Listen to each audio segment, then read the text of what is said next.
Good afternoon, ladies and gentlemen. This is Dr. and Mrs. D.A. Waite, sort of giving a little bit of background on our Liberia, West Africa trip that we took beginning Christmas Day, December 25th. I guess we really began the 24th, didn't we? And we ended up on the 2nd, was it, or the 3rd of January? I think Saturday the 3rd of January. Wasn't that right, Vaughn? Yes. Now we're putting this on the end of our pictures on Africa, because we'd like to explain a little bit about our own reactions to our trip, and as a result of our trip, the things that we think are most important. So we'll, both of us, Dr. and Mrs. D.A. Waite, partake in this additional information, and we'll put these snatches at the ends of each of our 6 video cassette recordings. We have 6 recordings at 6 hours each, and these 6 hours are not full 6 hours, maybe 5 hours and a half, so we'll have about a half an hour, maybe 45 minutes at the end of each of the cassettes, and we will put some of these reminiscences, if we have that many, at the end of those cassettes so the people in our country can get our reactions as well. There'll be a gap in this tape because we wanted to hear it and see how it was coming along, and it sounded like it was coming along all right, didn't it, Vaughn?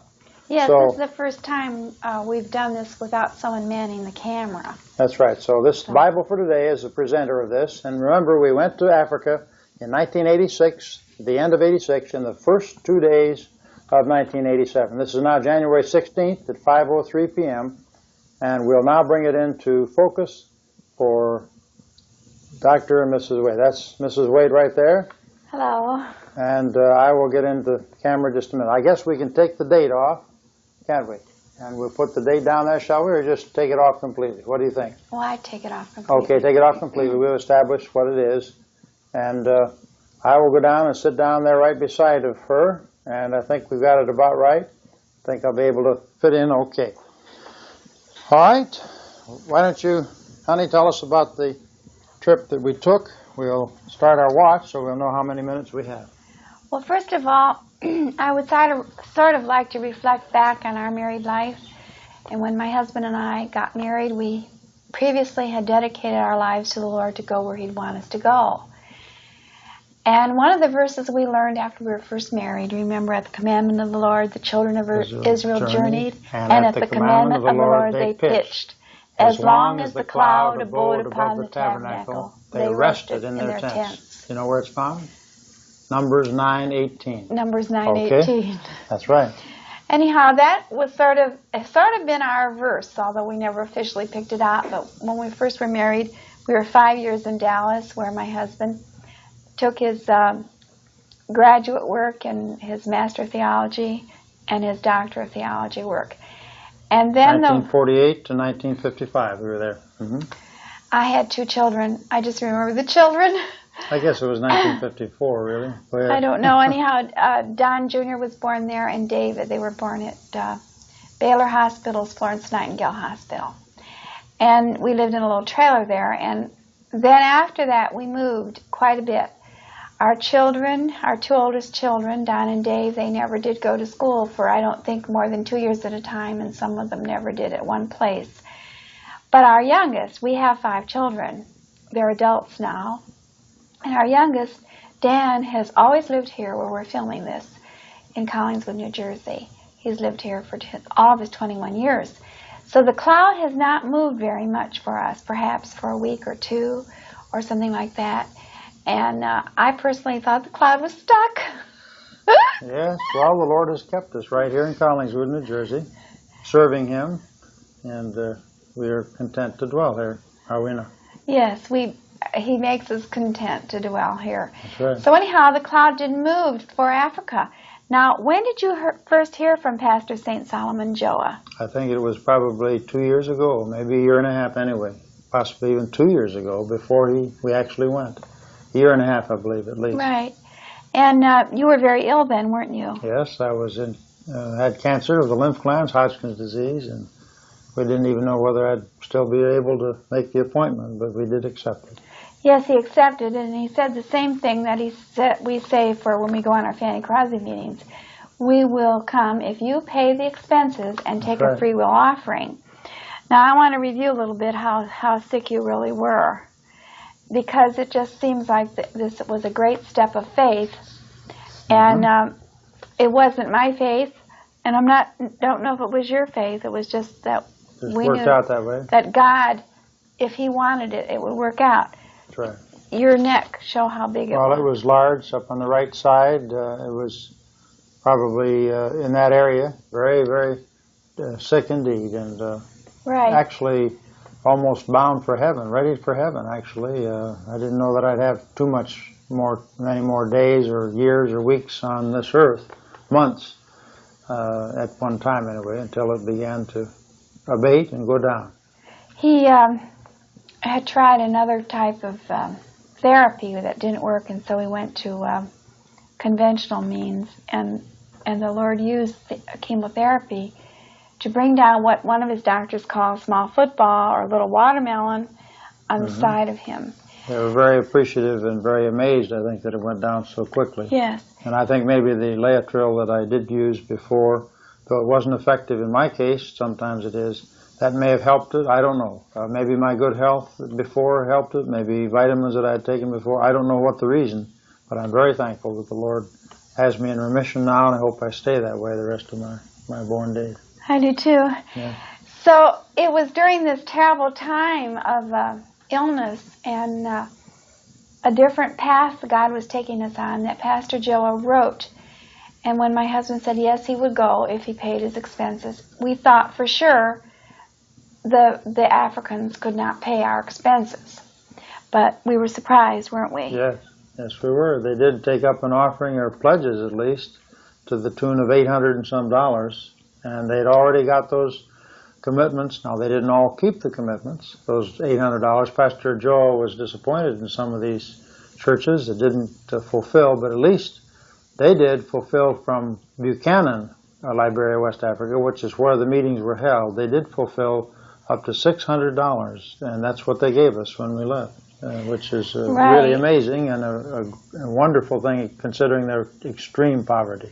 We, in our home church, have missionaries who are in Liberia, and he happened to be home on business, and my husband was asking him questions about the procedure of going to Liberia and mentioned that they had promised to give $800, and he said, they must really want you to come, Dr. Waite, because they're very, very poor people. That's right. And they are. Tell about their job situations. Well, some of them just work in town if they have a job. Many of them in the church that we went to, and these churches are unemployed completely. And if they're in town and happen to have a job, they may make $25 a month, $50 or $75 a month, something like that.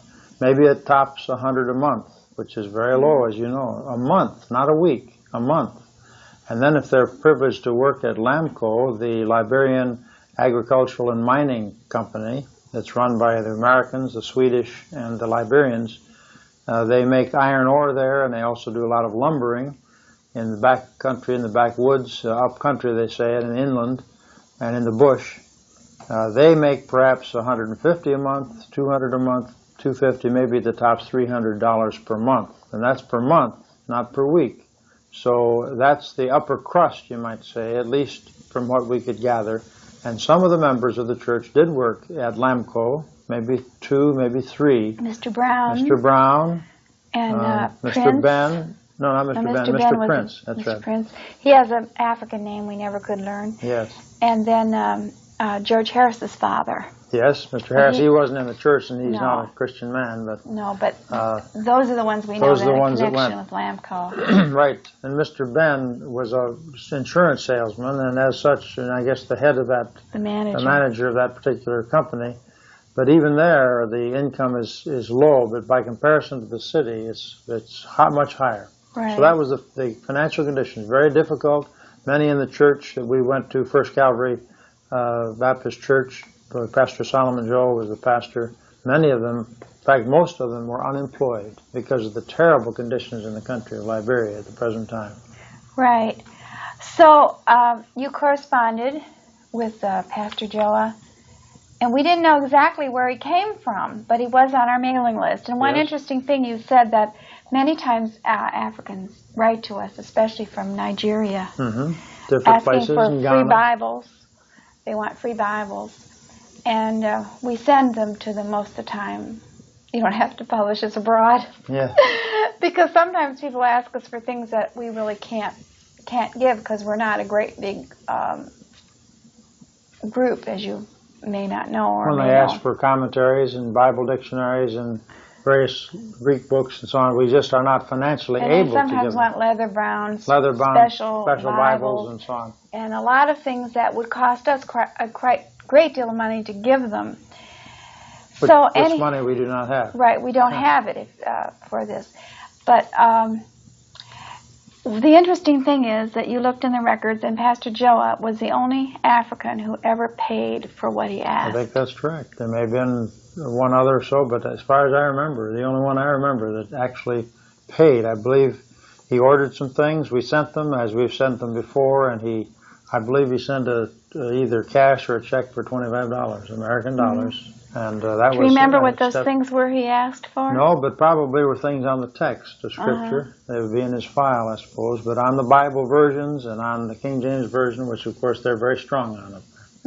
He did speak of reading Burgon's books. Yes, he wanted to get Dean Burgon's books, and also he wanted to start a library of books in Liberia. That's what his first request was, for to be the materials for Bible for Today to have them there. So I didn't know how that would happen or what would happen there or whether they'd be able to do it. But we're all for it now. We didn't know much about it before. Right. He said that all the separatist kind of books and literature are taken out and they're put in sort of compromising New evangelical books and materials. That's about all. So as the years went on, as the year of time went on, and he said he wanted you to come during the Christmas vacation. And we didn't have the schedule for this year, and you judged by last year's schedule we could have 10 days, right? That's right, about that. But, maybe more than 10 days. Maybe 10 days on the field on itself. The field, And it turned out that the schedule was different this year, and my husband couldn't get the time, and they were very disappointed. Yes, they were. But they wanted to continue, and we can see why, because it's during this time is their cooler season, which was 85 to 95. Yes, 85 to 95 degrees. Which was a little warm, but cooler for them. It was not their rainy season, and it was also their vacation time. That's right. So we were there between the Christmas and New Year. Right. Is there anything else you want to say about going? No, about the invitation. They finally asked us, can we come? And we said, yes, we would. And they were very much appreciative of the fact that they would be able to have us there and to listen to the preaching of the Word of God. And, of course, that was the amazing part about the things that they asked us to speak upon and to preach upon. They wanted not just fluff, but they wanted deep teachings. The book of Colossians, the entire 4 chapters of Colossians, and we gave it to them with all, as you can hear on these cassettes, with the Greek words and the various other meanings that were there. They wanted the materials on Bible texts and translations, and we gave them Bible texts and translations, best as we could. The Greek and the Hebrew, the texts that underlie the King James Version, why the King James Version is tops and the best, and also why the King James translators were tops. Then they wanted on the church's struggle for purity, which is on Bible separation. He asked to be strong on that, and so we gave some messages on that. And then he wanted us to talk to the pastors and the leaders of the churches, the pastors, the deacons, the young men who would one day be the pastors and deacons and leaders of the churches, and teach them what the Bible said on preparation for leadership. And so we took 2 Timothy chapter 2, the 7 standards for a pastor, starting with the pastor as a son, and the pastor as a soldier, and so on, right down the line. The pastor as an athlete, or we put it in an S word, and so on, right on down the line to the sportsman and so forth. So these were the topics that they asked us to speak on and preach on, and we did. And he never preached, my husband never preached better. I was very proud of him. He used the Greek, and the translator, we had a translator, an interpreter, and he had a marvelous ear for the language because he pronounced the things almost always correctly. He interpreted in Bassa, the language of the tribe. We were in Great Bassa County, or Grand Bassa County, I believe is the name of the place, where Buchanan, Liberia, is located. And it was very grand. Yes. I wanted to tell you how the Lord put within my heart, and I think my husband can tell how he put in his heart the desire to go. When Pastor Joa asked us, it was the time not only of my husband's illness, but as the months went on when we were saying yes, every letter we were saying yes. My heart was not saying yes, for there was a lot of piracy of airplanes. There were airplanes blowing up. There were all sorts of things. And I thought, why should we go across the Atlantic? Don has been across and over oceans more than I have, but I have crossed twice. And and I can honestly say I didn't have any fear going over. But anyway, I thought, why should we take the chance? I know Christians aren't supposed to take chances, but we do, whether we're supposed to or not. And the risk.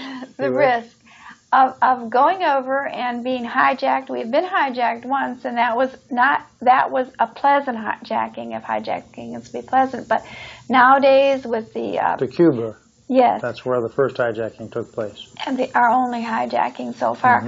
And so that was fearful. His health, how could he go? He was so very ill. And as his wife, I did not want him exposed to anything. Would he be well enough? Would we be hijacked? Then I had never had any desire to go to Africa. When I was a little girl, a young girl, I gave my life to the Lord Jesus Christ. After my salvation, I gave my life. I'll go where you want to go, dear Lord. And it was a struggle to really be willing to go where he wanted me to go. And of course, it was quite a surprise that he didn't take me any place but right here in the United States, in my home, mostly. But one of the places I really didn't have a liking for was Africa. And I didn't want to live in those houses, and I don't think I thought about snakes and bugs or anything like that. It didn't appeal to me. The African people, everything, nothing appealed to me about going to Africa. And I thought, of all the foreign countries God is opening up to us, Africa. And there seemed to be some other things that I had questions about. Did you have these same feelings? No, not particularly. I went as a mission to Africa. I had no worries or fears or doubts or questions beforehand. No, I really had no. I just knew that we would go and we'd be there, and I didn't know what would befall us as far as health-wise, whether malaria would attack us, whether we'd get dysentery or some amoebic problems with the food. They told us and cautioned us about that, and we were very fortunate. We didn't have any enteritis or any difficulty that way, or in any way so far with the malaria. So far we don't have malaria. We take our pills every Wednesday. They had this chloroquine is what it's called, which is a quinine derivative, chloroquine phosphate. We were to take it, I believe, 2 Wednesdays before we were there. The two Wednesdays we were there, and then 3 or 4 Wednesdays beyond that. 9 Wednesdays, were 9 we there weeks. 2 Wednesdays? I think so. Did we roughly take them 2 weeks. two Yeah, we times? took them. Well, maybe once or whatever, but whatever Wednesday it was, yeah. We were to take them on that occasion. And so the Lord spared us from any difficulty. A lot of people have gone over to these foreign countries, and they all had a touch of flu or that type dysentery of dysentery of some sort, but we were spared that. We boiled our water. We took very good precautions. Even though we lived in a place where they said the water was just like the United States. Yes, we didn't take their word for it, but we did boil it. And also we took our Shaklee protein, I want to talk very about good. that later, but I'd sort of like to tell the people how I felt, how the Lord moved in my heart. All right. And if you don't mind. That's all right. So as it seemed more and more that we were really going to go to Africa, I had asked the Lord to make me willing to go. I said yes. I said I would go. Don wanted me to come with him. And he was asking our Bible for Today supporters for my transportation, because at this time Pastor Joe was going to try to provide for his transportation. And in our hearts we hoped that there would be enough to provide for him too.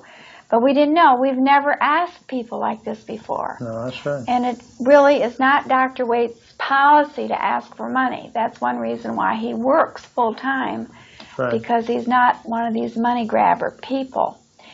And anyway, we had some missionaries in our church who were going to go to Ghana or someplace like that, someplace in West Africa, I forget. They were young, and they showed slides. They'd never been there, but the girl, the woman, had been a missionary child from that area. And we saw slides of the African people. And I saw them, and my heart just melted, and I found myself wanting to go, especially when I saw the dear babies and the mothers. And I wanted so much to go. And the next day or two, I kept thinking, oh, I want to go. I want to go. I want to go. Mm-hmm. And that was really the Lord. And one time I mentioned it to you, and you said, I had that same feeling, Bonnie. That's right. And we hadn't said it to each other, but we wanted to go. That's right, very much so. And another thing, I thought, oh, my husband's well. One of my doubts was my husband's well. And when he goes there, he could get sick and come out of remission. And so one of my last resorts was asking the doctor, do you think he should go to Liberia? And the doctor says, I see no reason why he shouldn't go. That's right. And I said, doctor, I was wanting you to say no. And see, it was after this I saw these pictures, and after this, the Lord put a love in my heart and wanted me to go. So when we went, and when I saw the Africans, the dear, intelligent, beautiful people, and I'm not just saying that as a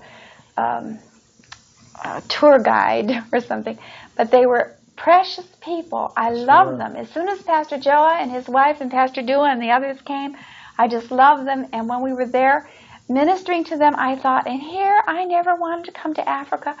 And then I think, I don't see why I never wanted to come here. And then I could realize what missionaries mean when they tell how they love the people. Okay. Do you want to go back?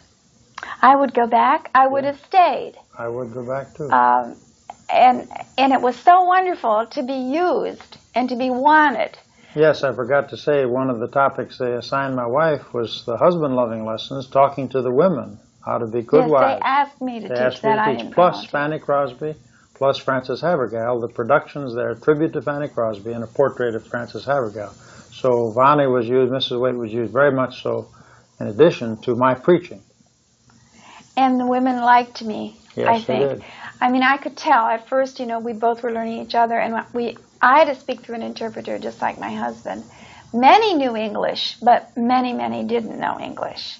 And all of her messages are on both cassettes, audio cassettes, as well as they're not on the video cassette recording, but all are on the audio cassettes.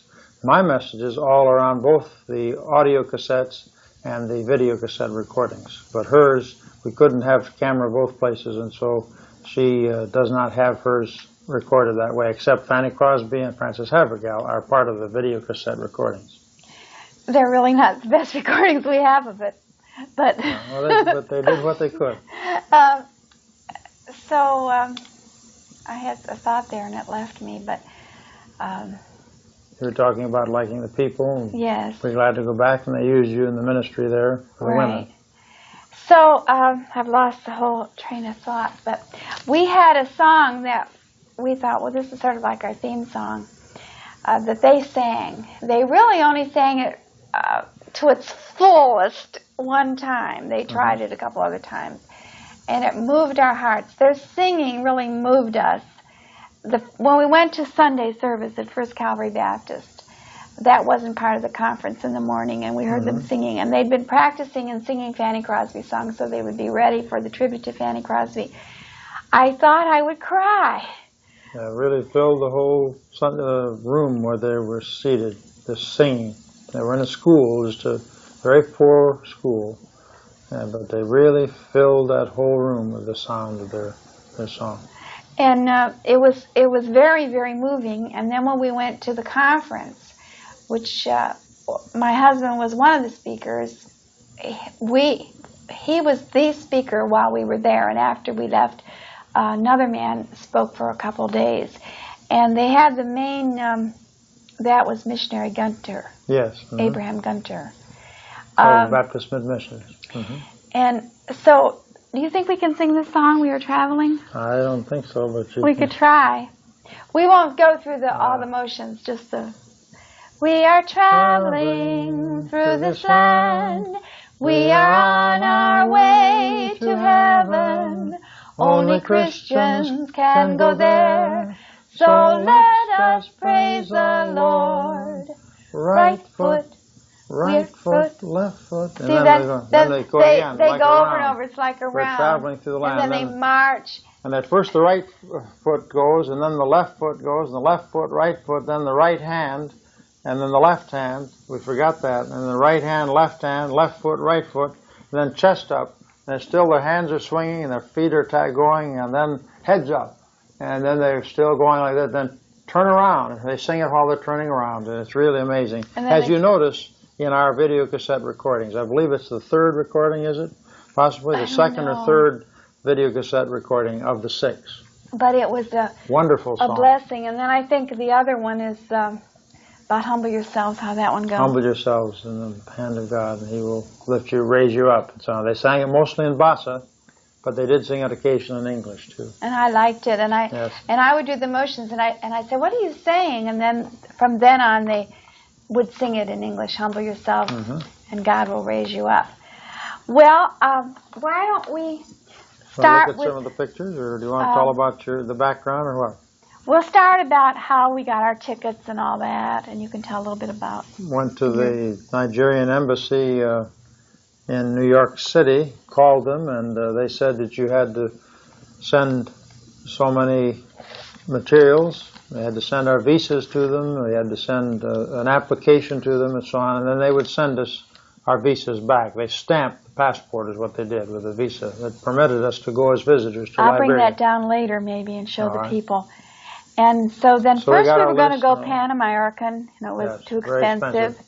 And then we went Africa Holiday or something. Yeah, it was Magical Holidays. Which this is didn't have quite enough magic in it, I'll tell you. It wasn't too effective, but this Magical Holidays let us down there in New York City. But not over the ocean. Not over the ocean, but we went Air Afrique from John F. Kennedy Airport in New York City to the Senegal, which is on the coast, when the town there is Dakar, and then they stopped there for an hour, and then 2 hours later it took us to fly from Dakar to the Ivory Coast, and that's Abidjan, the Ivory Coast. And then we had a very great difficulty getting from the Ivory Coast back to Liberia and to Roberts Field, which is near Monrovia, Liberia, and maybe 60 miles from Buchanan, where we preached and where we were. So that's how we went that way. And I believe the fare was round trip for each of us $920, I believe. So that made a total of $1,840, I believe, or $1,920. I guess it's $980. Let's see, 1960, I believe it was altogether, $1,960, but maybe it was $1,920. I guess that's what it was altogether. But it was a good fare, and it was very reasonable. Next time we hope to get as reasonable a fare and better service, though, from Abidjan. Yeah, these are our tickets. They probably will tell us right there. I can show them to you later. I can show them. It says $769 round trip for one, I guess. Really? But there's more there's than that. more. Well, yeah. So that's only one part of it. See, because then we had to go to another part, and that was $100 plus $179 more. See, there were 2 parts to the ticket. So if you add them up, it comes to $900. They don't put your baggage through. You have to wrestle the baggage yourself. So when we finally got we were going to go. We went on Nigeria Airways. Did you tell them that already? No, but Air Afrique took us to the Ivory Coast, Abidjan, Ivory Coast, which is the most well-to-do West African country that there is, very well-to-do.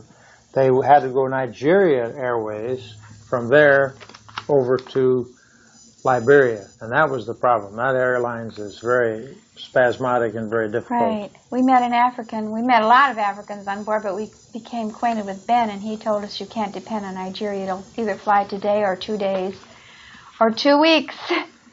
Ivory Coast, I read this, was an overseas territory of France in French West Africa until 1958, when it became an independent republic in the French community.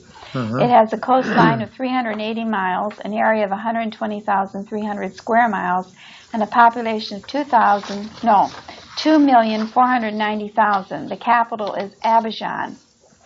And we certainly had our fill of Abidjan. We could come in on this map, perhaps. Do you want me to? Do you want me to? I will, and you can explain it. Okay, go ahead and come in. You just don't have to take that. I'll just go ahead and move this. Walk right over there if you can. Without everyone seeing me. Yeah, if you can just move right over here. We'll see what we can do as far as showing you about the map. This is the map that's in the encyclopedia. I think it's Encyclopedia Americana. And this talks about Liberia right here. And here's Ivory Coast over here. Now, I don't know whether we're going to see if we can... I have to get accustomed to not being the star. I did most of the taping. Can you come in on that and see that? Yes, I will as soon as I get myself... I don't know how closely you can come. Okay. Can they see that pretty well? Which part do you want? I'm showing the map right in the map. Yes, the map. You'll notice the Ivory Coast here. And Abidjan is the capital of it. Let me see here. Abidjan, right in the center somewhere. And then Liberia is back here. And I see Liberia. Yes, and here is... I think I see Buchanan there. Yeah, Buchanan is here, and Monrovia is there, and Robertsfield's between the two. So this shows the map as to where we were. Of course, the ocean is here, right in there. The Atlantic Ocean. And I think there's another map that shows the entire world picture so that you can see the picture. Let me show that to you as well. Right. That shows where Africa would be located and relative to the world. Sometimes people are somewhat mixed up. But can you see this at all? I was till I went there, and then I was also. Now, my mother kept asking me if we were going over California. I said I didn't think so, but by the time she asked me so many times, I wondered. You see, where are we? This is the United States, and this would be Africa over here. And we had to fly from John F. Kennedy over to Senegal, which is this eastern coast of Africa. I didn't even know there was a Senegal. And then from there to the Ivory Coast, and then back to Liberia, you see. Every time we left the plane, we had to take all our hand luggage off. So that's the direction. We went across here east, the North Atlantic Ocean. And down here, we were right on the ocean. It's the South Atlantic Ocean right over here. So that's the location of Liberia, West Africa. Do you want to show them the tickets, honey? Yes, Okay, the tickets. Difficult? For me. Yes, uncomfortable. Well, you want to stand or sit down, or should we... Well, I'll try sitting. Well, everybody's seen an airplane ticket, actually. There's no magic about an airplane ticket. See, I'm trying to figure out how to do this now. The airplane tickets are there, and then also the other. They've gone thousands of miles, these airplane tickets. They've been in all sorts of hands. They've been grabbed from us. The Magical Holidays logo is right here, actually. That's the Magical Holidays. And the Air Afrique boarding passes look like this. They're green. The Nigerian Airways boarding pass looks like this. So that gives you an idea of the two different ones. Excuse me, Donna. Yes, okay. This is really not the way it should be. Okay, do you want me to change it for you? When you get up, it should either be tall or short. Yeah, I can make it taller. If you want me to do that right now, I can do that, and I can take some of your pictures. Are you ready, or do you want to explain any more in detail? Show us your list of your list. Yes, I had an Africa checklist of quite a few pages, actually. You notice a number of items here. I forget how many items altogether, but clothes and miscellaneous equipment to take. And then on this side over here, some more. What to take, and I crossed them all off, books and literature. And then we went over here to this side, things to take for Africa, things to do. I had mine all packed while he was making his list. Well, I felt the list was then over here on the other side. I had 4 pages of... Felt like Santa Claus checking it. 4 pages of list. That's the way I had to do, because if I had left out anything, I couldn't come back home and get it. Of course, we don't believe in Santa Claus. No, no Santa Claus. So we did make a list, very strong list. This was our itinerary that they gave to us for Magical Holidays.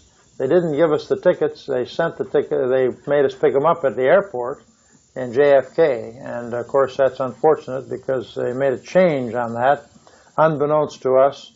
And in Nigeria, Abidjan, going to Liberia, they changed it from the 25th of December to the 26th of December and did not tell us. And so that flight really wasn't going to go. But actually, we're supposed to leave by air Afrique on the 24th of December, Wednesday evening at 10:30 p.m. And that was just about what we did. And to arrive at Abidjan on the 25th at approximately 2:15 p.m. We were a little late. We were supposed to get on a Nigerian airliner at 3:35 p.m., which was cutting it very short, only an hour and 20 minutes or so. And this Nigerian airliner, we didn't make that date at that time. In fact, they didn't leave until not 3:35, maybe 4:45 or 5 o'clock. They finally took off, and then it was a miracle getting there. And then coming back, we were supposed to leave Nigeria, or excuse me, by Nigerian Airlines from Monrovia, Roberts Field, on the 2nd of January at 11 o'clock and arrive at Abidjan at 12:15 rather p.m. And then we're supposed to get on Air Afrique at 11 p.m. that night, so we had a long delay, and it was hard to get on that Air Afrique, believe me, we can tell you about that, and then arrive 6 o'clock or 6:10 in the morning in New York City at Kennedy's Airport. Our monitor has left us, but we're still taking pictures. All right, we have a temperamental monitor on television. So that's basically the itinerary. What else would you like us to take up, honey? Well, what do you have there? Well, we have the certificate of vaccination. We had to get vaccinated before we went. And we had to be vaccinated for smallpox. And so that's what we had there. Everybody's seen perhaps the vaccination certification. That's the only thing that we had to take. And that was stamped at the University of Pennsylvania, I believe, was it not, by the nurse? Yes, we went there. There's only one place in Philadelphia to do that. We had one vaccination. What was it again? Yellow fever or? That's smallpox, I believe. No, not smallpox. The vaccination wasn't it smallpox? It wasn't cholera. Diphtheria, was it? No, I think it was yellow fever. Oh, yellow fever. I'm sorry. It was yellow fever, yes. W. Hansen, M.D., and it was the official vaccine for yellow fever. And that was approved. And then that's when we learned about malaria. I don't guess we're so naive.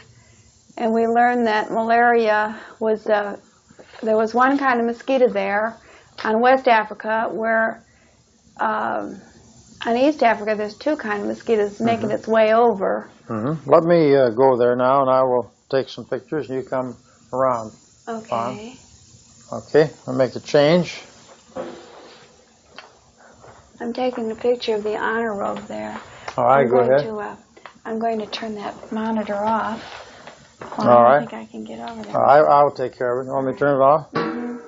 Just turn it right off like that? Okay. Let me sit down first, please. All right, we'll let you sit down. We want to tell you something about our airplane experiences, which is that I will say something. The Abidjan airport in Ivory Coast is the worst experience I've ever had in an airport. And maybe if we had gone with a tour group, that we wouldn't have had this problem. But going separately, it was really bad. And I'll tell you my version of it, because we have our Matthew, Mark, Luke, and John versions. Because my husband was doing one thing and I was doing another thing, and both of us were having a time. Don does speak some French. Was that off all this while? No, I just... Don does speak some French, and I've decided I should learn a little bit of French or bring Reggie along, our son-in-law. He took a lot of French in school, and I thought of him. I thought, oh, I wish he were here with his southern accent French. But, this, I'll show you this as a side. We had off and cutter. I didn't bring the cutter downstairs because we sprayed ourselves morning and night for mosquitoes. Because the malaria mosquito is very dangerous and it's very deadly. Many have died from this. We met some people that told us that the group they were with the last time they went to Africa, the one girl, she was a black girl from this country, she did not take her mosquito medicine, her malaria medicine, after she was home. She was careless about it, and she died of malaria. So we may have been bitten by a mosquito that would give malaria, but we're trusting that we took precautions. We slept one night under mosquito netting when we weren't in the Lamco apartments. But I'm getting ahead of myself. You want to show any more details, or should we go ahead and tell the story of the two of us side by side?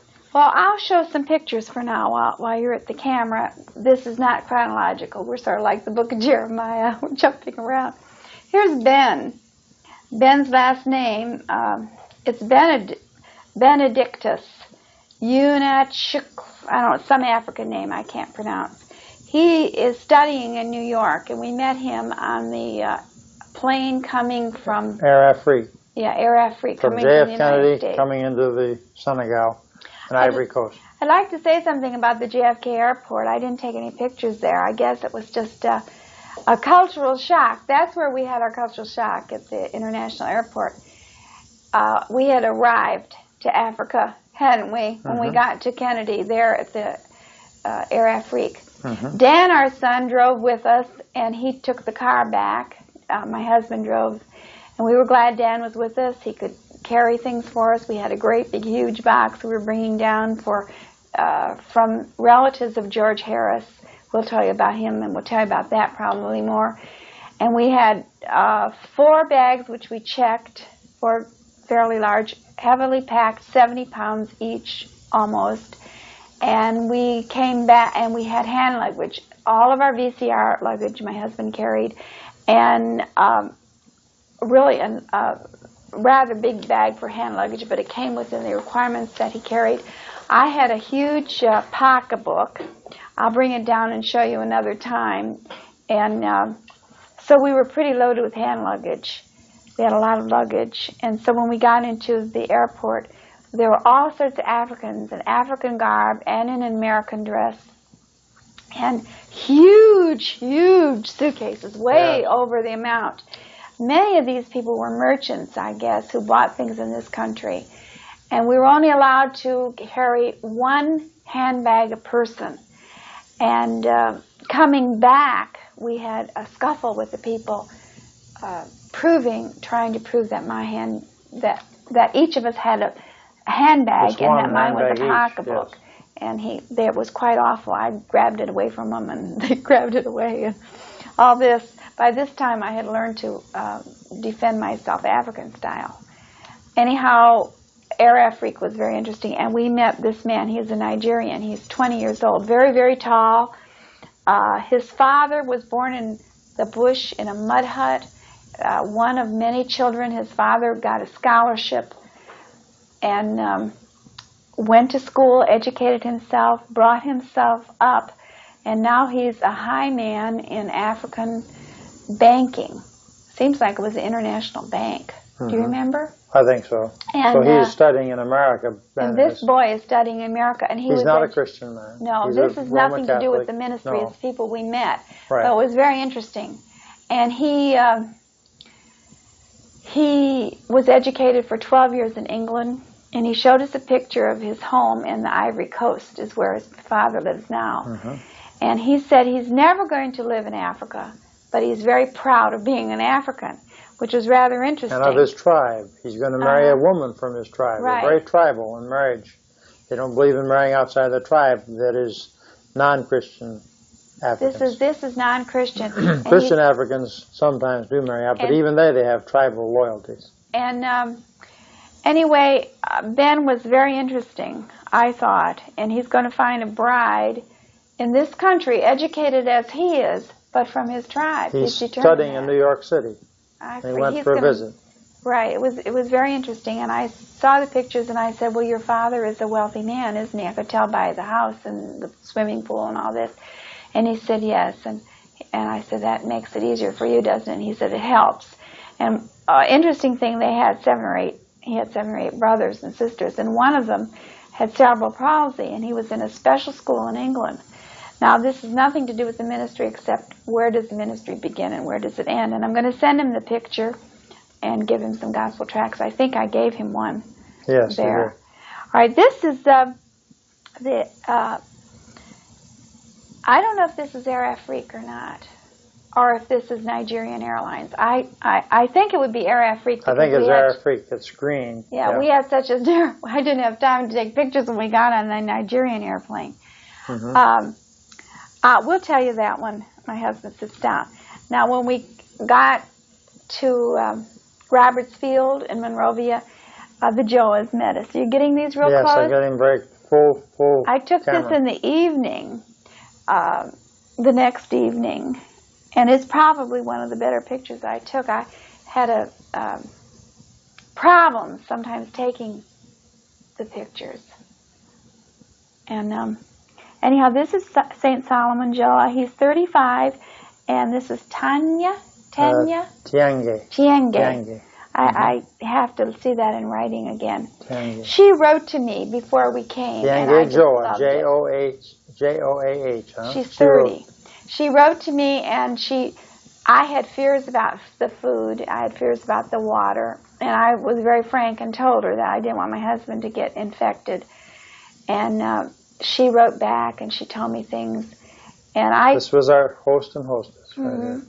And they have 2 children. They have a little boy, and they call him Hungry Time Child, and that's what his name means in African. And she mentions that on the interview on this VCR, which you can see. In their language, Basa, I suppose. Yeah. And then they have a little girl that they didn't really expect to have when they did, and they called her, she is part of us. I am one of you, too. Yeah, I am one of you. It's real dear.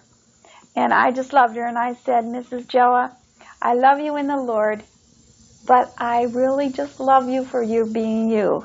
Yes, she's a very nice lady. Very nice and Outgoing. well-educated woman. Yes. She teaches mathematics and physics in the high school where we had our meetings. That's right. She's a graduate of the university. Plus, they have in their school, in their home, they have a school. We'll probably tell you about this. This is Baptist Mid-Missions compound building, the main building for Mid-Liberia Missions, I guess it's called. It's one of the housing units, I guess, isn't it? They have a very lovely... angle it just a little bit for the glare, a little bit. This That's way? good. That's good. That's better.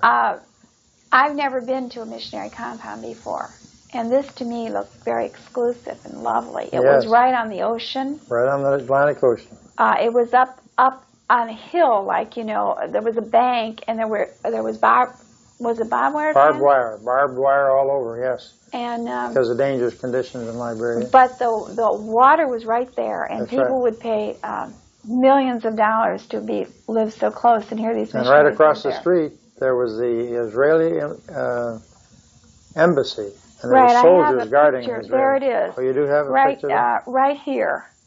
See, this is one of the... There was a big house that I showed you before where the missionaries lived, and he had his office, and they must have had apartments in there because I met a Filipino doctor who was staying there. I don't quite know. He had nothing to do with Baptist Missions, but maybe they just are gracious to strangers. And they were gracious to us. And this was one of the buildings of a missionary who was on furlough, and another missionary was living there. Here is the Israeli embassy, and soldiers were all around. Because of the different threats and attacks. And by the water, I have a picture, one of the pictures. See, here's the water. Now, this is right out where we stayed. We stayed in another cottage. I'll show you where it is. They were very nice homes. They were, I guess, African built or something, but they were very nice. And this is the ocean here. Here's the fencing. Through the fence. And this, you see the grass on the other side of the fence. On this side, there was, big expanse of grass on our side of the fence. Beautiful. Mrs. Dickinson, the missionary, was playing handball with her little boy out there. Or tennis or something. Tennis something. And it was very, very nice. It didn't seem, pardon me for saying it, so much like sacrificing, but it was loved, missionary. Very nice. It was the missionaries. He's the business manager, and he had very an air hot, conditioned, very warm. He had an air conditioned office, which I was rather shocked at, but I'm sure. I was very glad that they had it. But later we were put in an apartment with air conditioning. That's right, at Lamco there in Buchanan. And we were very grateful there, for that. And we were very grateful because it gave us release. Get out of the heat. From the heat. This is the place we stayed. And I had a little problem. This was a new camera, and the viewfinder was a little different than I was used to, so everything sort of off to the side. I'm sorry about that. And it was really nice. It had several rooms. It had 3 bedrooms, a kitchen, a nice living room, and dining room combined. It was very nice and was furnished. And evidently no missionary lives there. Mr. Dickinson, the missionary, said that Liberia is sort of a graveyard for missionaries. Yes, they leave and don't come back. They get sick. This was taken from the back porch door. I mean, the back door of where we lived on this one night. I thought it was real nice. It was a hammock, and I wanted to give you a view. This is the porch. And then, of course, the ocean is over here. It was very, very lovely. And I wished we had not. We came at night, late at night. I think it was Thursday night or Friday night? Thursday night. And then we left before sunset. So I didn't get to see the sunset. I would have liked to. Now, here's the missionaries. They're young people. They're at the Baptist Mid-Liberian Baptist Mission. That's what it's called. They're for Baptist Mid-Missions, which has its headquarters in Cleveland, Ohio. Right. Or outside of Cleveland, I guess. Right. Now. They've moved, I think, closer to Berea, maybe. Yes. This is Mr. Brian Dickinson. Is that right, Dickinson? I think it's Dickinson. And this, I have it written down someplace, its exact name. And this is Roxy Dickinson. And Roxanne. Roxanne. And we were very interested to discover that we probably knew Roxy when she was younger. My husband probably did. Yes, she was at camp playing her saxophone. And with her father, they had the musical Corbett.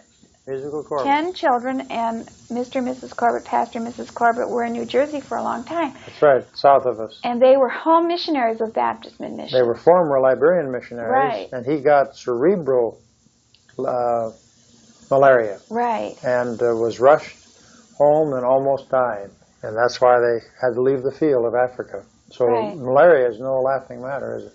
No, and he can't go back, evidently. And this young man, Pastor Mr. Dickerson, Reverend Dickerson, who's business manager at the mission, went to Maranatha Baptist Bible College, where I was asked 3 or 4 different times to speak. Of course, he knew Dr. Cedarholm and so on the text, the Bible text and translation, which now we'll never be able to go back and speak on it because the present president takes a different position on the text, the Westcott and Hort position. Right. But he went there. He was one of the first graduating class, the first 4 years of that school in Watertown, Wisconsin. So we had something in common.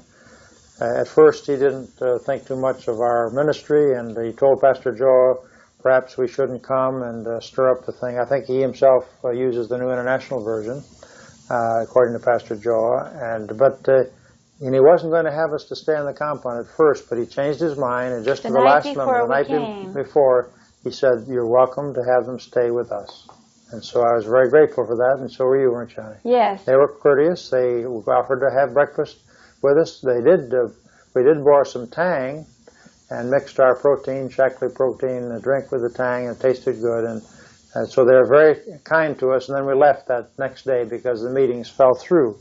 Right. And we didn't have those meetings in Monrovia as we had anticipated. One of the reasons I think they didn't have the Monrovia meetings is because there is a larger Baptist church which was founded by Baptist Missions, and they don't like to have any controversy. Yes, and just peaceful and serene. And they thought that they didn't know who Dr. Waite was to begin with. And they had a sneaking suspicion, perhaps. Yeah, and so the hall that had been rented turned out to be very dirty, according to Pastor Joe and his men, and didn't have much light and smelled, and they felt that it would be better not to have a meeting at all. And we left it up to their judgment because they know the area. I felt bad, but then when we came to Buchanan, I was glad because we hadn't spent our energy in something that wasn't necessary. And we had a couple days to go sort of rest and get our bearings and see things. And Right. And here is the Dickerson's family. And this is the oldest son, and he had malaria. They had been on vacation. Point out this oldest son again. I just can't remember. Yes. He had malaria right on the spot. So even missionaries' children get malaria. They were in the backwoods, the bush, weren't they? They were someplace up into the country and away from Monrovia. She said, you don't get malaria when you're in Monrovia. she had come over to visit us. In the morning, I had gone out to meet her, but no one was home, and he wasn't in his office. So she came over late in the morning and invited us for lunch, but we said we had our shackly, and that was fine. And we didn't want to be a burden because we didn't want to interfere with their lifestyle. You know, and she brought these 3 children. This is sort of a new baby. I think her mother had been to see her recently when that baby was born. The baby. This is Corbett. They're now missionaries in Canada. Right. And I called Pastor Corbett and said we'd seen his daughter and just had come from Monrovia. He was glad for the call, I'm sure. Mrs. Fraser, our friend up there, speaks of them often in letters. New Brunswick?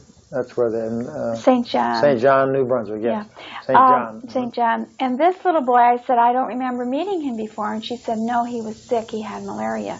So that was a great encouragement to us, just getting to the field. I know, the very first day in the field, we met a malaria subject. Then on the way from Monrovia to Buchanan, we stopped. We saw this radio station, ELWA, ELWA, which is a Sudan Interior Missions, a different camp than ours, but it's their radio station, and it plays Christian broadcasts of all stripes, I suppose, Christian music in the area. And we have a member of our home church here in New Jersey, Head Heights Baptist Church is where we're going right now and belong right now. And Dave Schultz, I think that's how you pronounce it, S-C-H-U-L-T. He is the whole director of that, the way I understand. Yes, he's the program director. Very big compound and big everything. Yes, big antenna and thousands and thousands of American dollars in there, I'm sure. Mrs. Joe said, would you like to stop and see the Schultz? And she thought they had come to the United States. But we said yes, and we searched out, and we found where they lived. And we interrupted their dinner. And their son here just got home from his college from the United States and had just seen his grandmother who was sick. And his grandmother is in our church. And anyhow, I think they were glad to see us. We were real glad to see them. They're very tall people. See, you notice I'm 6'2", and you see they're taller than I. Just about even the girls are taller than 6'2". And we were all excited. And of course, he had just gone through those airports we had gone through, and they all understood these airports, the difficulty, which we really haven't gotten into yet. They live in a very nice house, like a Florida house, and they had a Christmas tree. It was Christmas time. And without a fence or anything, just within a good ball player could throw a ball into the ocean. That's right. Beautiful palm trees, absolutely beautiful. Just like Miami Beach or something like that. Real sacrifice to live there. Or Naples, something like Naples. Yeah, it was absolutely beautiful. So then we left Monrovia. We spent one night there overnight, and the first night we stayed here at the Lamco guest house. It was a very nice room. That's a guest house there, yes. Sort of like a hotel, wasn't it? Very nice bed, and it was very lovely. Very fine. Pastor Joe said, we'll get you into a nicer place the rest of the time. And we thought this was very lovely. Yes. It had air conditioning. That's right. And it was very lovely. But we stayed there one night, and then Pastor Joa came in a car. I think Mr. Ben probably brought him. And then this is the first glimpse of Pastor Duo's motorcycle, although he did meet us at the airport, and I think his motorcycle was there, but we were just so excited. With everything being new, there were some things we didn't pick up that first night. That was Pastor Duo. Here he is closer. Yes, there he is. He's precious Very man. fine. He is the pastor of the Emmanuel Baptist Church. It's a Bassa church. You got the reflection off, honey. Okay. Bassa, they speak in Bassa. He's a Bassa preacher. And Pastor Joa is in the same town of Buchanan, and he's First Calvary Baptist Church. He speaks in English. It's an English preaching church. So they work together very well, and they jointly invited us to come to the National Association of Mid-Liberia Baptist Churches. This association of just 6 Baptist churches, a small association. This is their first Bible conference, their first full year of operation. But Pastor Duo here is the treasurer of this association, and he's a member of the Council of 6 on that association. That's his motorbike. Very intelligent man. Very intelligent. Excellent. He's my interpreter. He spoke in Bassa, and you'll see him on these video cassette recordings. interpreting. Here's the That's hand his luggage. motorcycle. That's the hand luggage that we had.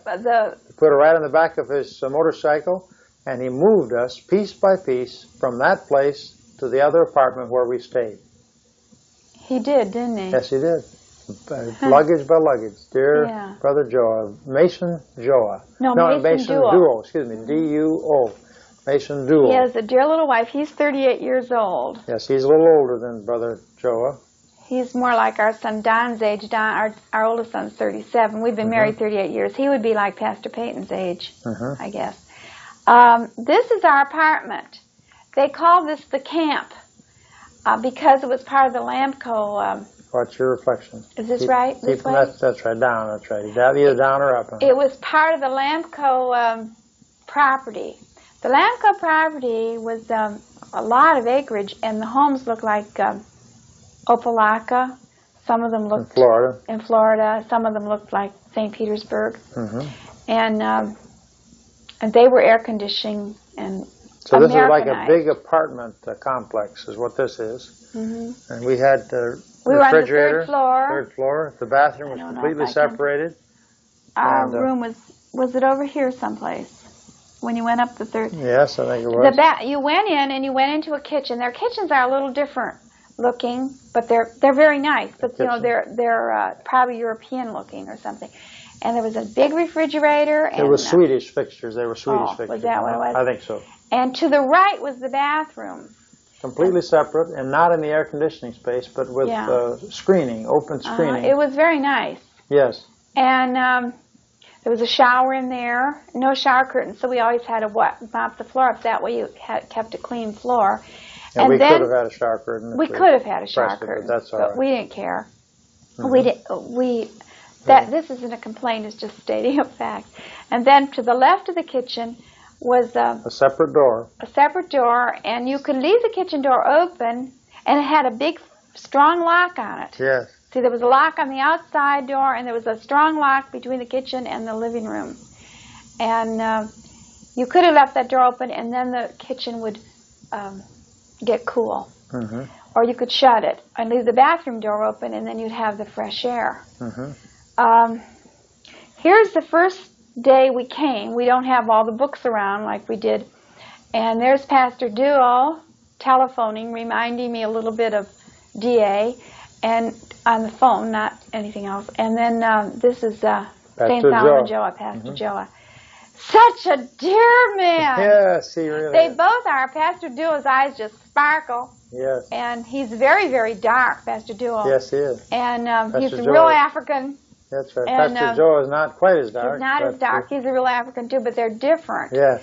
And Pastor Joa is like a cute boy. Yes, he is. I hope he doesn't mind my saying this. He's just darling. But when he gets up there on the platform, he's stern, you know? He commands the He commands situation. all 300. He could command 1,000 people. That's right. And they listen to him. Yes, they do. His church also. Very, very good. He can't help it that the Liberian people are small. Small, that's what they say.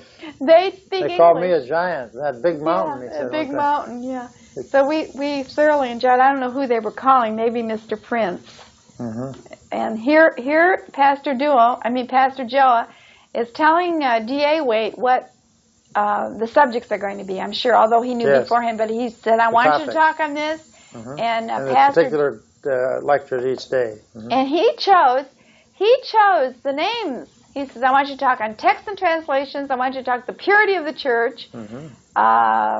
What else did he say? The pastoral leadership. Yes. And Colossians. Then he said the Bible study, and my husband chose the book of Colossians because he'd done a lot of Greek research. And my husband did not hold back. He asked Pastor Duo, when I'm planning to use Greek, should I just not use it? And Pastor Duo said, oh, go ahead and use everything that you plan on doing, and I will translate it. And one of the United States Seminary educated men from Fuller, which is a very new evangelical school, said to my husband, they don't understand what you're saying, and that interpreter doesn't know what he's talking about. And he really belittled his fellow Bassa people, which I thought was rather strange, because they did understand. Yes, it is. Here's D.A. emptying his luggage. the Old Faithful Samsonite that we always strap together, that everyone from here, What's your reflection? for everyone from the United States to there, couldn't put this, including people in this house, couldn't get these straps on, so they stay on. They always stayed off. And dear Pastor Joa, just one time put it together so it Perfect. wouldn't That's right. go off. And boy, can they load a trunk of a car. I know. Every available square inch. They know exactly how to put all those trunks in. And we had, what were it, 5 people, the driver and 4 of us. In a small compact car. Small kind of car. And they put that luggage in the back, and they had to carry a little bit on their laps. But they really know how to pack. He said, we packed this Liberian style. And then we also had a joke about Liberian time. If you were late, that was Liberian time, because they don't seem to care, if something starts on time. The pastors Down did. on reflection. So here's Or my up, either husband giving, this happens to be the outline of Colossians, but we had all sorts of literature. We couldn't bring all that we wanted to, but they were so thrilled with any literature that we brought them.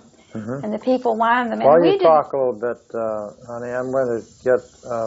see if I can get a mirror, and maybe you can see the pictures in the reflection in the mirror, so you can see how it looks. I can see and I see over there now in the Oh, door. all right, fine. Okay. If I'm talking too long, just hurry me That's up. all Here, then after the pastors left, then Mrs. Joa and Mrs. Raines came. Mrs. Raines' husband is studying. Her husband, is Up studying more, in this country. At a Church of Christ school, which I fear for him They're being trying there. to change him, though, to Tennessee Temple if they can. Right. And here, this was the suitcase that we used for a briefcase, which is really a larger overnight bag. And they couldn't figure out why we weren't going to eat at the Mr. Prince's house, because evidently we were guests of Mr. Prince at Lamco. I don't know if he was paying the bill or what. But maybe they just had that extra apartment they loaned us. Anyhow, whenever we needed anything, we'd call Mr. Prince, and we tried not to call. We called for another towel. He worked in communications there. Electronic He was educated, I think, in this country, in Switzerland. No, in Sweden, and all over. Very knowledgeable in his field. Yes. And in other fields too, and very helpful in traveling suggestions, because he traveled by air all over the world. And we told him about Shackley, and we were going to have the protein drink. And I should bring some in and show you. And then we told about the vitamins, and so we got the vitamins out. And we could have sold a whole bunch, but we really didn't have the heart to push it. Although we believe it's very good. And we proved it. We ate 4 days without anything but Shackley. And we had crackers and peanut butter. And then we ate 3 afternoon meals of African food. And I Yes, very good African food. Do you want to tell what it was? Yes, I was hesitant at first. Plantain was like bananas fried. They sliced them and fried them. Delicious fruit, fried fruit. And then they had certain kind of sweet potatoes, which they were sort of a white color. Then they had a special kind of... Cassava? No. No, they had, I want to say Ego or Ebo or something, certain kind of potato, which has a lot of vitamins in it. I can't think of the name of it. And then rice, very healthy, very strong Liberian rice with everything in it, you see. And then they had fish. That fish, it looked like a beef stew. It was all brown. Very good and delicious fish. It was just as but it was calm fish. And flavorful. When you opened it up, it was white. It wasn't fishy. And then the next day we had rice and cassava seasoning, wasn't it? Yeah, that was it. We had rice, and that rice was American rice. That evidently America does very little for Liberia and just throws them a bag of rice or two every once in a while. Liberia is very poor. They have hardly any industry. And I think they have Goodyear Rubber Company. We saw rubber trees when we were going back to the airport. They had this Lamco, which has something to do with the iron ore and everything. They have an iron ore foundry and everything. So the second day we had rice with cassava? Cassava leaves, I think. S-S-S-A-V-A? Cassava. Yeah. And it was ground up on top of some kind of gravy and fish thing. And they had their own palm oil. Yeah, they make their own oil. It sort of has a red look because they're red berries. And they cook it boil up. it and boil it and boil it and make their own oil. and that was delicious. Yes, it was. And then the second day we had palm butter, which was their oil. I guess the very best part of that oil over the rice with fish in it. They used a lot of fish. Seasoned by cassava leaves. Is that the one they were? They season things and very good. Sometimes the flavor. They bought a huge fish. Oh, I see some crack in this. Oh, that's too bad. I think it was cracked. There's crack on the other side too. Yeah. Well, the bright light probably. You think that they was cracked all along, or think somebody cracked it when they were going? I looked at it there, but see, I didn't have this bright light. Well, I'll show you this while I'm talking about it. We got this in the airport. We had plenty of traveler's checks, but we couldn't seem to get them cashed because we were there. Well, we could have, but we lost a lot of money. Wouldn't know the thing. And they suggested we use Liberian money that they had collected for our mission there, and spend that instead of our own money, which we did. We only spent, I think, about $2.50 for food.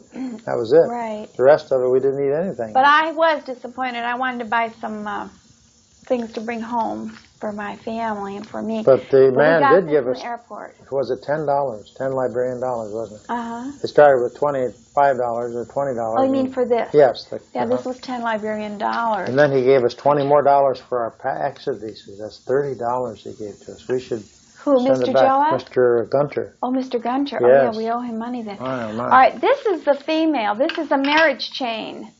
And this is the female. See how her hair is? It's supposed to illustrate braids. The Liberian women wear braids a lot. But they wear a handkerchief or a scarf most all the time. Yeah, usually the head covering. But see, there's Christian the woman, and there's the man. Well, the ones out in the street wear head coverings, too. Yeah, I guess so. And this is the marriage chain, and the missionary, Mr. Gunter, told us that was for each child. 1, 2, 3, and 4. And also, Mrs. Joy said, you can't tell where it ends or where it stops.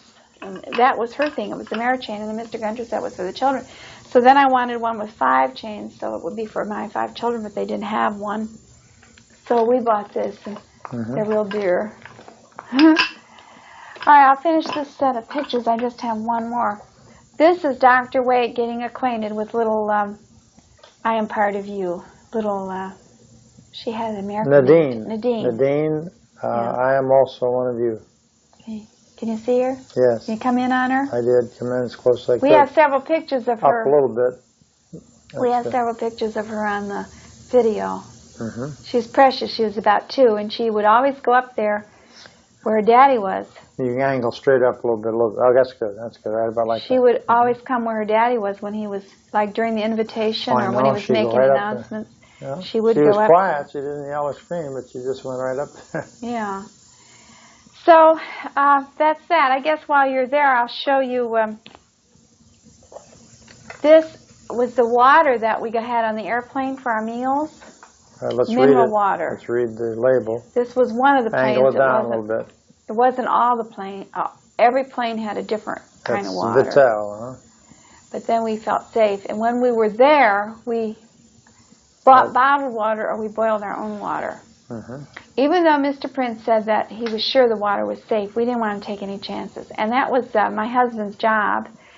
He got up a little earlier than I did, and he'd boil water in the morning. 5:15 every morning, and started preaching at 7 o'clock. They didn't waste any time.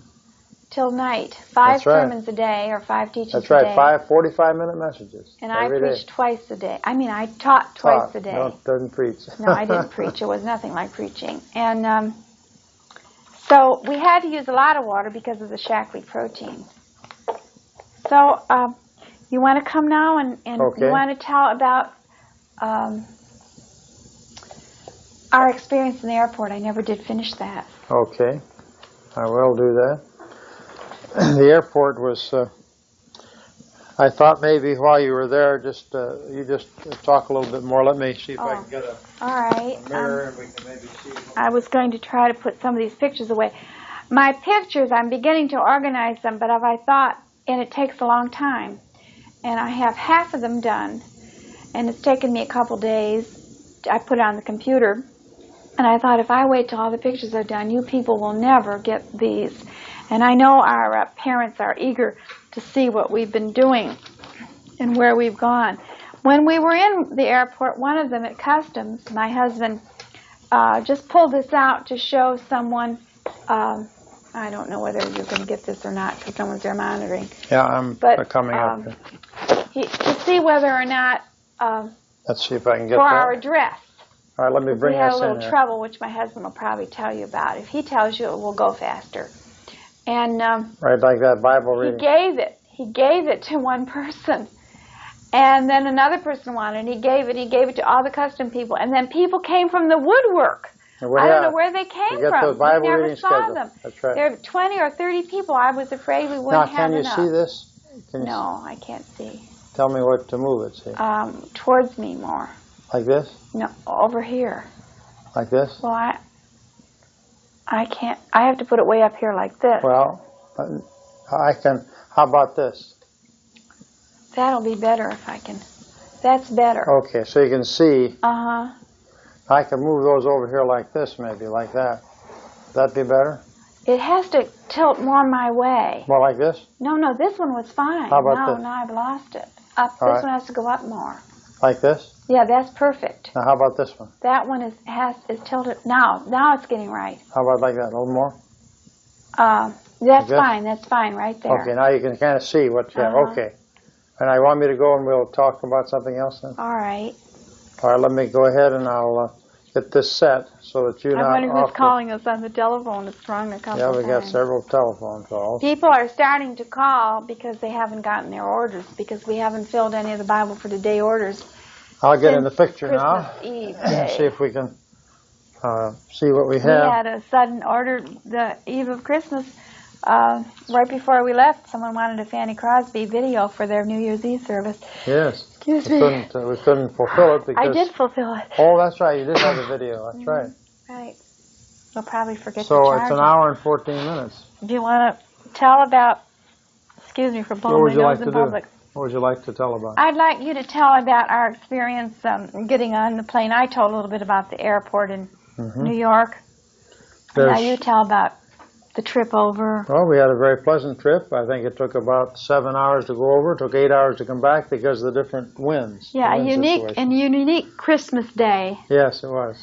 And you had a real interesting thing that you said, the Lord sent His Son. You told that to Danny. That's right. When we left. Because to me, Christmas is a time for families, a time for fellowship, a time for closeness, a time of being with your loved ones. But yet at Christmas, we had to say goodbye to Dan, our only loved one that was still here, and Dave, our sons, and we didn't spend it with Don and Dick and their children and our grandchildren and Diane or Reggie. We didn't spend it with all of our children. And I said, that's what God the Father arranged with God the Son. His Son, He sent His Son on Christmas Day, and He broke the family relationship, and He separated that because He had a mission. And I said, Dan, we have a mission to perform in Africa, preaching the Word of God. And Dan understood that, and that's why we left it at the airport. And so Christmas Day really was spent on the airplane, except the night when we got off.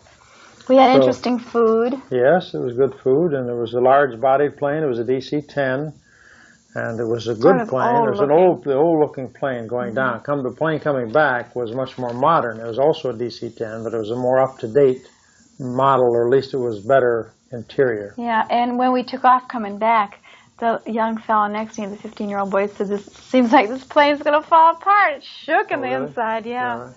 It was very heavily loaded. But the thing that the magical holidays did not do for us, they did not tell us when they gave us the itinerary. There was a very clear picture in the itinerary that we were to leave Abidjan after we left Air Afrique and went on Nigeria Airways. They said that we were going to leave definitely on the 25th of December and fly from Ivory Coast and Abidjan over to Roberts Field, Monrovia on the 25th. And the Magical Holidays people, though it says right on here that December 25th, leaving the Abidjan, definitely says leaving Abidjan the 25th of December. We didn't make that plane, and the plane wasn't even going to fly.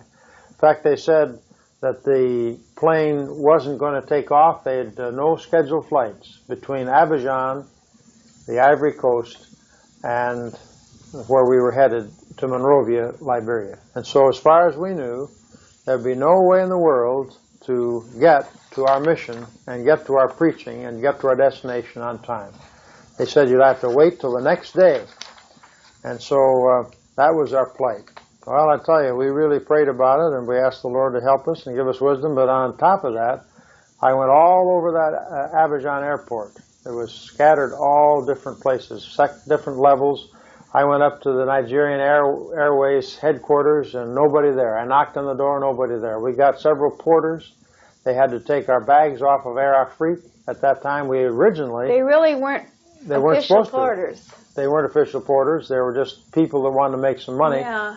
And I grabbed them by the shirt, and I said, stay with me, be good boys. They didn't understand much English. Yes, but Magical Holidays originally said they were going to check our bags all the way through to the Roberts Field into Monrovia, and they didn't check them through. They stopped right there, and I know why, because they knew that they wouldn't fly all the way through and they wouldn't get there in one piece.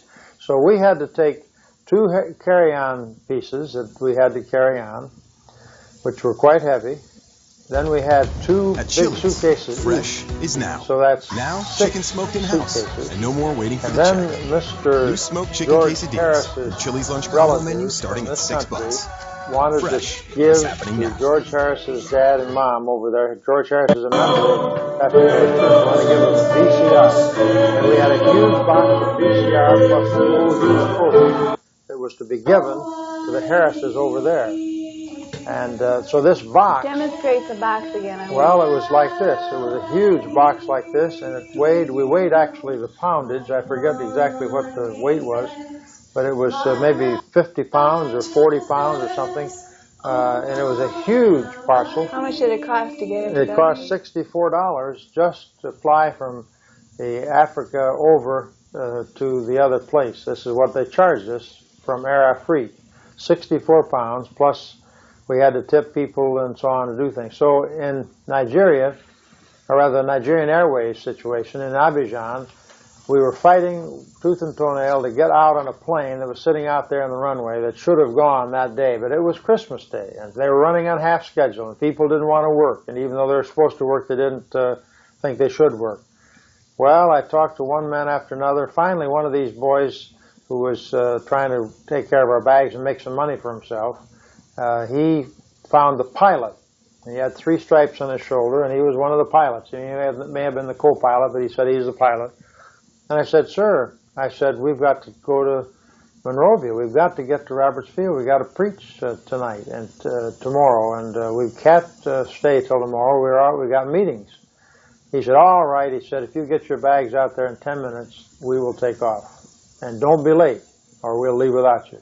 Well, I told the man at the boarding pass desk this, what the pilot said. He said, all right. So he began writing us the Air Afrique boarding passes. They weren't even Nigerian boarding passes. He wrote us Air Afrique boarding passes because it's all one, I guess, to that airport, Abidjan. And I had to pay the boys to get the suitcases off the treadmill, whatever you call that place that goes around. I had to pay them about $20. And then to get onto the plane... You paid them 10. Well, I guess it was 10. They wanted 20. I guess they wanted 20, but I paid 10. That's right. I paid $10, all I was going to give to them for the bags. And then I had to pay this man to write these tickets. He said, well, you know, it's Christmas, and my children need some Christmas presents, and do you have any money to give to me? You know, they wanted money. Everybody wanted money at Abidjan.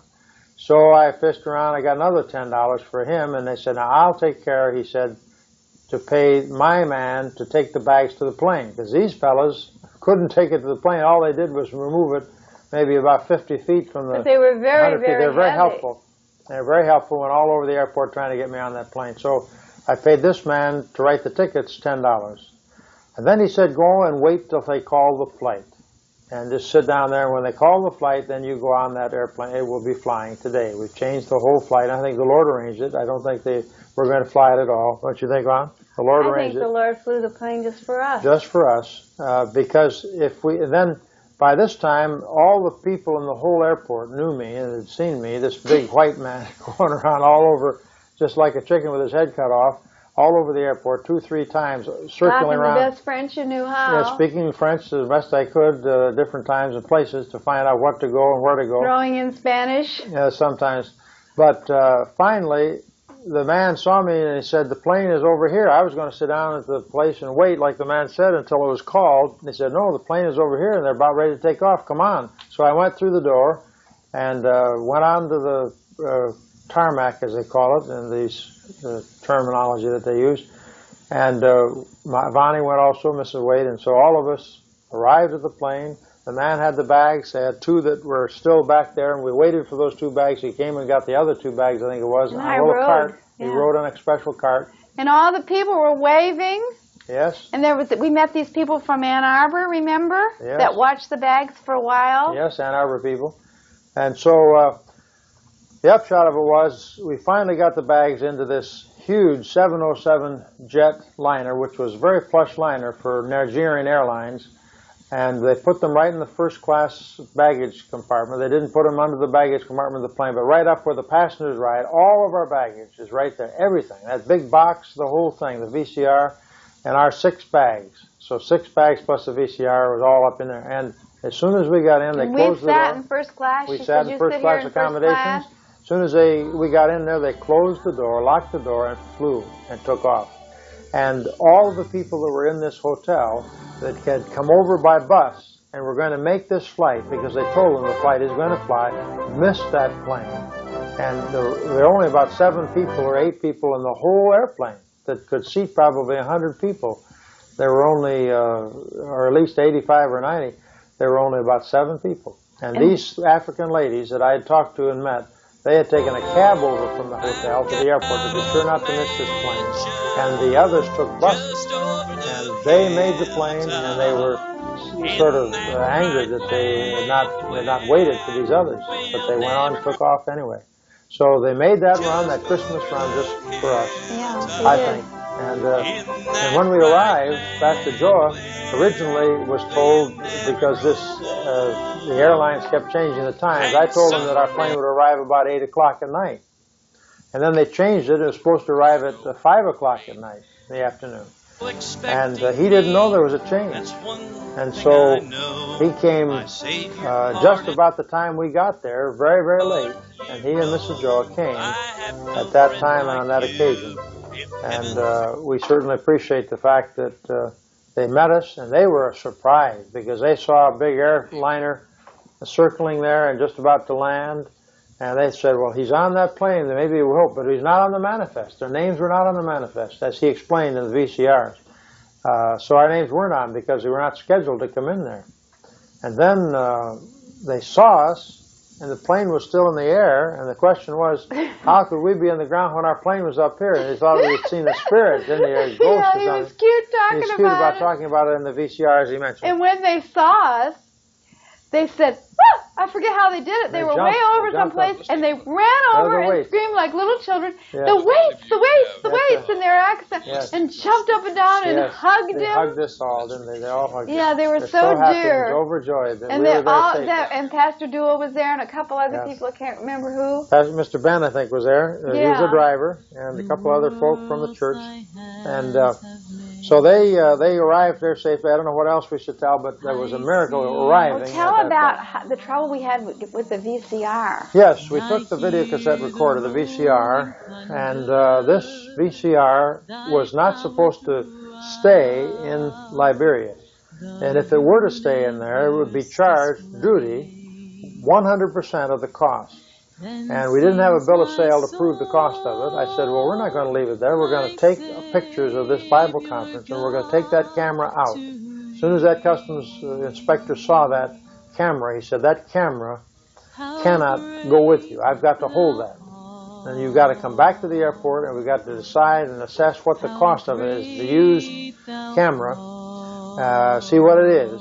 If you want to pay about $500 in deposit, then when you come back to the airport, you can pick it up when you leave, just so that camera goes, to be sure that that camera goes with you. That's what they're talking in terms of $500. We didn't have we had $500 worth of traveler's checks, and that's all we had to our name.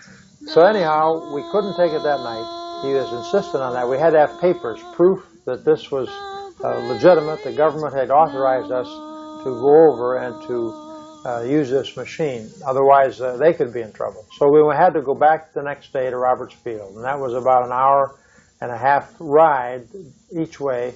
Did you go back, or did someone else? No, we had to go back finally to get the camera. Oh, when we were going by, or yeah. what? I don't remember how that well, was. when we were going, well, we went back and picked up the camera, Pastor Joa and all, and they didn't charge us anything. I had to fill out this slip. I had to go back because this was of the Lord, because we were not in Monrovia meetings, but we were back in Buchanan. And we had that extra day to travel back and forth. You see, if we had not been in Buchanan, but in Monrovia, we couldn't have run around that way. But anyway, they didn't charge us a penny.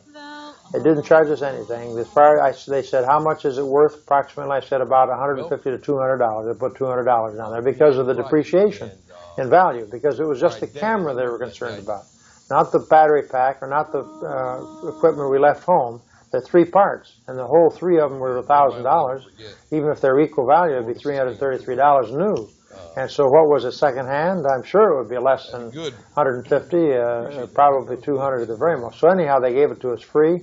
We got it, and we took it back out of there, and that was a hassle to try to get to pay duty on this. They wanted to make money if they could, but as long as it was not sold in the country, they didn't have to pay duty. It was going out. It was just something that we did. So that's what happened there. Anything else on that, honey? Well, should we tell about going back, or should we wait a while on that? Well, if you want to. What phase of the story do you want? Now, we're going to put these comments at the end, as I said, of each of these cassettes that we have, so that you can get some of the background in regard to this. Would you like to? I'm taking a picture of the robe of honor. All right. Now, that robe of honor was given to me on the last evening. That was the way they honored their guests, they said, and they dressed me in it. They put a hat upon me, as you see in the VCR pictures, and they gave that wonderful robe. It's a beautiful garment, and the cost of it must be tremendous. And for those poor people to honor us, it's golden threads, isn't it? Uh-huh. And to have them honor us in that way was amazing to us, and really tremendous. And this is the way they do it. And then they gave Mrs. Waite also a wonderful lapa. That's what they call L-A-P-P-A, is it? Lapa? I guess so. And that's the type of their dress. And they measured her the other day before, and they took it to a tailor. It was a complete surprise. Yeah, it was a surprise. Mrs. Joa said, I'd like to borrow your blouse. I'd like to make one like it. Uh-huh. And so she borrowed it. She borrowed it, and it's a beautiful dress and lapa that Mrs. Waite appeared in. Then they dressed her in that, and she came out to the people. And Mrs. Joa also at the airport, because she knew I wanted to buy several lapas, and we just didn't seem to be able to do it. She gave me some material. Yes, lovely material. And this is the material in the background there, and the material that's on the table. On the table. Beautiful, black and I sort of think I'll gold. make a tablecloth with it. Yes, I think it'd be real pretty, and then put a plastic over it. Very lovely. Very pretty. Well, then tell about when we went home, and then after we get that done, we can adjourn for now. Okay. Coming our Shackley. Yes, coming home was another matter. Another problem developed with the airlines. We were supposed to reconfirm our reservations with both Nigeria Airlines and Airways and Air Afrique, both. Nigeria would take us from Roberts Field in Monrovia, Liberia, and fly us over to the Ivory Coast. And of course, as you recall, we want to get our map there. We've got here's Liberia down here, Liberia, and here is Monrovia. And let me get my pointer here. And Monrovia is here. This is real nice with the monitor. Yes, yes, it is. Yes, we have the monitor working again. And Buchanan is here, and Monrovia is here. And the Ivory Coast is over here, you see. So we had to fly from this point back over here, or rather from this point over here, rather, and then from here off to the border, which is Senegal. And that was Dakar. And, Did you do that again? I don't get that. Well, we were at Monrovia here. Yes, We had to fly to the Ivory Coast east. Oh, is that what we That's did? right. We took Nigerian Airlines over here, and then from the Ivory Coast we took Air Afrique all the way to John F. Kennedy Airport. But we had to stop at the coast here of Africa to pick up more passengers. Take all of our things off. All of our things off, completely off, and go through customs again. From Dakar to From Dakar over to New York City was absolutely all taken. But that was the route we took. Air Afrique came from JFK down here and landed here at the border, on the coast, and then went to Ivory Coast, Abidjan. That's the name of it, Abidjan, the capital of the Ivory Coast. And then we had Nigerian Airlines from Abidjan over to Monrovia, Roberts Field. And that's the way we had to go. So Nigerian Airlines, we reconfirmed, and that was a little bit of a hassle. They originally didn't have us on the manifest, and Mr. Prince had to go and make sure our names were on the manifest to go from here to there, and we got that taken care of. But I couldn't confirm the Air Afrique. And they were always closed. They always closed when they told them. Our men went there one day. They close. Yes, and Nothing so like our airport. finally we didn't have to go with their tickets, but they did put us on the manifest. It was all right. But I was supposed to also reconfirm the reservations from Air Afrique, Ivory Coast, to Dakar to JFK. That Air Afrique was the airlines that we would take there. But I couldn't reconfirm that because in Monrovia, the Pan Am used to take care of Air Afrique, and Pan Am pulled out of Monrovia. The conditions are so bad there economically that Pan Am Airlines, Pan American Airlines, pulled out, and therefore there was no representative at all in Monrovia and in Liberia for Air Afrique. And so I would have to call way over the Ivory Coast. I didn't know the number. I didn't know anything about it. I didn't have telephones like we have here. So there was no way. We didn't have much extra time. Didn't have a lot of time. I was busy from 7 o'clock in the morning till 11 o'clock at night, preaching and teaching and so on. And so I couldn't reconfirm from Ivory Coast to Dakar to JFK. And so we arrived, Nigerian Airlines. We had a lovely hotel. Maybe you want to speak about the hotel that they housed us in when we arrived at 10 o'clock in the morning or 11 in the morning. Until 10 o'clock at night, the plane took off. And we had a wonderful room. And they gave us supper because we were in transit. We met this group from Togo, Friends of Togo, that were mostly people that, I guess, workers, what do you call that type of? Peace Corps workers. And along the line, we also met the Matchett, Russ Matchett and his wife, whose son, Tim Matchett, and the daughter, what's her name? Donna. Donna Matchett? Mm-hmm. Well, that's Mrs. Matchett. Is it Tim and Donna? She's Lorraine or something like that. Is it Tim and... No, but I mean the daughter. Oh, Tim and Helen Matchett. Tim and Helen Matchett are the missionaries to Togo with the Association of Baptists for World Evangelism. And so these people we met, and they were in this group of 35 or so that were going from Abidjan to JFK by Air Afrique. And so we were very happy to see them. We didn't know how happy we were until what happened later, but we had a lovely hotel. They took us with them because we were going on the same plane. Their auspices, their tour, even though we weren't a part of their tour. So we enjoyed the lovely hotel instead of sitting in the airport minding our bags for 10 hours. We were in a lovely hotel room and a supper that was completely gratis on Air Afrique. So then we got to the airport about 6 or 7 or 8 o'clock at night, and then is when the fireworks began. We went up to the desk, and we showed them our reservations. We showed everything was in order as far as we were concerned, but they said, "I'm very sorry, you did not reconfirm, and you are not any longer with reservations." All in French. And of course, I was very glad that one of these young men spoke fluent French. I speak some French, but not fluently. I'm more fluent in Spanish, but not in French. And the young man said that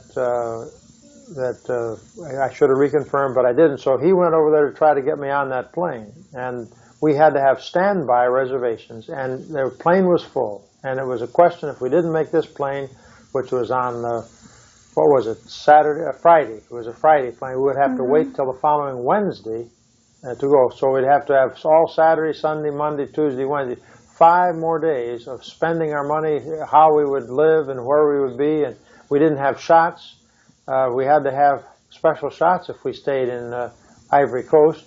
What was it, typhoid shots or typhoid? Cholera shots, that's right. We didn't have that.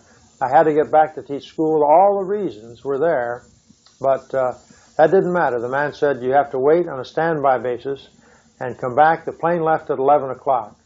And they said, come back at 10:30. So we just had 30 minutes to finagle and so on and so forth. Well, anyhow, the upshot of it was the man who was the tour representative who lived in the Ivory Coast, one of the Ivory Coast men himself, knew the man and knew everything. And then this French-speaking man... I think he was from the hotel. Maybe he's from the hotel, yes. Our monitor went out again, but at least we had it for a while.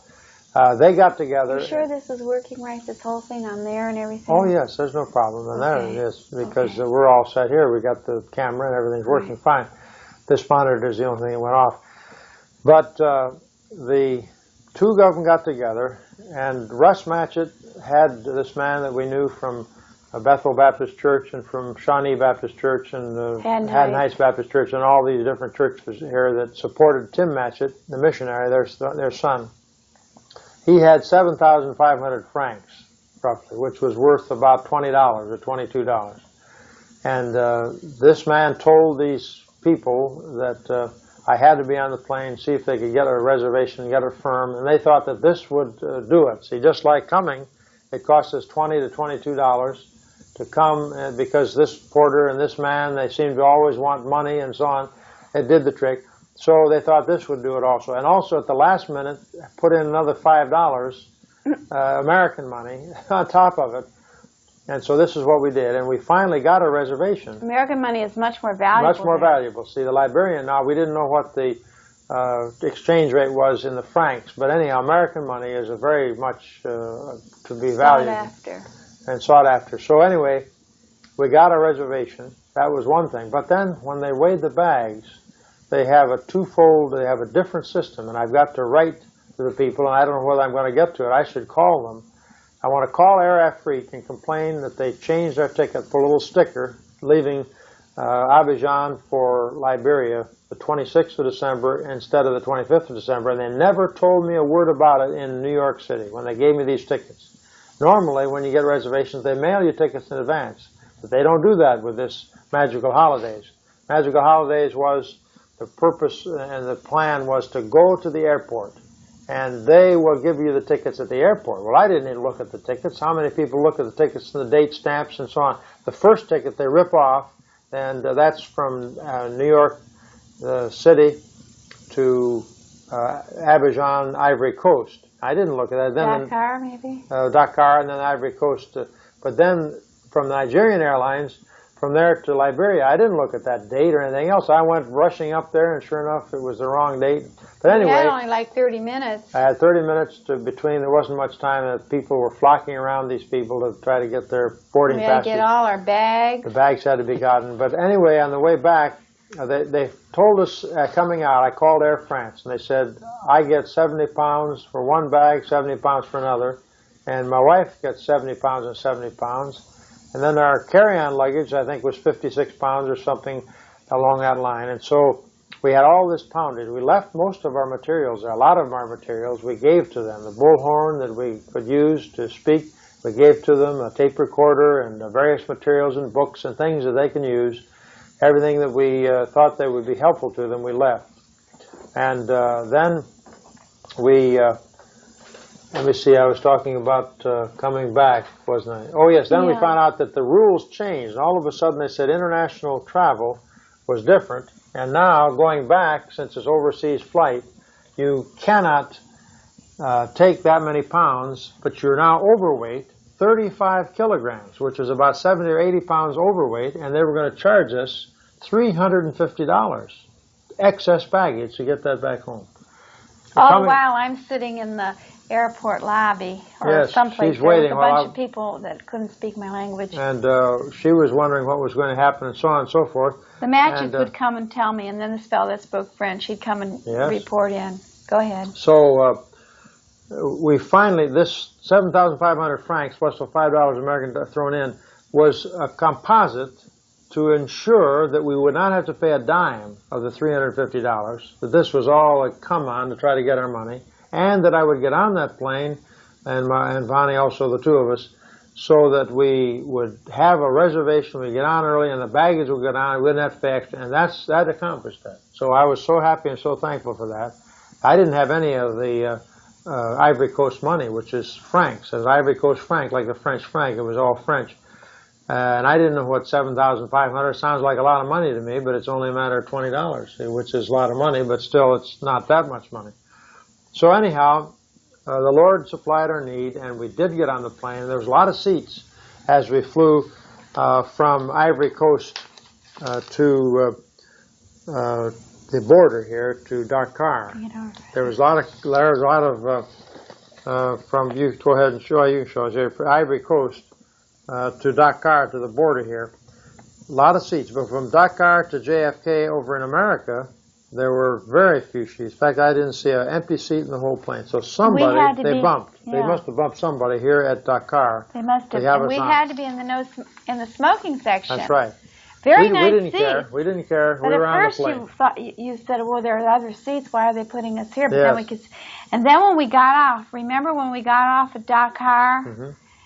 And we had reserved seats. Were these ours? They had a way of putting these on the back of the seat, and you wouldn't know where you'd lose them, you'd give it to the hostess, and she was speaking another language, and she'd put it back there, and then you'd hunt for your boarding pass. You'd have to hunt on the floor. This is the boarding pass returning home, because it's 2nd of January. And they didn't leave these on the seats, because you had to have them to get in and out of the airport, and they looked at, we didn't tell them about customs or anything. Yes. And so when we were getting back from Dakar, Don had this cart. Where's that here?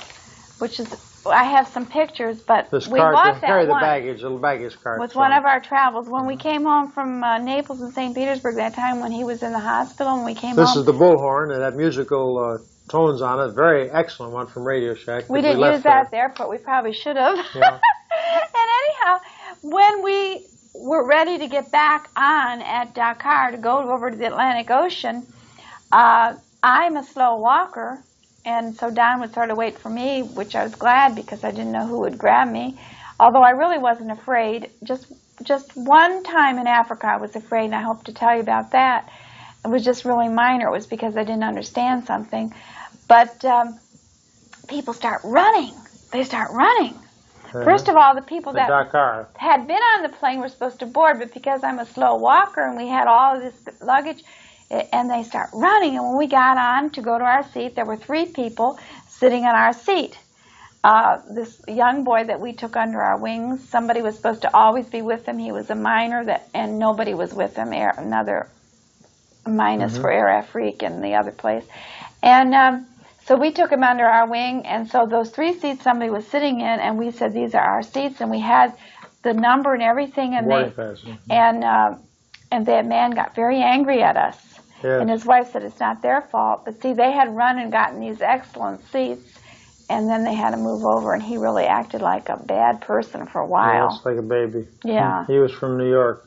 And then he got really a very good seat for himself where he could put his feet up and everything, much better. But so that took care of the trip coming home, and we arrived safely, and we rented a Hertz car. We thought that was the best way to get from John F. Kennedy Airport to home. Yeah. And it was, instead of taking the train and the bus and the cab and everything, it cost us $70.60, even for insurance and the whole thing. So it would have been very costly otherwise, and it took us right to our door with our suitcases. Very difficult with the suitcases. With 6 different suitcases, you imagine. It was really trouble-free this way. So we got home, and we praise the Lord for being here. Don sort of half fell asleep, and I wanted us to stop and sleep someplace, but he didn't. So we did stop, and we had breakfast, and it was our first solid food for a while. It was really delicious at Big Boys. And very good indeed. One of those. And arrived home, we were very tired because of the 5-hour difference in time. We're 5 hours difference, and so our sleep schedule was different as well. Going through customs. Coming through customs, which direction? Going there? Every time we stopped at Dakar, we had to go through customs. I had to look, especially at the VCR. Yes, see what that was. And then when we got to the United States, you have to go a special way. If you don't have a green card, if you're an immigrant without a green card, or if you're a United States citizen, you go one way. Mm-hmm. If you don't have a green card, you go another way. And the Matchett's had a girl with them, an African from Bina, some country that began with a B, who was going to go to Bob Jones, and they were sort of escorting her to this country. And anyhow, we lost track of Matchett's after we got to that point. And then I was taking pictures, and I was going to take Don going through customs. And I was getting up closer, a better shot, and the man said, "Don't take any pictures. You're not supposed to take any pictures in the customs, because people that bring things in that aren't supposed to be brought in. They get angry at the customs agent and they kill him. They could kill him. It may be kill a very him. definite threat." So I did, and then he was talking to Don, and he says that He was talking to me, and we oh, pardon me, I'm not supposed to call him by his first name. He looked at me and said, "Don't I know you?" I said, "Well, I said, "No, maybe you've seen me. I've been on TV sometimes, and NBC TV and various places. I don't know." I think I just asked him about half an hour ago where what the procedure is, and you go check this bag. And he thought I was a politician. I said, "Well, thank you." He said, "Well, that's not a compliment in New York." But I told him I was a preacher. I was in Liberia and so on and so forth, preaching, and we had these materials. And come to find out, he let us go without a single didn't look at a single bag, and got into the United States of America just on the basis that we were honest people on honest faces. And this man just took us at the face value. We only declared about $150 worth of things, which were from these materials, the clothes, and we got this $10 thing here, and that's all we brought in. So he obviously we had this. Mrs. Harris gave us that, but that isn't worth too much monetarily. It's sentimental. So that's basically what it is. That's and the story. Everyone else, they were going through their bags, pocketbooks, and everything. Yes, very great detail. Then we came out. He said, "You can take all the pictures you want out in the lobby." Well, I took a couple, but they didn't turn out right. And then we got a sky cap. Yes, very fine sky nice cap. grandpa-looking sky cap, and he was so nice. Very nice. He took the bag and said, someone had told us, this immigration man had told us, customs man, that about $1 a bag is roughly what they charge. So there were 6 bags, and I asked the man before he took it, I said, "Would $6 be all right?" He said, "Sure." So he took those bags, took it right up to where the bus was to take us over to the Hertz rental place. And he put the bags, and then he even helped us into the bus. And when the bus came, took them off, and I said, "This is the best service we've had in all the time we've been away, the very best." Right. And at least costly, $6 instead of $20 every time we went any place. And wherever we went before, these boys would come, the black boys in Africa, and they would come and they'd grab things before you wanted because they wanted money. That's right. They wanted money. We didn't want any help a lot of times, but they'd grab it away. We'd say no, and then they'd grab it, and then you felt like you had to give them money. And then one time, my husband said, "Oh, I don't have any. I just have some coins, 25 cents, 10 cents." They said, "Oh no, they didn't want 25 cents." No. So and once in the Ivory Coast, then I guess we better close and for another time. Once in the Ivory Coast, they had these shoe shine boys, and they would start to shine your shoes without permission, and you'd have to say no, you know. And this one, he started putting this white stuff all over, and saddle soap, all wet. And my husband said, "No, don't do that." And he stepped to it, and he says, "No, stop that. He had to be real. He get his teacher. Said, "Take it off."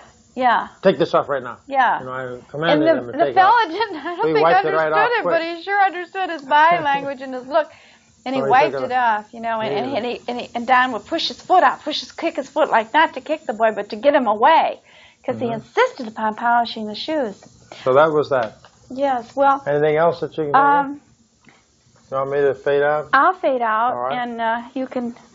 Anything else that we You could talk about the different errands that they wanted us to do. Like somebody wanted me to. Someone wanted to get a prescription for glasses because of the difficulty in getting prescriptions, and he would pay for the glasses once we knew the amount. Another one wanted some film developed because it's very costly and very expensive.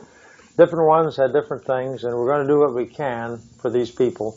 But we'll tell you about this in our next visit. And at this time, I believe we will just simply fade out, and we'll come back at a later time.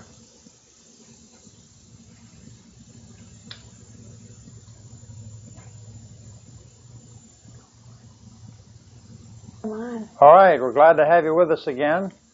And we're going to begin at about, well, what time is it? What does it say on the thing, Fawn? 9:21. 9:21 p.m.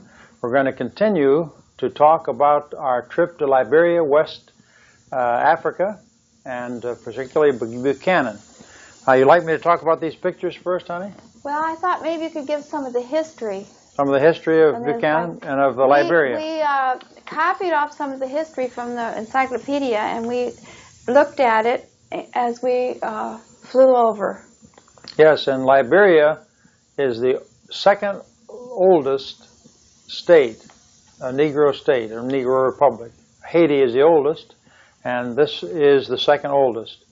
And the government began when the slaves were freed, and the free slaves were sent to Africa in about 1820, 1822, along in there. I won't read anything in regard to it, but just from memory. And these freed slaves went over and began to enjoy the freedoms of Africa. And of course, they became the Congo people, as we were told by our host and hostess, the Joas. The Congo people were the ones that were the slaves from America that came over to the Africans.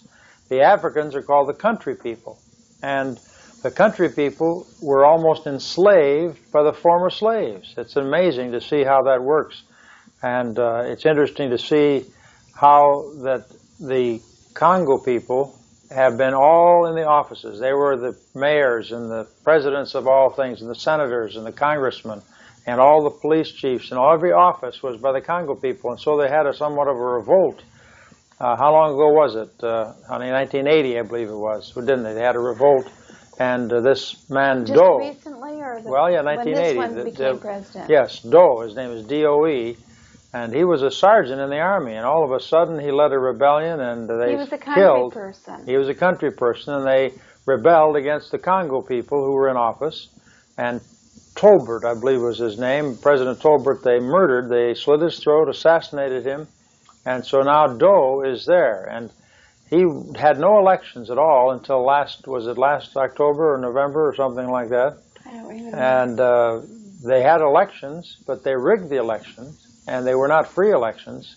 There were others running, but the soldiers guarded the polling places. The people couldn't get to vote unless they voted their way, and it was a fiasco. And they didn't count the votes for a long time. And then afterwards, a month, I guess, or so after the election, some of the people revolted and tried to put Doe out because he was so unscrupulous. And of course, that was put down, and so it's very interesting, the background. But I think that's enough, I think, for the history of the people of Liberia. Liberia means freedom, and it was because of the slaves that went there who were freed. Then they started in the Liberia, which is a free state. Now, what else would you like us to say, honey? You want to talk about some pictures? Yes, All right, this picture here is a picture. Is that angle all right and proper? I'll see when I get up there. That picture is a picture of the port, and I have a duplicate here, don't I? So I can kind of look and see what's on there. This is the water, is it? Yes, it's I think it's the Buchanan water. Port, near where they have the iron ore places. Yes, it's near Lamco. I guess it's in the Lamco, isn't it? It's the Lamco port. And no, we drove quite a while. yeah, I believe so. The Liberian Agricultural and Mining. And here's a picture of a tanker or a ship that is being loaded with iron ore. Iron ore is the largest industry in Liberia, and Lamco is the leading company. The second largest industry is the rubber industry, Goodyear Rubber, Tire and Rubber Company, and so on. That belt, I believe, is going into there. Yes, I will. I don't know about that, but I will show you the belt here. That belt moves very rapidly, and it moves tons and tons of that ore. They're in huge piles, this iron ore, and it goes into the loading places and then into the ship, which you just saw, and it is their major industry. They get this up in mountains. They have mountains of iron ore in Liberia, and this industry is threatening to move out, and when it does move out, of course, it will really impoverish the people even more than they are impoverished. But the way the government is, they're questioning whether they can stay in there much longer.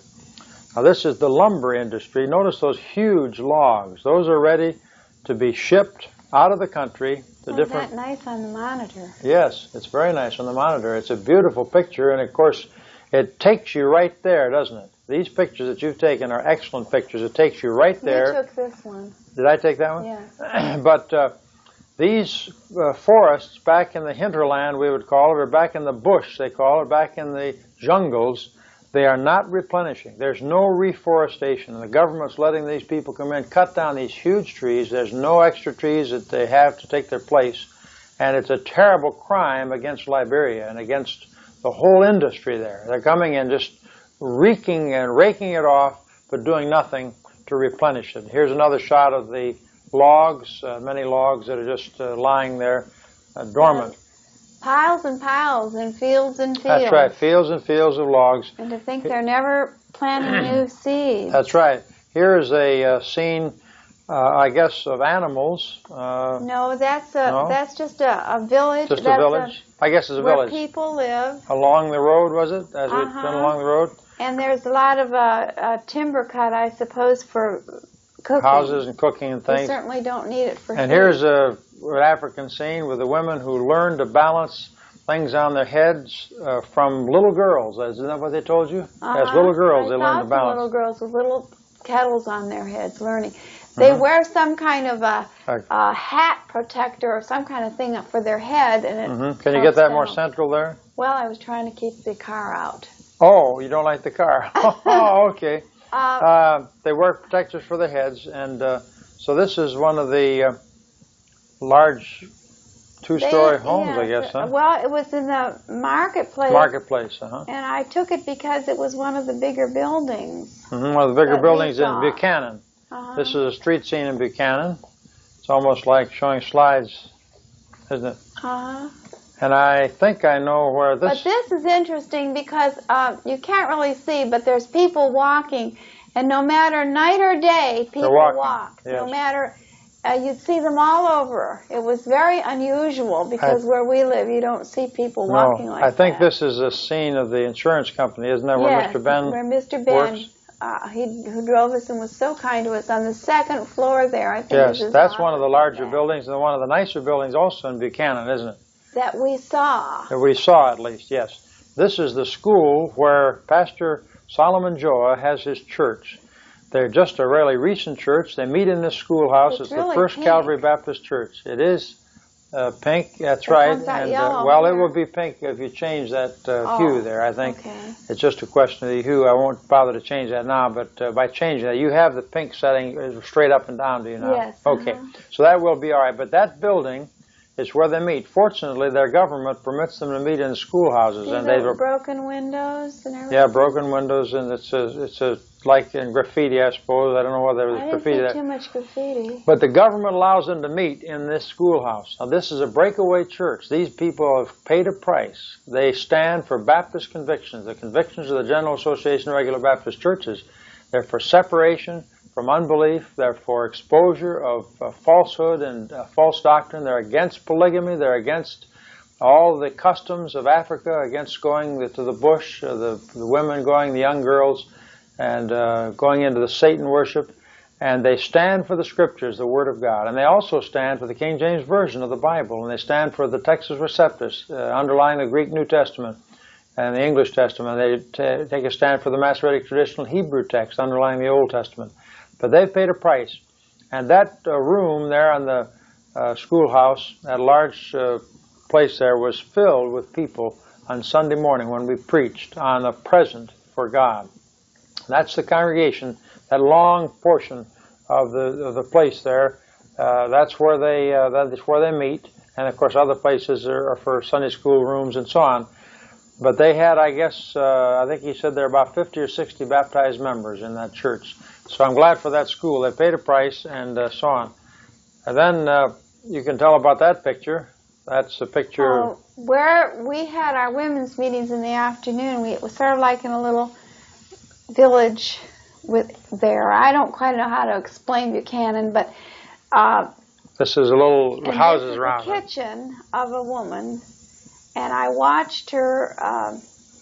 When we left in the car, she was sifting her wheat and pulling straw from it, I guess, and saving the straw for a broom. For brooms and the wheat for the food, huh? Right, and when I came back, I said, could I take a picture of you in your kitchen? And she gave me permission. She couldn't understand me, and I couldn't understand her, but she knew about a camera. Here's a picture of Mr. Ben and his car. That car took us all over the area, didn't it? It picked us up from the airport.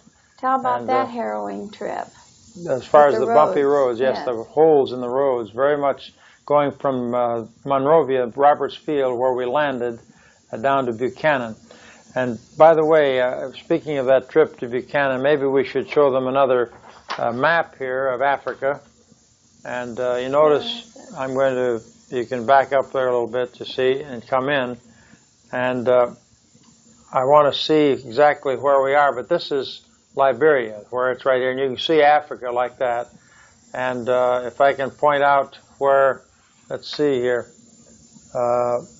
Ivory Coast is right next to it. The Ivory Coast is here. And then Senegal is up in this area.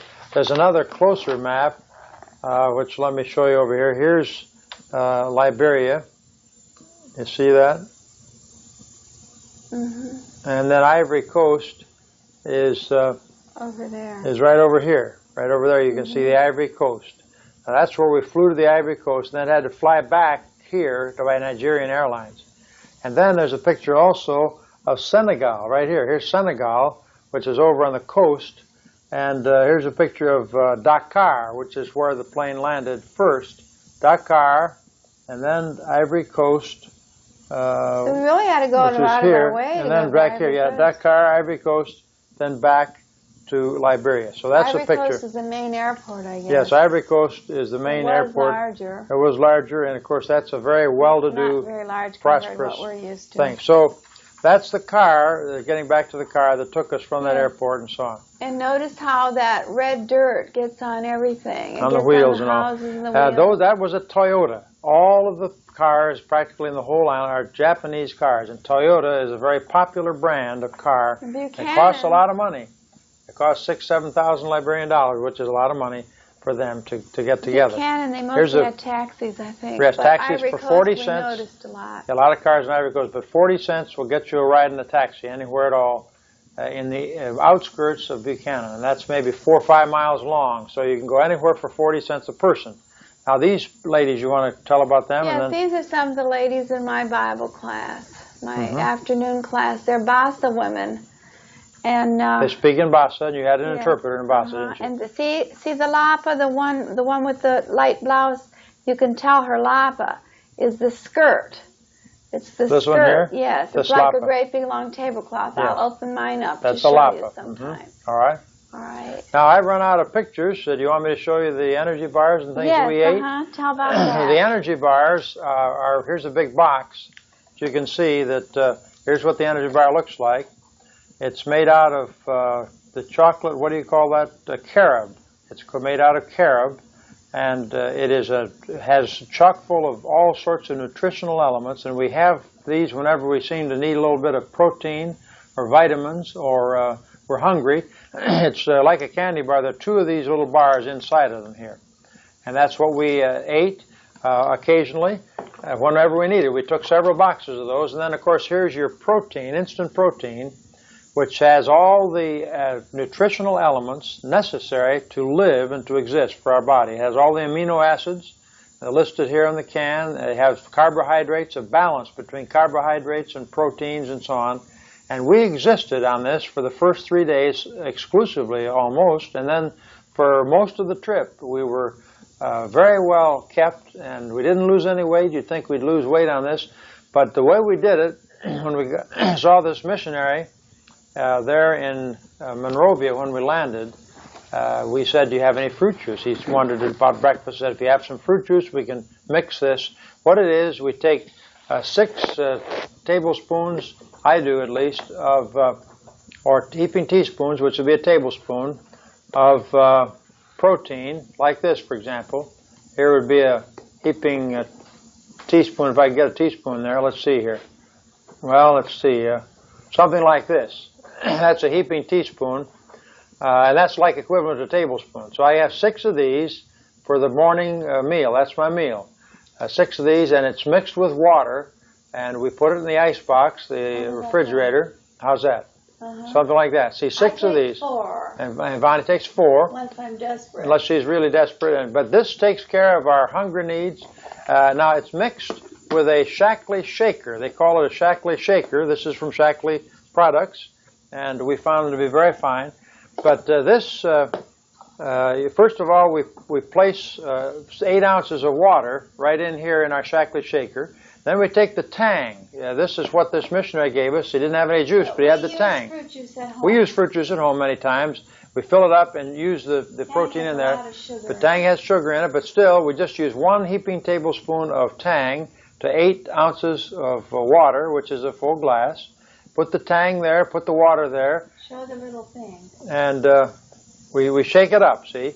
And then we put this, which is the genius of the thing, see, because this protein is hard to mix. And we put the powder inside of here, right in there. Put this protein powder right in here. 6 tablespoons is about up here. Now, normally all you need is 3 of these to exist. You can live, but we take more because we're maybe hungry or something. But well, this is because you've had cancer. We've had cancer. We've got to have a lot more. But you put this in there like this. You got your water. You got your tang or your fruit juice, if it's not water and tang. And then you put this on very tightly, and you shake this up. And this, of course, the powder gets all shaken up. And then you have your tang. This is on the road. We use this on the road. This is called the Shackley shaker. Now here we have a milkshake arrangement that just beats it up like a beater. So we have our protein here at home. But this is what we thrived on, what we existed on, because we weren't sure about the food. They told us not to eat any fruit, except you could take the skin off of it, and that would be all right. But any fresh fruit, do not take it. Do not have fresh vegetables. Be sure the vegetables are cooked long, and then they'll be all right. And then, of course, we take our vitamins. Before you get into vitamins, yes. Could you tell us approximately how much this costs? This is about $17 or $18 if for a large can. For a large can, 36 ounces. And this lasts, we figured it lasted almost 10 days. It probably lasts us, that was when we took it a normal amount. For instance, I would take it at home. When we went there, we had to depend a little more on it for nutrition. And so probably it lasted maybe 5 days or something. So we took 2 cans of it, didn't we? And it came home in good shape. We had it 3 or 4 times a day. 3 or 4 times a day. And we had also some chicken soup. I guess that instant soup you didn't bring. But that instant soup is an excellent thing to go with that. And that was our nutrition. That was our health. Plus our vitamins and minerals. And you want to show me that also? Yes. Both of them. We have 2 of these. One for Mrs. Waite and one for myself, and they're both the same. They're vitamin organizers, what they are, and we got these for especially 2 for the trip. We had 1, but 2 for the trip. Sure how long we didn't want to run out of them, we didn't and want to take all the bottles. no. And so they're pretty. Over here is the chewable vitamin C. And chew that right up like that. See? Wait, I didn't get you doing it. Yeah, chew that right. Excellent. The base on that is orange and grapefruit. And here's the calcium right here. That's a little different base, sort of a chalky base. Tell what you did last night. Well, I had to take several of these because I had muscle spasms in my leg. My legs woke up since this chemotherapy. But this calcium helps those muscles and quiets those muscles. And I took 3 or 4, 5, 6 of them. And it helped them and took take the tension off. But here is your beta-carotene, which is a strong anti-cancer vitamin that Shackley has recently developed. Your hand like this. Like that? Oh, boy. Oops, like that? Uh-huh. All right, that's a Shackley vitamin there. Beta-carotene. Here, make carrot juice. Here's vitamin. Easier. This is vitamin B complex, which is very strong. I take 3 of these a day, 3 of these a day. I take 20 of these because they're only 100 milligrams each and very small. And I take 20, which in order to do it. But Our Lady said it's best. I take 14 of these a day. This is the calcium. Here's the Herblax, which is I take 5 of those a day, and Mrs. Waite takes I think 4 or so. But this is the detoxifier. Not only laxative, but detoxifies the system. Changed my whole life, ladies and gentlemen. Yes, now these right here are what we call Vital E, and that's got all the minerals and vitamins that are necessary for the day. You take 2 of these and you have all the ones for the day. Now I take 6 a day because I've had cancer and they suggested that would be better for me. But this is a very, very high potency vitamin mineral combination. Then here's the lecithin capsules, and these, I take 8 of these a day. This takes care of the blood. Like what? That's right. Like that. This takes care of the blood and the fat in the blood, the cholesterol. That's the purpose of that. And then we have vitamin E. I take 4 of these a day. And vitamin E is 400 international units of vitamin E. And this, of course, is good for the blood. It puts oxygen in the blood and makes that blood where it goes to your muscles to be able to operate better. And then over here is what we call EPA. It's a special type of acid Fish oil. from fish.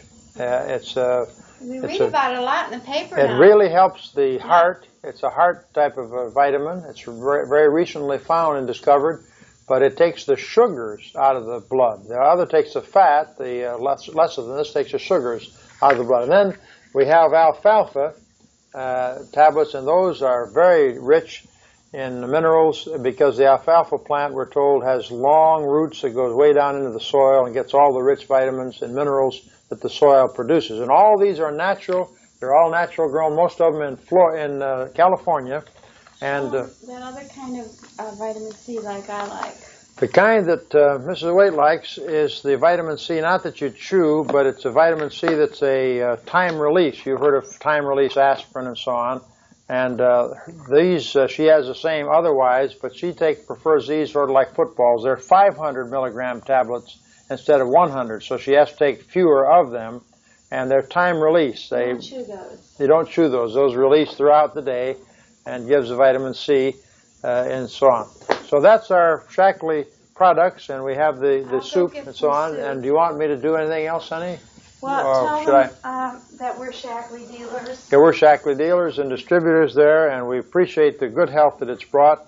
We were told about it from a lady up in New York State when we did Fanny Crosby, tribute to Fanny Crosby in her church. Thelma Williams is her name. She has been a dealer and a health enthusiast and a nutritionist for 18 years. And she told us about this when we were in her home. They're very well-to-do on this product. This has brought them a great deal of wealth as well as... no, but they take about $250,000 per year, which $250,000 a year is pretty good in anybody's judgment, I'd imagine. They don't have to stay in the business, but they're trying to help people to stay healthy. There's been a number of cases that have been helped, those who've had cancer, and this nutrition, this real good food, not this junk that we get in the food markets and so on. We've been poisoned by impure water, impure air, and impure food of all kinds, and so it's necessary that we have pure of these things. That's why this Herblax takes the impurities out. If you can only take 3, I sound like the green grocer. Take the Vital E, that's around our way, the man that tells us about all these different products. Vital E, which is your mineral and vitamin combination, 2 of those a day. The Herblax, 2 to 4 to 5, whatever of those, purifying the system, getting the poisons out of the blood, as well as the laxative value that it has there, but it's a detoxifier. And then, of course, the protein, this protein, which is most essential. This gives you the vitamins and the minerals and the protein that your body and your cells need to grow and have healthy tissue. So these are the big 3. These other things are helpful, too. Now, this other that we took along is the soup, the slimline cream of chicken soup.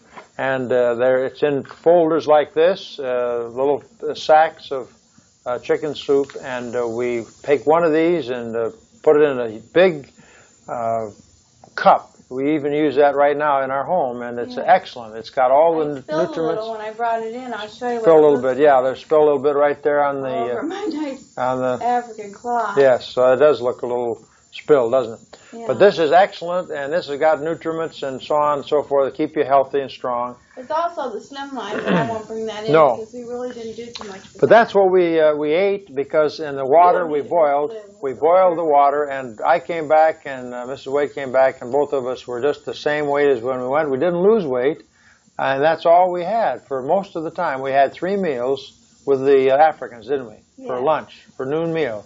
We were pleasantly surprised. Surprised. We had my husband, as you know, for his earning money, because the Bible for today doesn't profitable. It's non-profitable. Non-profitable. It's profitable for the Lord. For the spirit, yes, but not for putting food on the table. And he and I have taken Shaklee instant protein since July 1st. Yes, and in the morning and for lunch. Sometimes I would have something else for lunch, and he would be able to wrestle with his children at school and do everything. That's right. And very good. Very fine ever since July 1st, and especially September when I went to school. I'd take 6 of these heaping teaspoons, or 6 tablespoons, in other words, in the morning. I'd take an energy bar for my noon meal for lunch and drink water, plenty of liquids. And I come home and I have some more protein when I come home. But this has been able to sustain me, and I feel good. And I don't have headaches, and I'm not hungering and craving things. We have fruit juices, and tell them about the nice sort of rye crisp type of bread, with wassa bread from Sweden or whatever. We did eat and that. Peanut butter on those. Those are that excellent. In Africa. In Africa, we used that because that was a good snack. We could have a little something to crunch on. Something to crunch, and that's what we've been using here as well. And plus juices. When we're here, we can get pear juice and apple juice and cider and grape juice and pineapple juice, and we've been eating those, and cranberry juice.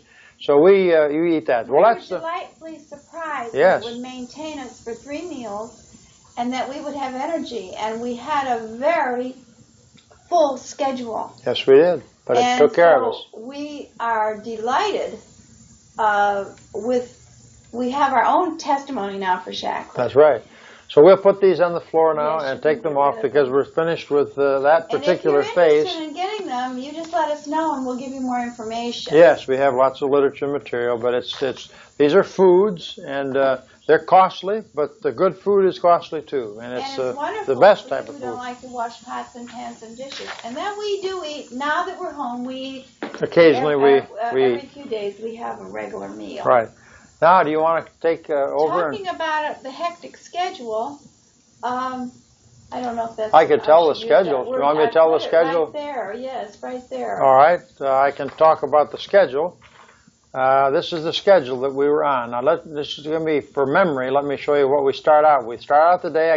We get up at 5:15. I say I get up, and then I wake Mrs. Waite up a little later. But 5:15, take my shower, and we leave the room. Mr. Prince would ring you at 5:15. Yeah, Mr. Oh, yes, he had to ring me because my watch alarm wasn't working too well, and I wasn't able to respond at 5:15 too well either. The air conditioning was very loud. The air conditioning was loud, and praise the Lord for the air conditioner. But we got up at 5:15, I did. He gave me a nice ring, and by 6:30 or 6:40, 20 minutes to 7, we left the apartment. Mr. Ben, you would pick us up, or perhaps Mr. Brown, as the case may be, you'd pick us up, and we would go over, and the meetings would start at 7 o'clock in the morning, 45 minutes on the book of Colossians. Then we'd have a 10-minute break, and the women would go with Mrs. Waite to the husband-loving lessons, and I would teach the men on men's leadership, pastoral leadership of the pastors and the new young leaders coming up that would eventually be pastors and deacons in their churches. Then, following that 45-minute session, at 11 o'clock, there would be, again, the second lecture of the day on the book of Colossians. And then we'd have lunch and a brief rest, and then at 3:30, they'd come back, and the ladies who cooked in the kitchen, Mrs. Waite would give husband-loving lessons there to them. And then I would, at the same time, give leadership to the pastors and the pastoral leadership class. And then in the evening, we started at 7:30, or 7 o'clock rather, to 9:30, 7 to 9:30 every evening. I would preach twice, 45 minutes each, once on Bible texts and translations, once on the struggle for a pure church, and for church's struggle for purity on separation, Bible separation. And he preached with real power, too. The Lord was blessing, and I appreciate so much the prayers of God's people who are praying, of our Bible for Today friends all over this country. And we appreciate the contributions that they made, the gifts, sacrificial, many of them sacrificial gifts, some larger, some smaller, but all wanting us to go to Africa. And we'd like to tell you that the Lord did bring in the funds to take not only Mrs. Waite, but also myself to Africa. And then an extra over and above surplus of about $500, which we are sending to Pastor Joe and his wife so that they might be able to get a motorbike, a motor scooter, a motor conveyance so that he can go around all over that territory and preach the gospel and visit and do the things he needs to do. He doesn't need to have so much as a bicycle. That man walks everywhere he goes. So we're able, and we thank you people who contributed. He walks far, too. He walks far. We thank you people who contributed, and we want to let you know that every bit is going back to the people that you gave it to, and we're not keeping any of it here. And we want to also, in addition to that, ask you to pray about giving on a monthly basis to the Liberian Christian Fund, the Baptist Fund there for Liberia, care of Brother Solomon Joa, and through him, he's the council chairman of the Council of Six, and he's also the national representative of this association, the National Association of Mid-Liberian Baptist Churches, and we want to help these brethren. His own personal needs as a missionary and Bible for Today representative, and also any of the other needs that he sees that are necessary. And those who give and contribute to that missionary fund each month, we will send to them on a regular basis. And we're going to send this $500 an international money order. Maybe we'll do that the same each month, whatever's the best way for them to receive funds for support, that they may continue to preach the gospel and stand for the Word of God. We certainly have appreciated being with them. I'll turn it now over to you, and I can come in on some things. And you go ahead, Mrs. Waite, and see what you can talk about. I want to continue in that same vein. I don't think I've ever experienced the feeling of prayer support. You who contributed financially, we sent a letter, and it asked you to pray for us. And we said, when you're carving your Christmas turkey, pray for us.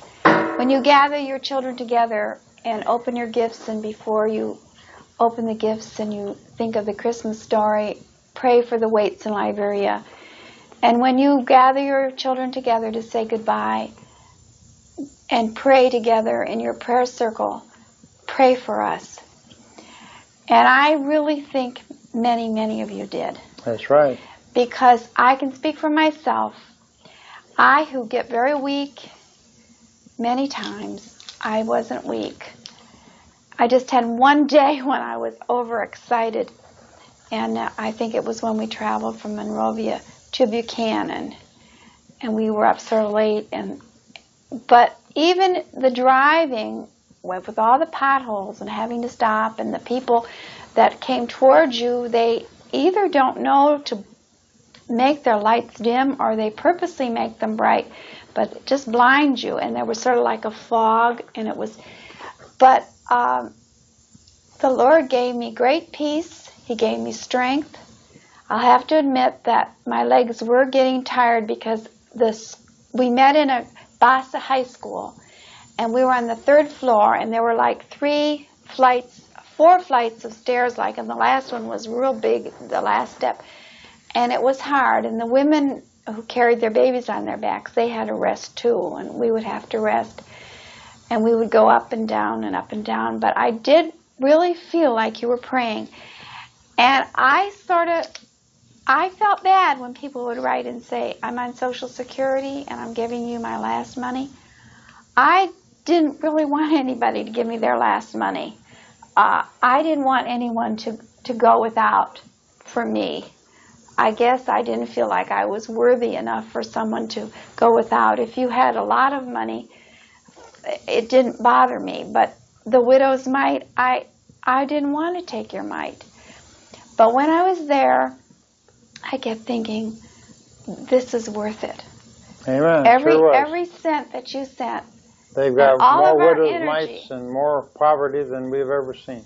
And all of the energy that we had didn't go in sightseeing. No. We met some people, and they told about how they had such fun games where they played musical chairs and all these kind of things. Well, maybe Pastor Joe's people play musical chairs, but they didn't when we were looking. And I have an idea that he is too involved in hard-hitting the Bible stand. study. preparing things for the ministry, wasn't it? And so we didn't play any games. It was, my husband preached 5 times. Every day, taught 45 twice, minutes a day. 45 and I minutes each. taught hard. Husband loving isn't easy to teach. You taught for an hour, 2 hours every day, didn't you? And then Fanny Crosby, and it was hot. And then Francis Havergal in the evening. Yes, and then we had maybe one afternoon when I wasn't with you, Mr. Brown took you around, or was it Mr. Ben? Yes. And showed you, and Mr. then Brown. I said, oh, I didn't get to see that. So then the next day Mr. Ben took us around, and then Mr. Brown took us around. And that, our whole sightseeing couldn't have been more than 3 hours. No, that's right. Because we didn't have any time, even if we wanted to. And I wanted to go out and buy things, and we didn't even have time to get the money to buy things. And if we'd had the money, we wouldn't have had time to buy things. That's why I was so thrilled when they gave me the Lapa. Yes. Well, I'll show you the Lapa later on. I want to show you some of the pictures now, but I do want to say thank you. Yes, I do too. Thank you so much. You know, for sending us. And yes, also, I would like to ask you to pray and praying about going another time. These people, I think, if they ask us once, they ask us 5 or 6 times, Pastor Joa, we hope, Dr. Waite, that you will return. We want you to come back. Didn't he? Over and over and over. Now, he hasn't put it in writing. That's before I heard him, though. That was even after I heard him. Oh, well, during the time, all the time. He wanted me to come back, and he hasn't put it in writing, but he says, pray about it and consider whether you will come back to tell us more about the Word of God and to help us to start a Bible school. They want to start a Bible school to train their pastors and their preachers right there in Buchanan. And I've even made up a curriculum, 3 or 4 years, that they can train their pastors. And that's a tremendous thing, isn't it? So we don't know whether our people will support us and send us back again, but we hope that they will. Don't you, honey? Yes, and I want to say this. I'm grateful for the financial support, and it was a surprise. We'd never done this before, and we didn't ask everyone on our mailing list. No, very few people. We put it in the in our news report, and several people were most generous just by my column and by my husband's Africa calling part. But then we wrote to people who had been supporters. We didn't write to everybody, and the percentage of that was very good. But the thing that really, I think, moved me more was that I really felt you were praying. That's right. I really did. I think I was more touched by that. And I feel in our church, they dismissed some people. They said they weren't getting enough for their missionary dollar. So I'm always looking around to see what the missionary dollar is doing for, like it's sort of like a stock market thing or something. But I felt, well, I would walk around and think, am I giving enough for their missionary dollar? And I felt that we were. Amen. I sure were. I suppose if we were there longer, we would have to rest more. You know, you would burn yourself out. Mm-hmm. But well, Shackley and the Lord both helped us. And that was such a delight, the Shackley was, and the people couldn't see how we were living. No, they don't because know. Mr. Prince, when he would have other people there, they always entertained them, with, fed them in their home. Fed all 3 meals over right there. At their apartment. And they couldn't get over how we didn't go around. We weren't trying to be snooty or anything. No. We just wanted to be careful what we ate. And I explained it, and I hope they understand. Yes. All right, now I want to show you this picture. Do you see this picture? You want to show the insect repellent first before all the pictures, honey, or what? Oh, all right. I'm just saying it's in the way there, and we can get that taken care of. My husband's sister and brother-in-law, Dot and Hank Benedict, they thought we should have cutter repellent. We were told by the lady, the nurse at University of Pennsylvania Hospital that told us about malaria, that the 2 kinds were cutter and off. Isn't that right? That's right. And my sister-in-law, Dot Benedict, felt that cutter was better. And we couldn't find any on our side because they don't carry our side of the Delaware River. Right. They live in Philadelphia and we live in New Jersey, and the Delaware is between. And anyway, there's our little talking clock telling us what time it is, 10 p.m. Yeah, 10 p.m., right on our date stamp up there, January 16th, right on time. Anyhow, she found some cutter. Our side of the river, they don't stock up on mosquito repellent until summertime. Whoever thought of the week before Christmas getting mosquito repellent? So we mostly use this, and this is an orange can. But we had green. I don't know the significance of the orange, but because I had this one, we sprayed every morning and night, and it just to keep away from malaria mosquitoes. We wanted to be careful. Then here are the. We each had these. We were supposed to take one, but the pharmacist didn't have the brand. Didn't have 500 milligrams, yeah, so but we had just to take 250. Two. And you want me to help you get that off? I love these child-proof, caps. Yes.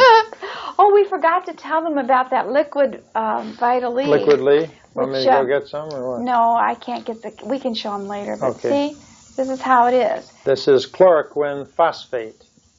And it says, quinine derivative. Give on Waite 2 tabs each week, beginning week prior to, week of, and for 6 weeks following, travel to malaria. Endemic. The endemic, which is upon the people. Malaria. Glad I have my language man with me. Area, chloroquine phosphate. Chloroquine number phosphate. 20.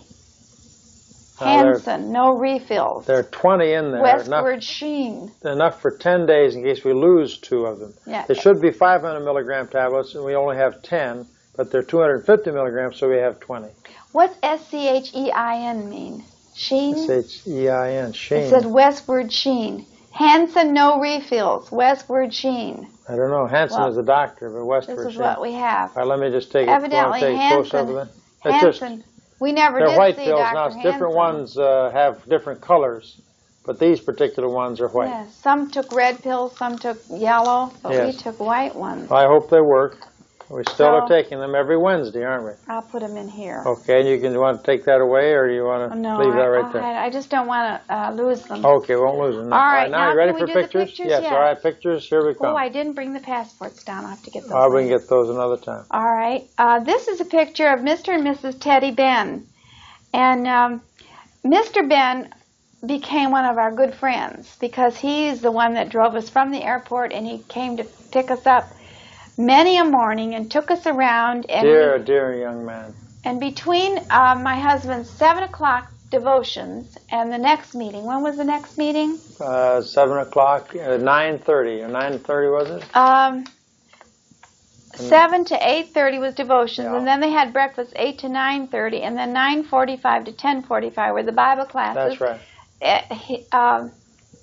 And between when was those, the men's meeting? Men's meeting was right then, 9:45 to 10:45. Okay. And during the men's meeting, I would teach the women in the morning. In the afternoon, they had a free period sometimes, except when they had a double up, and I would teach the women in another place in the afternoon. So this is Mr. Ben. He is an insurance manager. And he used to be a salesman, and when we would drive with him, he would see men all over, and he would speak to them, and some of them had suitcases, and he'd say, he works for me, or he's one of my men. And so I take it Mr. Ben had a very good job, and jobs are very hard to find, too. And when we drive, I didn't take a picture of this because I was afraid of the consequences. They had gates often, and you had to stop. There were checkpoints. And coming from Monrovia to Buchanan, there were 2 or 3 checkpoints, and big bright lights and officers, country police. Yes, yeah.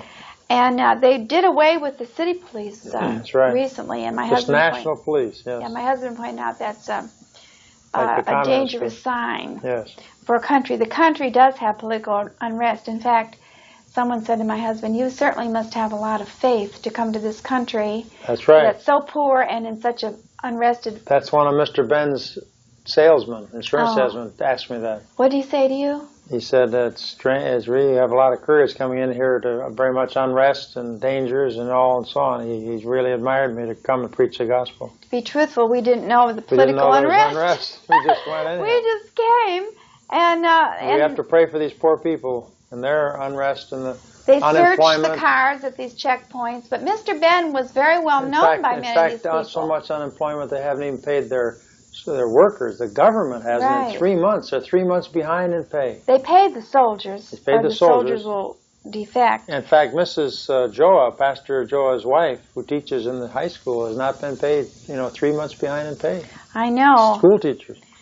They live. They The just don't have Joes money. live on faith. They certainly We'll talk do. about that later, Okay, maybe. go ahead. This is Mrs. Ben, and she recently received Christ as her Savior, according to Mr. Ben. She went to, I believe, a liberal Methodist church.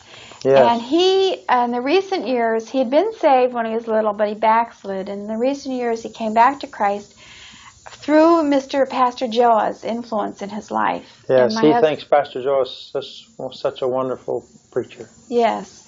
Wonderful. And so Mr. Ben was hoping that these meetings would mean a lot to his wife. His wife isn't feeling well a lot. And they have 3 little boys. And she came out several times. She came out, and then the last service she came forward.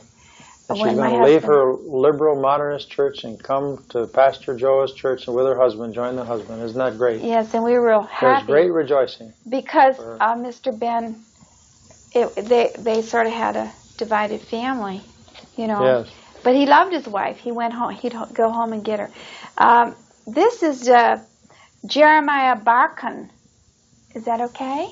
Yeah. So it shines a little, I guess, there. And he is an evangelist. And he, is he the one that would say, praise the Lord and amen? Maybe. I'm not sure if he's the one or not, but I don't know who it was. He said his wife was not able to come.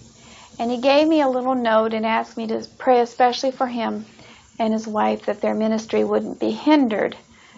I guess my teaching husband living lessons, he thought I should know about that. It really humbles me because I really... Why don't you turn that cup around so you can read the initials on it? Here? Yeah. Oh, all right. I don't know what it says. For? I don't know. I don't know. I have that around. Okay. Now, this picture isn't too good, but that's my husband.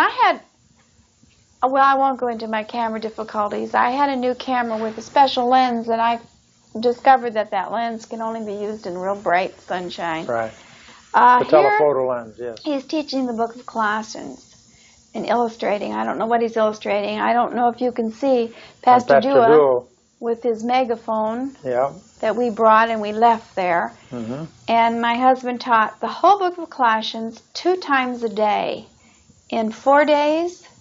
4 days, 8 sessions. We have it all on cassette tape and, of course, on the VCR also. And he'd say sometimes, I must hurry along, I'm not up to my schedule. And they said to him, how do you know where you are? And he said, well, I just know to cover so many pages. And he would, notes, yes, and can you think of some of the Greek words you said? Oh, agorazo. And then Pastor Dua would say, agorazo. Yeah, then I'd say, like holy, hagios. Hagios. And then hagiadzo. And the Bassa people would especially laugh because they weren't used to hearing. But after a while, they didn't laugh. They accepted it, yeah. But at first it was very humorous, and of course it tickled us that they laughed. He probably said a few comments too. He said, "I'm a great Greek scholar, probably." And yeah, the Greek probably. said something. He's probably kidding a little. Yes. Now this is just don't center it, and then it'll look all right. This is a family, and he said, "Would you take a picture of my wife and my children?" And I said, all right. And so they dressed up specially and came. I said, come tonight. And so I had them over there, and I don't remember their names. But see, they're in African dress. Aren't they pretty? Very pretty. Very nice. Mostly the men wore, are we called Western style? Western, And now, Pastor Joe explained to us when he first met us how we're supposed to shake hands. And he said also, besides this way of shaking hands, the African, especially the Bassa people, will hug you, so not to be alarmed. But they did hug my husband, and in closing, some of them, when I hugged a girl, she hugged me back, and from then on, they all wanted me to hug them. But they didn't, and I loved it. And they didn't be presumptuous. They didn't come to me and hug me until I opened my arms to them. And I wish that were on tape, but of course I was the one at the camera, and I had to turn. I turned the camera off. Maybe I could have let it run to give my attention to the women. Now, when my husband comes back, we can show you how to do the African handshake. You go together, and then you leave each other by the middle finger and snap. It's real nice. That's right. There's a snap. That's that's a traditional Bassa handshake, I guess. It might be an African because maybe Liberia. I noticed when we were in New York at Kennedy International, where I told you my first shock of Africa came, that they were doing these funny things with their hands. Everyone that met each other, and see, that's what they were doing. I didn't know what it was. Isn't this the fella, one of the fellas that was a college graduate? He wanted the I'm not sure. Either that or he wanted the Colossian notes so he could know the Greek and how to spell it. He wanted me to spell the Greek words, and I said that would slow me down, so I gave him a personal copy of the Colossian notes with all the Greek meanings and everything that I was preaching from. Oh, good. And Pastor Joe, I left with one too. Oh, the one that's all typed up from your former secretary? From the computer. No, not that one, but the notes I preached from. The notes you preach from. Yeah. All right, now this is an interesting picture because it not only shows us, introduces you to Mr. Brown, Mr. Brown, but it also shows the school. Oh yeah, that was the school behind. Yes, that's the first floor of the school. Now, Mr. Brown works at Lamco. What did he do at Lamco? I'm not sure. And the ones that work at Lamco and live at the camp, I think he was in electronics somehow. Really have very nice places. Now, he has a taxi. That's a taxi cab. It's out of service now. They have to have some work in it. And I asked him, how long does it take to pay for itself? And he said about 6 months, that car. And the car is $6,500 or $7,000.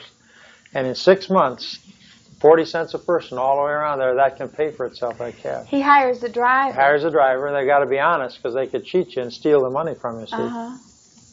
But he took us all over. We had our own taxi, and of course people were trying to get hire in the that taxi because with it's painted yellow. And most of the cars there, Mr. All Brown. the taxis are yellow, aren't they? I have another picture later of Mr. Brown. Go we can talk more about him. But he was very nice. Very nice man. He took us all over, took us out to the church property.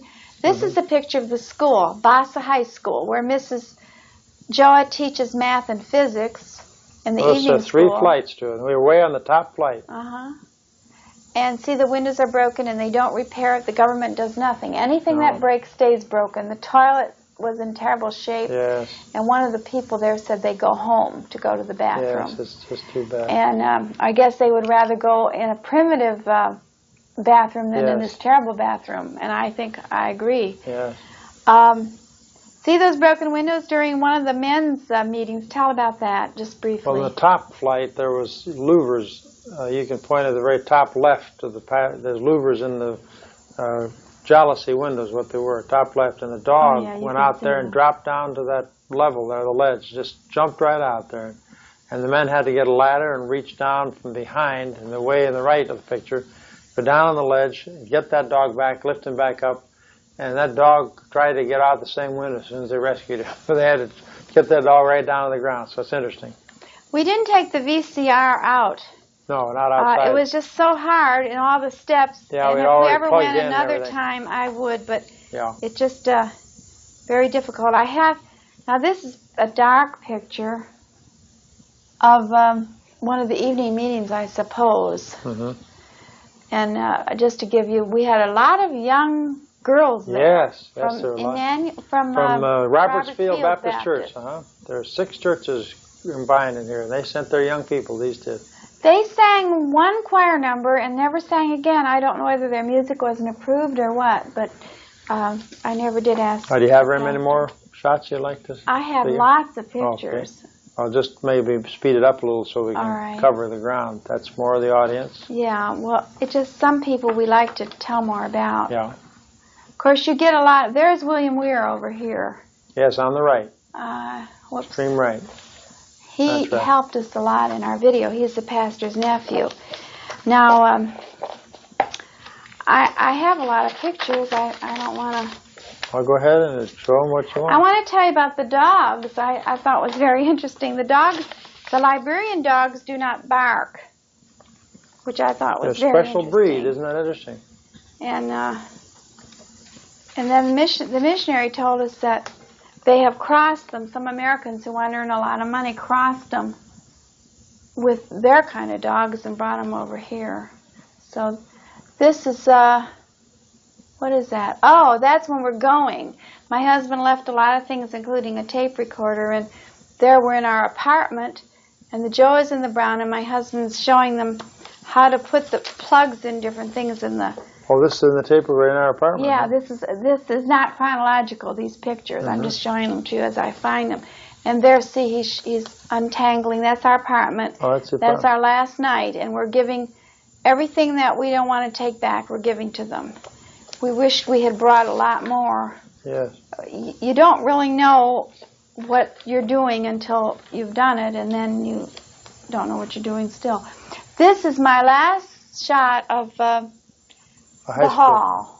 This is the back, and I hope they don't have too many lights on the ceiling, do they? No, and they kept going out. And one whole day there was no electricity. Yes, we had to use battery operated for VCR, and I couldn't use the photo floodlight or anything. And it was this is sort of a sad shot to me because it's the end of end of our time there. Now this is real nice. I like this one. Whoops. Yes. That's Mrs. Joe and Mrs. Brown. Mrs. Joe is in the stripes. Tanya? I never called her by her first name because I couldn't pronounce it. And Mrs. Brown, they're both lovely people. Mrs. Brown has 3 children, and she's married to that the man who owns a taxi. And she and her husband sing duets. And when I was in the car with them in the back, she was looking at this small little notebook. And I said, "What is it?" And she said, "It's my hymn book." And I looked, and all her hymns were written in longhand or printed. And they were many songs we knew. They are more familiar with more songs, perhaps, than others, because they sang "He Hideth My Soul" for Fanny Crosby, and they sang out, "Peel Out the Watchword." Silence the Browns, Never. They knew more, didn't they? They're not the Browns are not bosses. And neither is Mrs. Joa. Tangy. Tangy. She's Crew and Vi. Crew and Vi. Her mother is Muslim. Fi, and the father's Crew. Whatever it is. Crew, huh? And that's a nice they're shot. lovely people.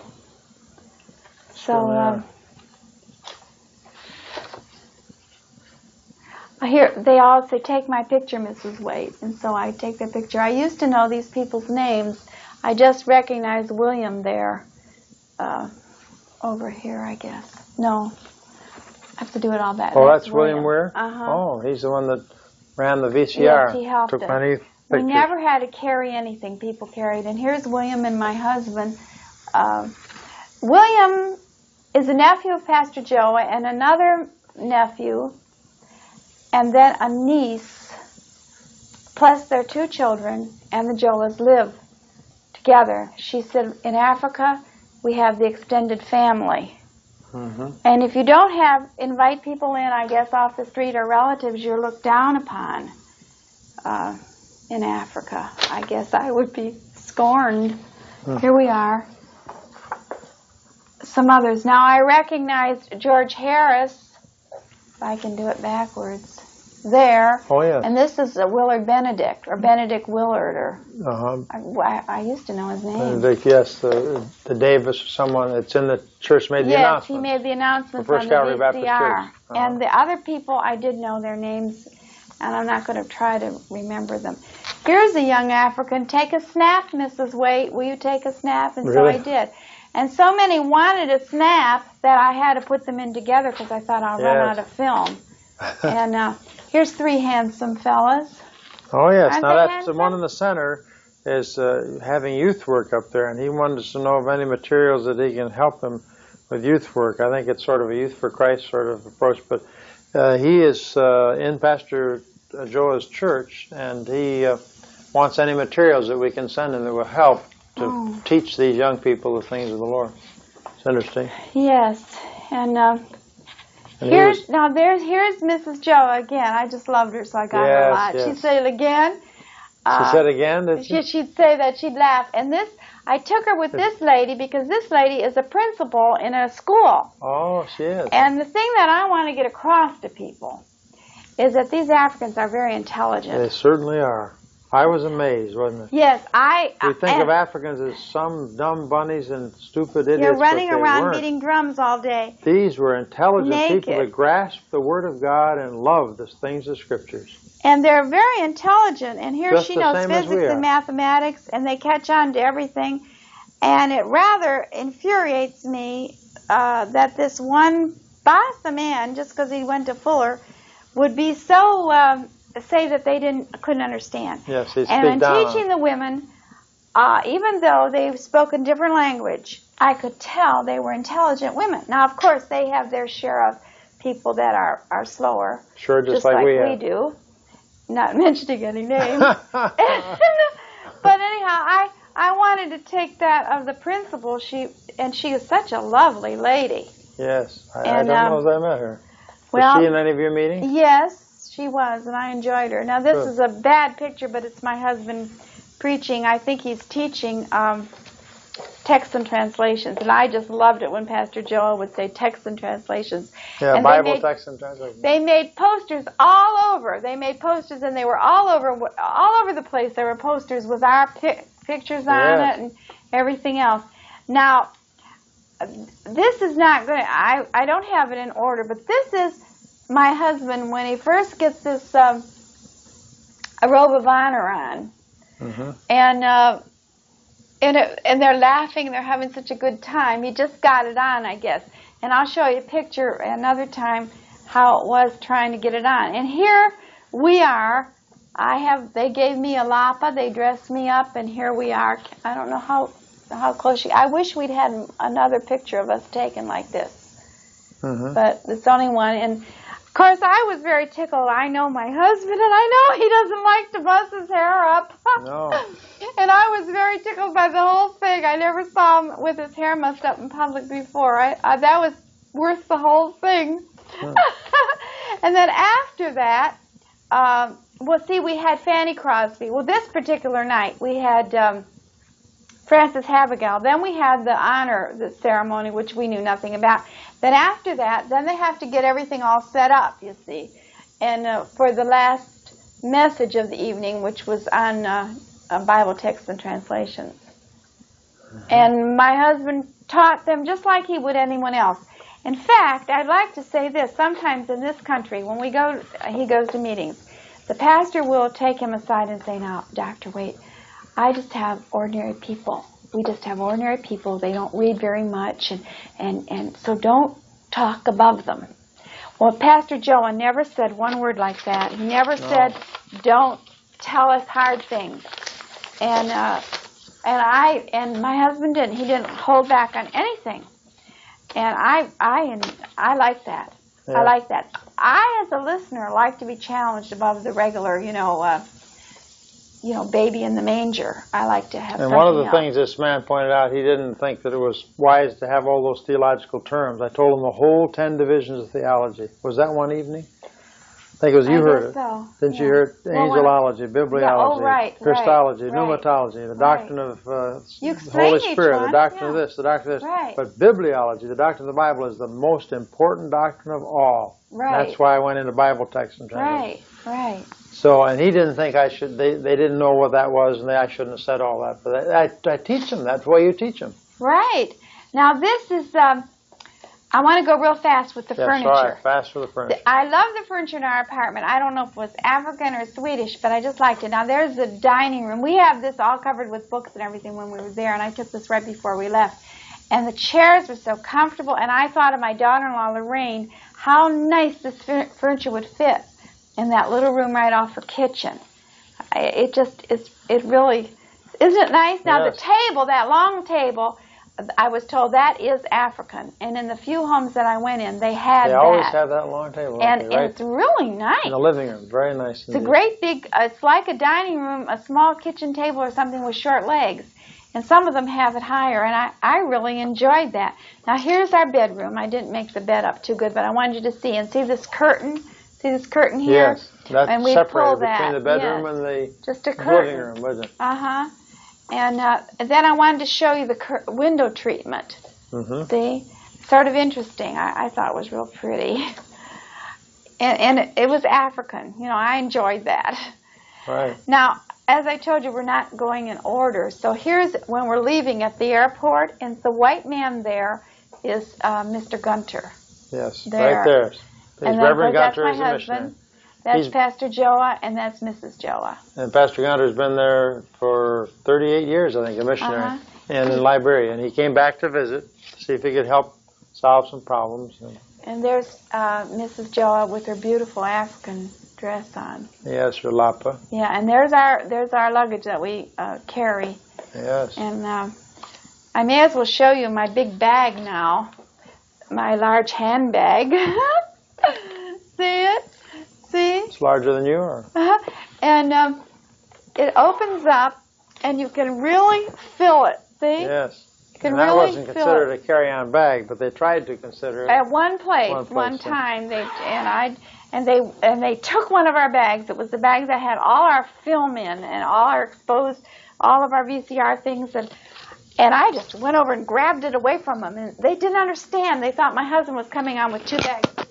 Whoops, my thing fell down. I wanted to show you. What thing? My microphone. I hope I didn't break it. Oh. I wanted to show you how this looks, see? And when it's all full, it's like this and very heavy. Yeah. And so I would give it to my husband Better as put much your as I microphone could. on. Yes, I'll get it on. I would give it to my husband as much as I could so that, because it was heavy, it tired me. Put this right on the top. That's good. There. All right. Here's Mr. Gunter. I'm sort of mixed up now. Yeah, he's been a missionary there in Liberia for many years, 35, 38 years. He's in his 70s, I guess. And he's 69. 69. Yep. He's been out in the bush. And I'm 59. There's 10 years difference. And here's the back scene of, see, when you cover up this, I'm going to cover, I don't know how to do this. Cover what? See, I'm going to cover these people Oh, yeah, up I see. so that when I put it in my book, you'll just see Mr. and Mrs. Joa saying goodbye. Yes. Now, here's one of the many times that DA put all of our luggage on the carrier, little carrier, and I took that so you can see the African back. I wanted Air Afrique. That's Yeah. the African Air. And so here we are. We're going toward the Nigerian Airways. Here. That's the going from where?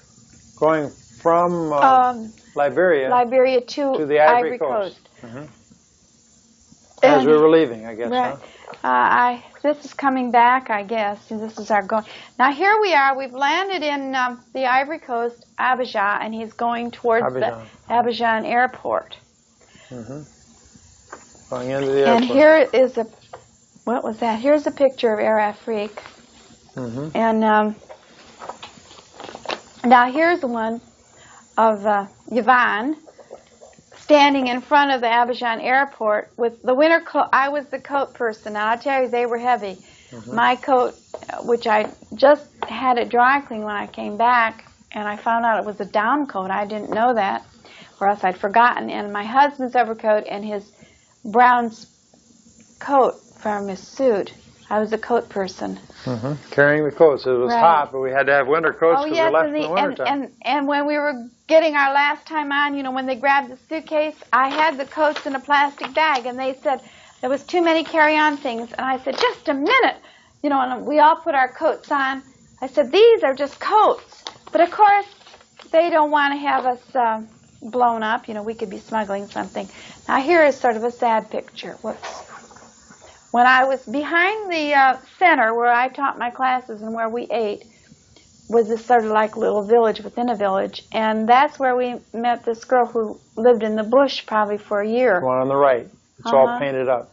I was just trying to take an upper shot of her, and I guess because of the focus of my camera. And this other woman, she got in there. I didn't really want her, but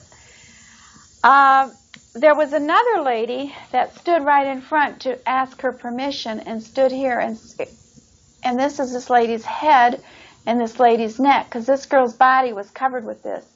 And it's sort of weird because, well, I won't explain.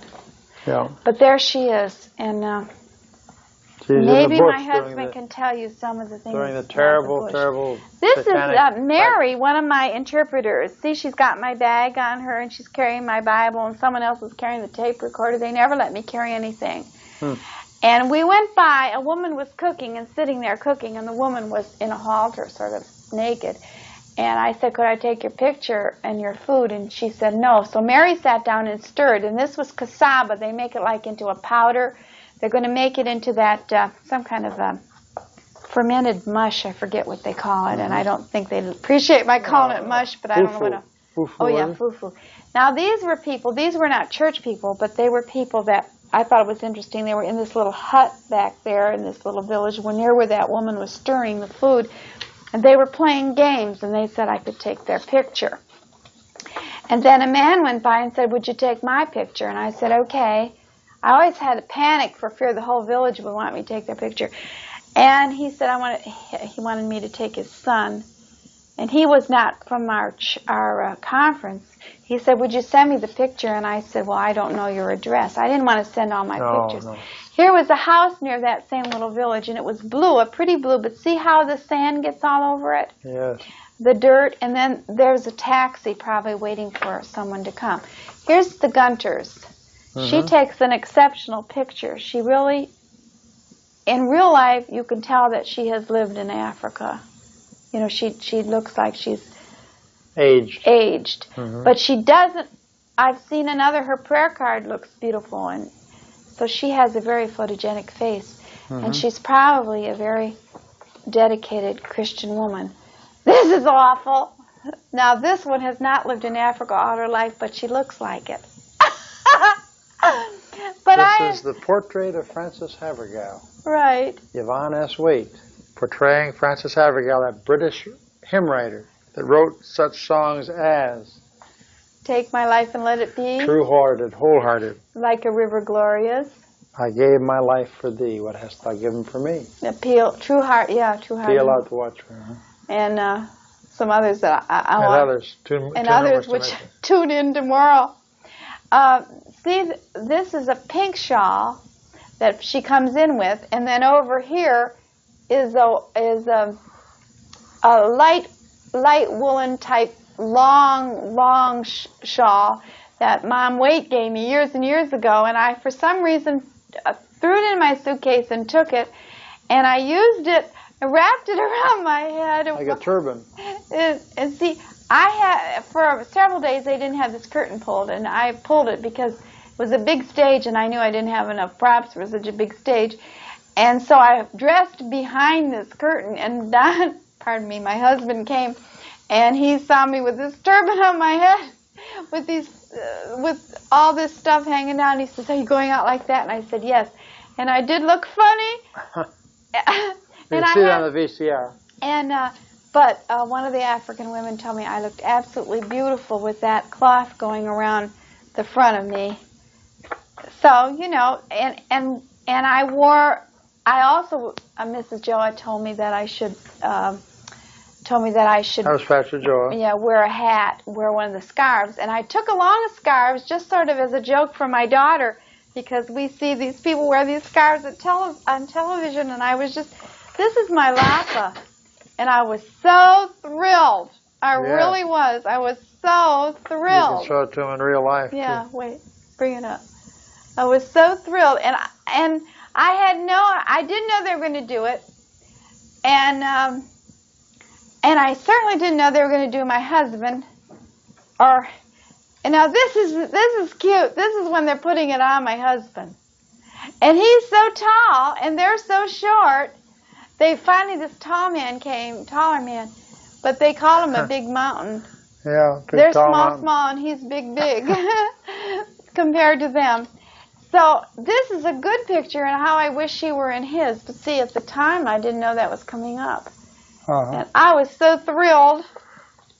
Are you getting tired, honey? And here it is when they're telling that this is the robe of honor. Yes, that's what we do to honor the guests that come to us, the ones we want to honor especially. We give a robe like this. Yeah. That's something. And so it was touching ceremony. Yeah, it was very touching and very moving, and they loved it. And of course we loved it better. Now I'll show you. Your beads are off a little bit. These beads? Yeah, it should be on the outside on this side. Oh, that's good. Can't be perfect. We'll spoil our record. This is the dress they made me. Now, it's just my style. When I was a little girl, I used to wear these all the time with these peplums. They do wonders. But it takes more to peplum now. But here we are with the lapa. It's like a big tablecloth, really. See? See?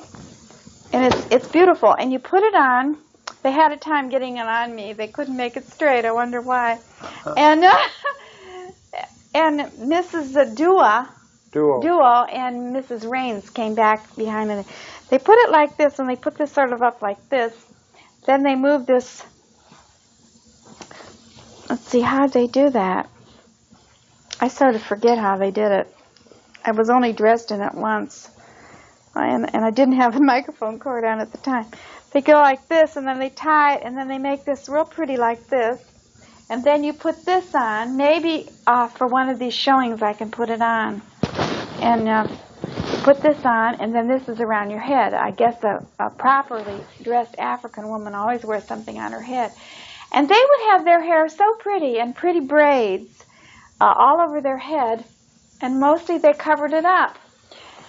And was one consolation for me was that I didn't have to worry if my hair looked nice, because I always wore that handkerchief on my head.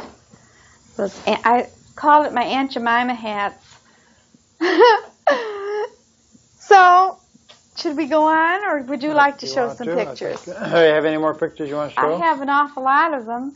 I don't want to bore people, but I haven't even gone halfway through them.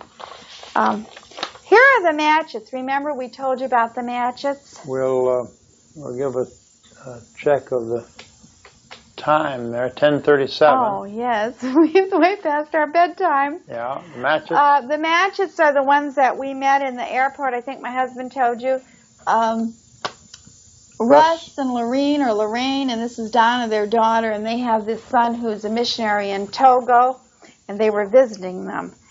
When I got the idea to take this picture was a little late, but it was very interesting. All these were Africans in African dress, going someplace. I took that shot. That's Air Afrique. Yes. That shot. And here we are again in Russ Matchett. Still can't get over the fact that we, of all people to meet, somebody from their home area. He came up to my husband and says, "I know you." And he said, "I'm Russ Matchett." And she came up to me and she said, "You're Mrs. Waite. I know who you are." And she looked so familiar, and she reminded me. And then, of course, I knew right away who she was. And here we are. We just couldn't stop taking pictures to show our friends. Yeah, so we were all together at the same airport. Yeah, and we hardly knew them. We got to know them at the Willies one time, and now we hardly know the Willies. This is Ivory Coast in front of the airport. I took this to show the great difference between the Ivory Coast country and Liberia. It's paved roads, see. And there's a lot of cars. There's no paved roads at all to speak of, if at all, are there? Well, there's some. But in Liberia? Well, yeah, we drove from Monrovia to... That wasn't paved. Yes, it was paved. I guess we had a lot of chuck holes. Yeah, I guess a lot of chuck holes. But then the side streets... See, this is a parking lot full of cars. And I call this the Naples of Africa. Of course, I'm not an expert in Africa. Now, this is very interesting. My husband told you that when we met the Matchett's from Friends of Togo, the 35 party. The Friends they were of going Togo. To America. Their plans on their tour was to go to this Ipsis Hotel. Isis, I think. I'm not sure. Isis. And so they said, "We'll see if we can get you to go with us." And there's rooms over there, but there'll be 5 or 6 in a room, and you can sort of relax. You can go swimming. So when we got there, they said, "You can go." They got permission, and we went with them. We had to give them our passports, and that was sort of crucial because at the end we weren't sure we were going to get our passports back. And anyhow, we took all our luggage in there. We had no money to pay the bellhop. He said that was okay. We had no change. And anyhow, we took showers. We rested. I took a nap, and we had a real nice time there. And then after we were there, we went downstairs in the dining room, and we had a meal. And none of this did we have to pay for. That's right. It all came under their tour. I guess Air Afrique paid for it for them, and we got in it. That's right. And this little African girl is from Bina or some country in Africa that I never heard of. Bassar or something, I forget. And she's on the way to Bob Jones University. She is the daughter of an adopted daughter of the Washers, who have a deaf school.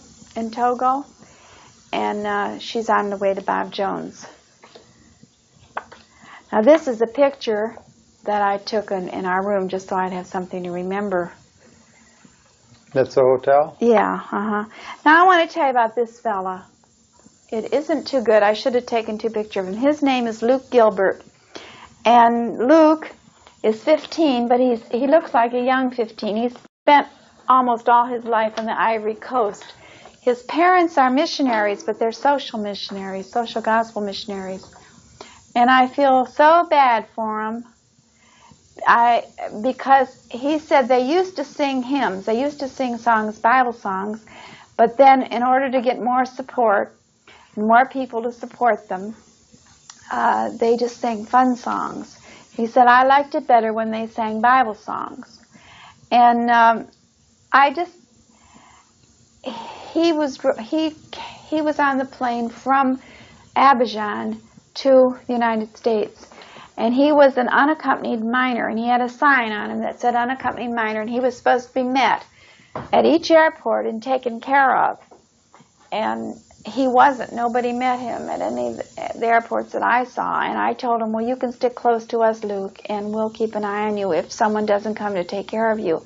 And he did. He stayed close to us, didn't he? Yes, he did. In fact, he went off. He's like one of our sons. Yeah, he went off one time, and he left his skateboard and his bags with me, and he never even asked me to watch him. I guess he knew I would. Mm-hmm. And he sat to my left, and I talked with him a lot. And after we got, after Dakar, when did he get in? Oh, he got in at Abidjan. We had to stop then at Dakar and get out and get in again. And he stayed close to us. Yes. And then I gave him tracts. I only had Christmas tracts with me, and he studied them both, and he looked at one and looked at one, and I said, Luke, has anybody ever told you how to be born again? And he said, no. And my heart ached because here he was a missionary's child, and no one had ever told him how to be born again, although he did tell me that his father read the Christmas story, but he didn't know how to be saved. So I got out my little Bible, and I read to him and taught him from John 3.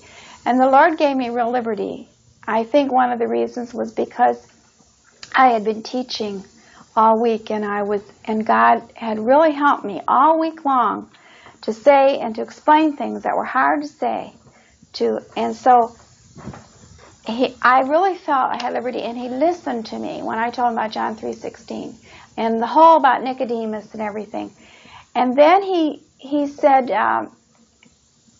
do you know where it is about Jesus giving water? Is that in there? And I said, yes, and I showed him. He said, we used to sing a song when he went to school in England, I guess, when his parents must have had one of these mission houses in England. See, his parents teach them how to plant crops and how to keep clean and how to have vaccinations and all these things. And he said, I wouldn't want to give my life doing that. That's what he told me. So he wanted me to tell him about the woman at the well, and so I did. He read it first, and I said, do you understand what you read? And he didn't understand. And he said, I'm interested because we used to sing the song, and it doesn't say those things. It says what she said and what he said. So I explained the story to him. So that was 2 whole Bible stories, and I told him that, the Lord, like Nicodemus was a teacher, so he used that method with Nicodemus. The other woman was getting water, so he talked about water as far as eternal life was concerned. And I said then to him, I told him about heaven, I told him about hell. I told him if you didn't accept Christ, because in John it says, he that believeth not is condemned already. I said, it's nothing to do with your believing or with your not believing or believing. With your not believing, you are already condemned. You have to believe not to be condemned already and not to go to hell. And I said, what do you think of this proposition? And I said, he sort of was quiet, and I said, would you like to receive the Lord Jesus Christ as your Savior? And he said, not at this time, no. And I said, well, what will happen if the plane crashes? And he says, well, I guess I'll go to hell. And that was really sad. And I said, Luke, you don't need me to accept Christ. You can just get down on your knees, or you can any place, or just sitting in a chair, and you can receive Christ as your Savior. But here my little friend, my little Luke, he knows the way now. He can't say that no one didn't tell him. I wonder if any of you who are listening, maybe you're in the same condition as Luke. So we left him and we didn't see him again. So maybe somebody in this country came and took care of him like they were supposed to in the other countries. And my husband, after passing through customs, and he told you how we didn't have to have any of our bags open, the first thing he did was go to the rent-a-car and get a hold of a telephone. I'm sure that he'd had many telephone withdrawal days. Because I don't think he made one call, did you? No, except for Mr. Prince now and then. Oh, yeah, Mr. Prince. We had a telephone in our room. See? We had a telephone in our room. But most of the librarians in Buchanan do not even have telephone. And so he got the Best Buy. What was it, Avis? Hertz. Hertz. Yeah, what? I don't know which it was. Hertz. It was Hertz, yes. And then this is a very nice bellhop. Who's another grandpa man. He was lovely. It was so wonderful to hear someone speak English who knew what you're talking about. It was so wonderful not to have to hang on the back of the man's coat so he wouldn't steal your bags, which had been my job the first stop in Abidjan. Now, why don't you talk about something? Well, I think we're just about talked out, honey. Well, I have a lot more pictures. I just hate to take the whole thing. I can talk about the Bible Institute if you... Yeah, I'll let you show some of the pictures. Well, that's all right, honey. If you want to, I can. Should I finish them? I guess I may as well finish the pictures. Yeah, get it over with. Make it quickly, yes. I think you would. All right, this is George Harris and his mother. Now, Mrs. Harris is the one that we brought this VCR with all the way from Philadelphia. Her sister, her name is Nancy Harris, and her sister is Nancy Harris Freeman. Her little sister was named after the big sister. And that's a custom there in Liberia, I guess. And this is George. Now, I found out from Nancy Freeman, her little sister, that George has 2 brothers, at least, that live in the bush. And with the grandmother, that would be this Nancy and our Nancy in the United States' mother. He had 2 brothers, at least, maybe more, that were poisoned when they were babies and died the next day. And I don't know why they were poisoned, but they were poisoned. George is a believer. He knows Jesus Christ is his Savior, and he's a radiant Christian. And a good Bible teacher in the adult class. We heard him teach on Sunday morning for Sunday school, didn't we? Yes, very good. December 28, 1986, at the First Calvary Baptist Church, there in the school. He taught the young adults, and I wrote a few things down. He said, a Christian has the most reason to cry when a sinner dies because the sinner is going to hell.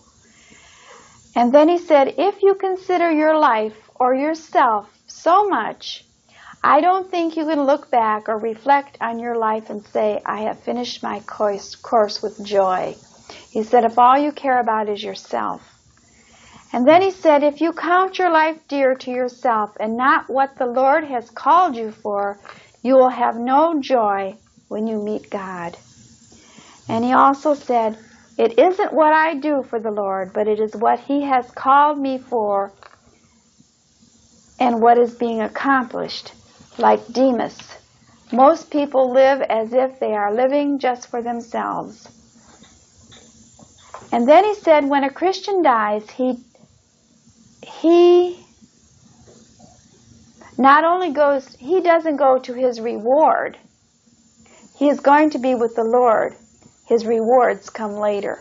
He said many Christians say that they're going to their reward. He was talking about the Bema seat. The judgment seat of Christ. That's right. And I want to talk a little bit more about Mrs. Harris. We brought the VCR for her, and when it was set up, it didn't work there, and she was very upset, and she wanted us to bring it back. But it was such a problem getting it there and cost so much money that my husband said, no, we could not bring it back. It cost $65 just to get it into the country, and then she had to pay $20, and she lost $60. She put $80 on the counter, and after she paid the $20, someone stole the $60. So it was really a confusion. Here's a poster in front of one of the supermarkets that shows they were all over the city with my husband's picture on and my picture. And all about flash, it. It was my little camera. And here was the supermarket that we went to. I think it was, most of the supermarkets were closed. This is a Buchanan. It was run by a Lebanese or some type of ancestor. And this man, I don't know who he is. He wanted me to take his picture. He looks like he'd be Mohammedan with that hat on, but I don't know. He was in the store. He was in the supermarket, and he just wanted me to take his picture, so I did. Didn't want to start a We got some peach tang there. Never had peach tang. And this delicious, is just wasn't a picture it? Remember of peach me. tang? That peach tang was good. We couldn't find it in this country. We'll have to look in some other stores. Yes. This is me, and I had my first African headdress on. I don't know, it doesn't show up there. But when I was a little girl, my mother gave me these. This dress is a little large for me, and I have to wear a brooch. It's really an unbroachable dress. My mother gave me this long black scarf, and it was one of the other funny things. It was one of the things I threw in the suitcase just so I could joke about it with Diane. And little did I know that these scarves would be used for my head, because it would have been very wrong. This is George teaching, but his head's off. Was that the problem I was having? Here's part of the Sunday school class, George's Sunday school class, and here's a back view of it. He taught the young adults, I guess, the adults. And a back view of it. He was very good. He was teaching the last things, and Revelation and all that. It was very good. And some people got saved that Sunday morning. Yes, this was Dr. one of Waite them. preached, and the man in the middle in the checkered suit got saved. I think there were 4 that came forward. And one that's woman Brother and 3 Ben. men. This was one of Mr. Ben's friends. And we grew to love Mr. Ben. Now here is not a good house, but this is a good picture. This is Joe's house.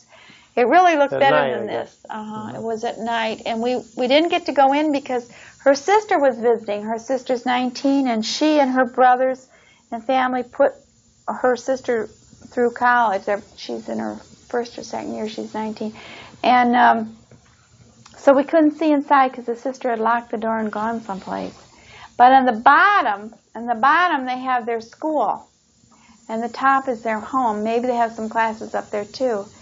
And they have their extended family that live up there, and the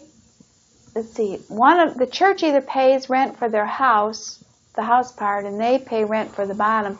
They charge tuition, but the people don't pay very much, and they have 60 people.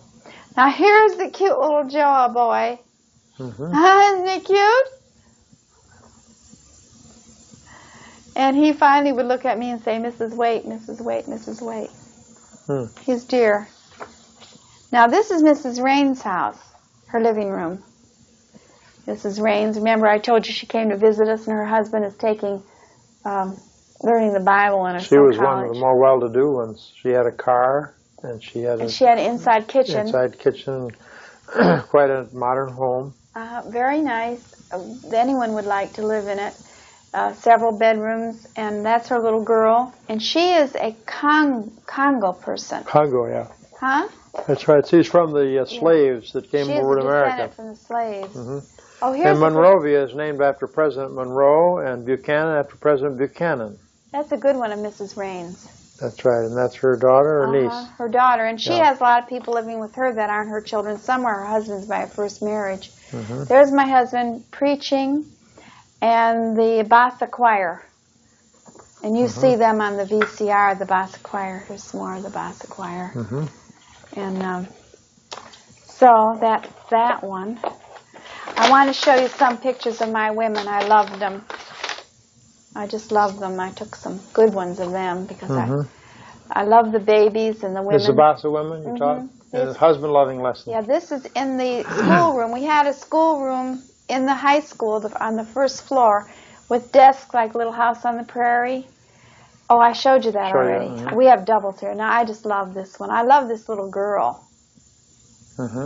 and this dear mother. With blue lipstick. Yeah, she's the one that wears the blue lipstick. I don't quite know why, but I guess it's pretty to them. And here are two girls. They speak English. One of them is called Mama. One on the left wants the outlines, everything we have, Colossians and all. They would help, help the translator if she didn't get it. Oh, I'm sorry about this. Now, here's two older women. The one in the front, I really appreciated her. Because even though she couldn't understand a word I said without a translator, and I tried to communicate her, I tried to get her to watch the bathroom door because there was no lock on while I went in, and I don't know if she knew what she was doing, but she did stand out there. But she did stand up and give a testimony about husband loving lessons. She's about the only one that did, yeah. And here's some of the younger girls, and see the one in the middle here, if I can find it. This one here, that's Nancy, my translator for the morning. They would, first of all, you'd only have about that many people, and then pretty soon the whole room, and I'd have 30, 35 women in there, but they don't all come at once. Now, these are Bassa women. And this one over here, my poor husband gets up so early. This one is Mary, my afternoon translator. Oh, that's... These are darling women. One day I gave them all some sample of hand lotion, and I gave them a paper towel. Anything I gave them, they liked.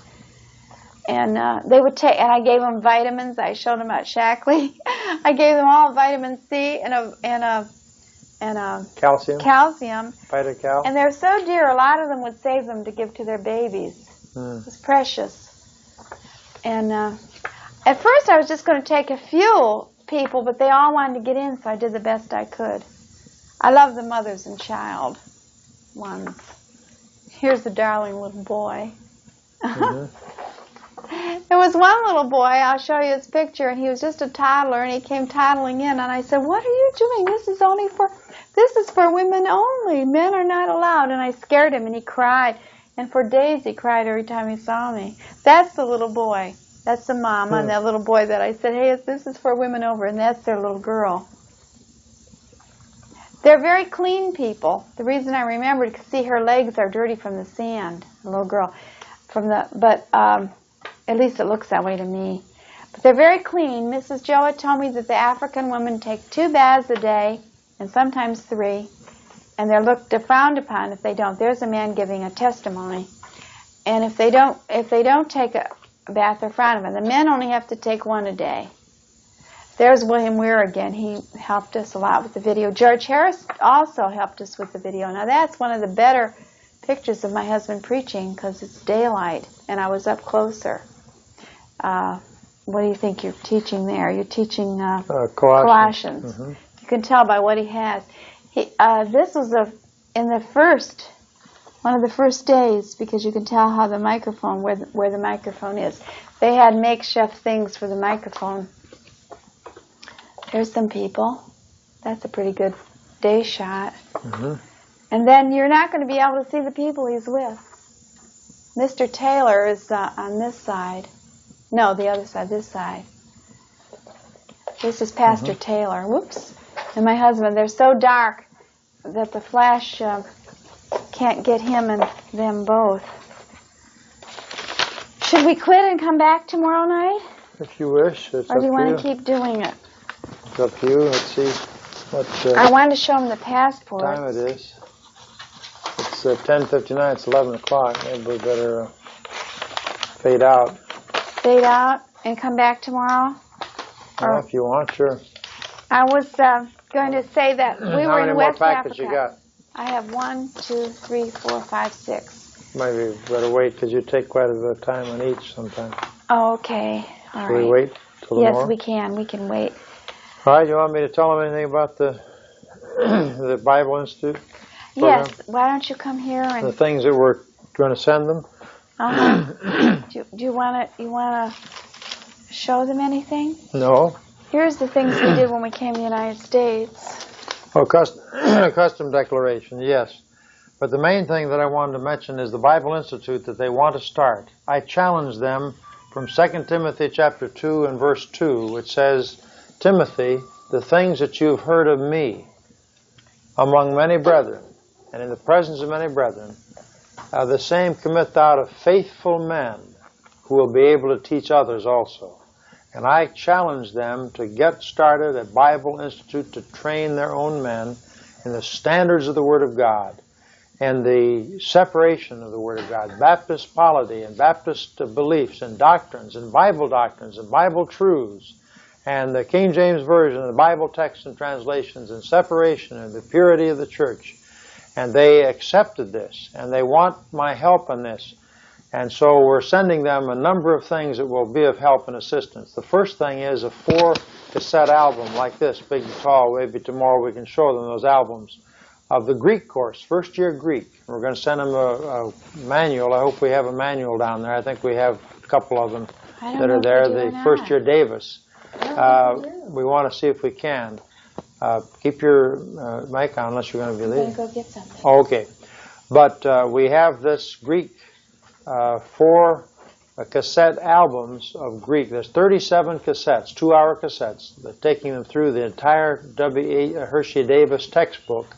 And Pastor Joe just jumped for joy when he heard that that was going to be coming. He wanted to save up his money and send for it someday. And I said, we'd be glad to send that to you. So we're going to send that. And this is a need that he has. And then on top of that, we're going to send 2 cassette albums of Bible readings on cassette. Now these are number 777-1 to 43. This is the Bible reading on cassettes. The Greek is just like this. So they're 4 cassette albums just like this. And the Greek has the thing. But these are Bible readings on cassette. There's a lot of people that do not understand English by reading. They don't read English. They maybe understand English, but they can't read it. So I challenge them with the Bible reading on cassettes, and I'm going to send them both of these. Now, normally they cost $100. What they are, $100, because there's 43 2-hour cassettes. 86 hours will read the entire Bible from Genesis to Revelation. And that's exactly what we're sending them with our compliments. And we want to help them all that we can. And I want to help them in this Bible Institute course. They've asked us to make copies of their Constitution of the National Association of Mid-Liberia Baptist Churches. So we made 100 copies, I believe it was, of their Constitution. We're going to mail that to them. It's going to cost us a whole lot of money. We want to send it by airmail, though, so they can get it quickly and not have to wait. We want to send them also the cassettes, the audio cassettes. We have number 1429, which is the video cassette recording. We have 6 of those, and this is the 7th one. We probably will send this also to them, I don't know, so they can see our analysis of what we've done. And then 6 other 6-hour cassettes. So it would be 7 times 6, 42 hours of cassette recording. But 36 of them were their own recordings on the scene in Liberia. This last recording is here. But also the tape recording, the tape cassettes, I'm going to send them copies of that so they'll have it. And we're going to send as many of the things that we can, maybe some more of the outlines because we're short of those, maybe some of the textbooks on Bible texts and translations, we need to send them that. But we want to help them all that we can because they have a mission. They're rooted in the Baptist Mid-Missions tradition, and 2 different other groups have departed from that tradition, and this group of churches stands for the Word of God. And just like we do, the General Association of Regular Baptist Churches in this country, only they're more firm than some of the GARBC churches who are wavering in many areas. And we lift our hats to them. We wish they were in this country teaching and helping our brethren, and they need to strengthen one another. And so we trust that the Bible Institute can get off the ground. I prepared a series of 9 pages or 8 pages analyzing what it would take to begin a Bible Institute in Bethel Baptist Church, where I was a member for a while, also Haddon Heights Baptist Church, where I was a member and still am a member. And I'm going to take these pages and send them bodily to them, courses suggested, the things, how many hours to be required for each particular discipline in theology and in Bible and church history and practical theology and so on. And so as an assist to them, and I trust that they can use them for some purpose. But Pastor Joa can be a teacher. Pastor Duo can be a teacher, and Vasa, and teach the Word of God and teach what they know and these doctrines. George Harris, no doubt, can teach some of the courses. And let them train one another in the things of Christ and raise up strong leadership to perpetuate their beliefs. I believe that's all we have for this evening, honey. We can sign off if you want to put the time signal on so we know what time it is and so on. I think it's 11 and something. What is it? 11:05. 11:05. It's been good being with you, and may the Lord give you peace, and we'll fade out on something and be back again one more session, perhaps tomorrow. Before we begin this evening's final session with you on the 17th of January, here at 9:29 p.m., we wanted you to hear the people singing. Maybe you heard the cassettes, maybe you didn't. But they're singing When We All Get to Heaven, and then also they're singing a song called We're Traveling. They sing about heaven. They don't have much of this earthly goods, but they certainly sing about heaven and about the Lord Jesus Christ. And they stood up and they were going to sing Onward Christian Soldiers, and Pastor Joa said, let's march and our feet go together. And finally someone suggested, let's sing We're Traveling. And so we'd never heard it before. It thrilled our hearts to hear it. And they said, we're traveling, we're on our way to heaven. Only Christians can go there. So let's just praise the Lord. And then they said left arm, right arm, and the left hand, right hand, left foot, right foot. Then they said chest out, head up, and turn around. And they're singing this in beautiful harmony. We thought it was a great blessing to our souls. And it brought tears to our eyes as we heard it. And this is a good background for our meeting tonight.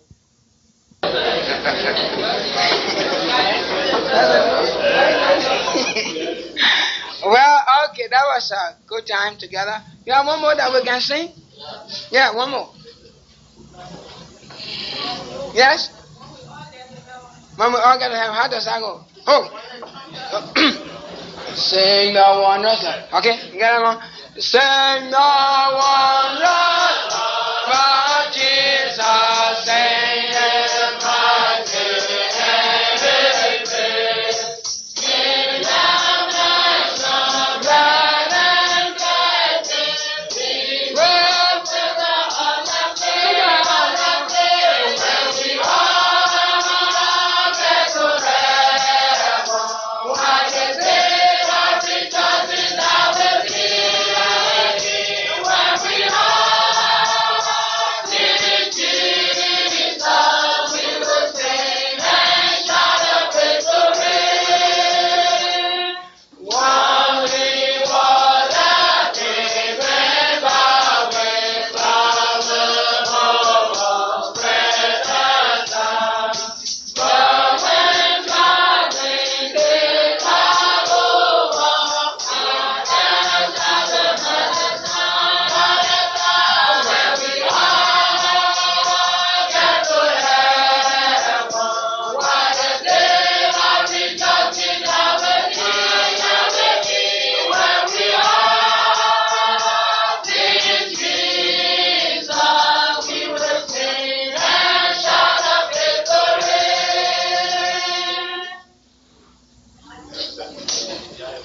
All right.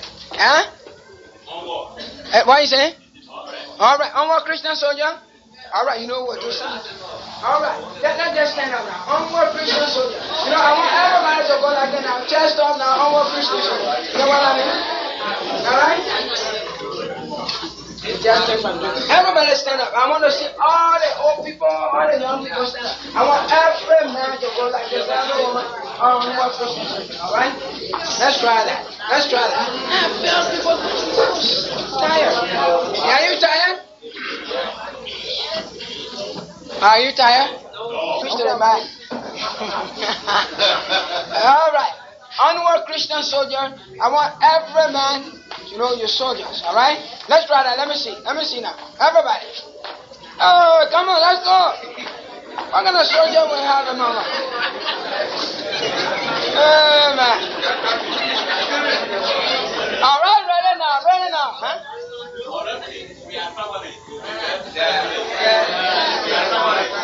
Oh, we are traveling? Okay. Good. All right, we are traveling. Ready now? We are traveling to the land. Hold on. No, faster. Let's go back. We are traveling, all right? Would that be all right? We are traveling to the land. We are on our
Introducing Dr. Waite in his robe of honor.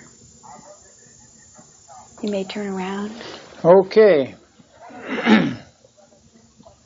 This is what they gave us as a way to honor their guest, and we appreciate that so much. They've done a lot for us, and we've done a lot in the Lord. We trust for them as we came to visit them.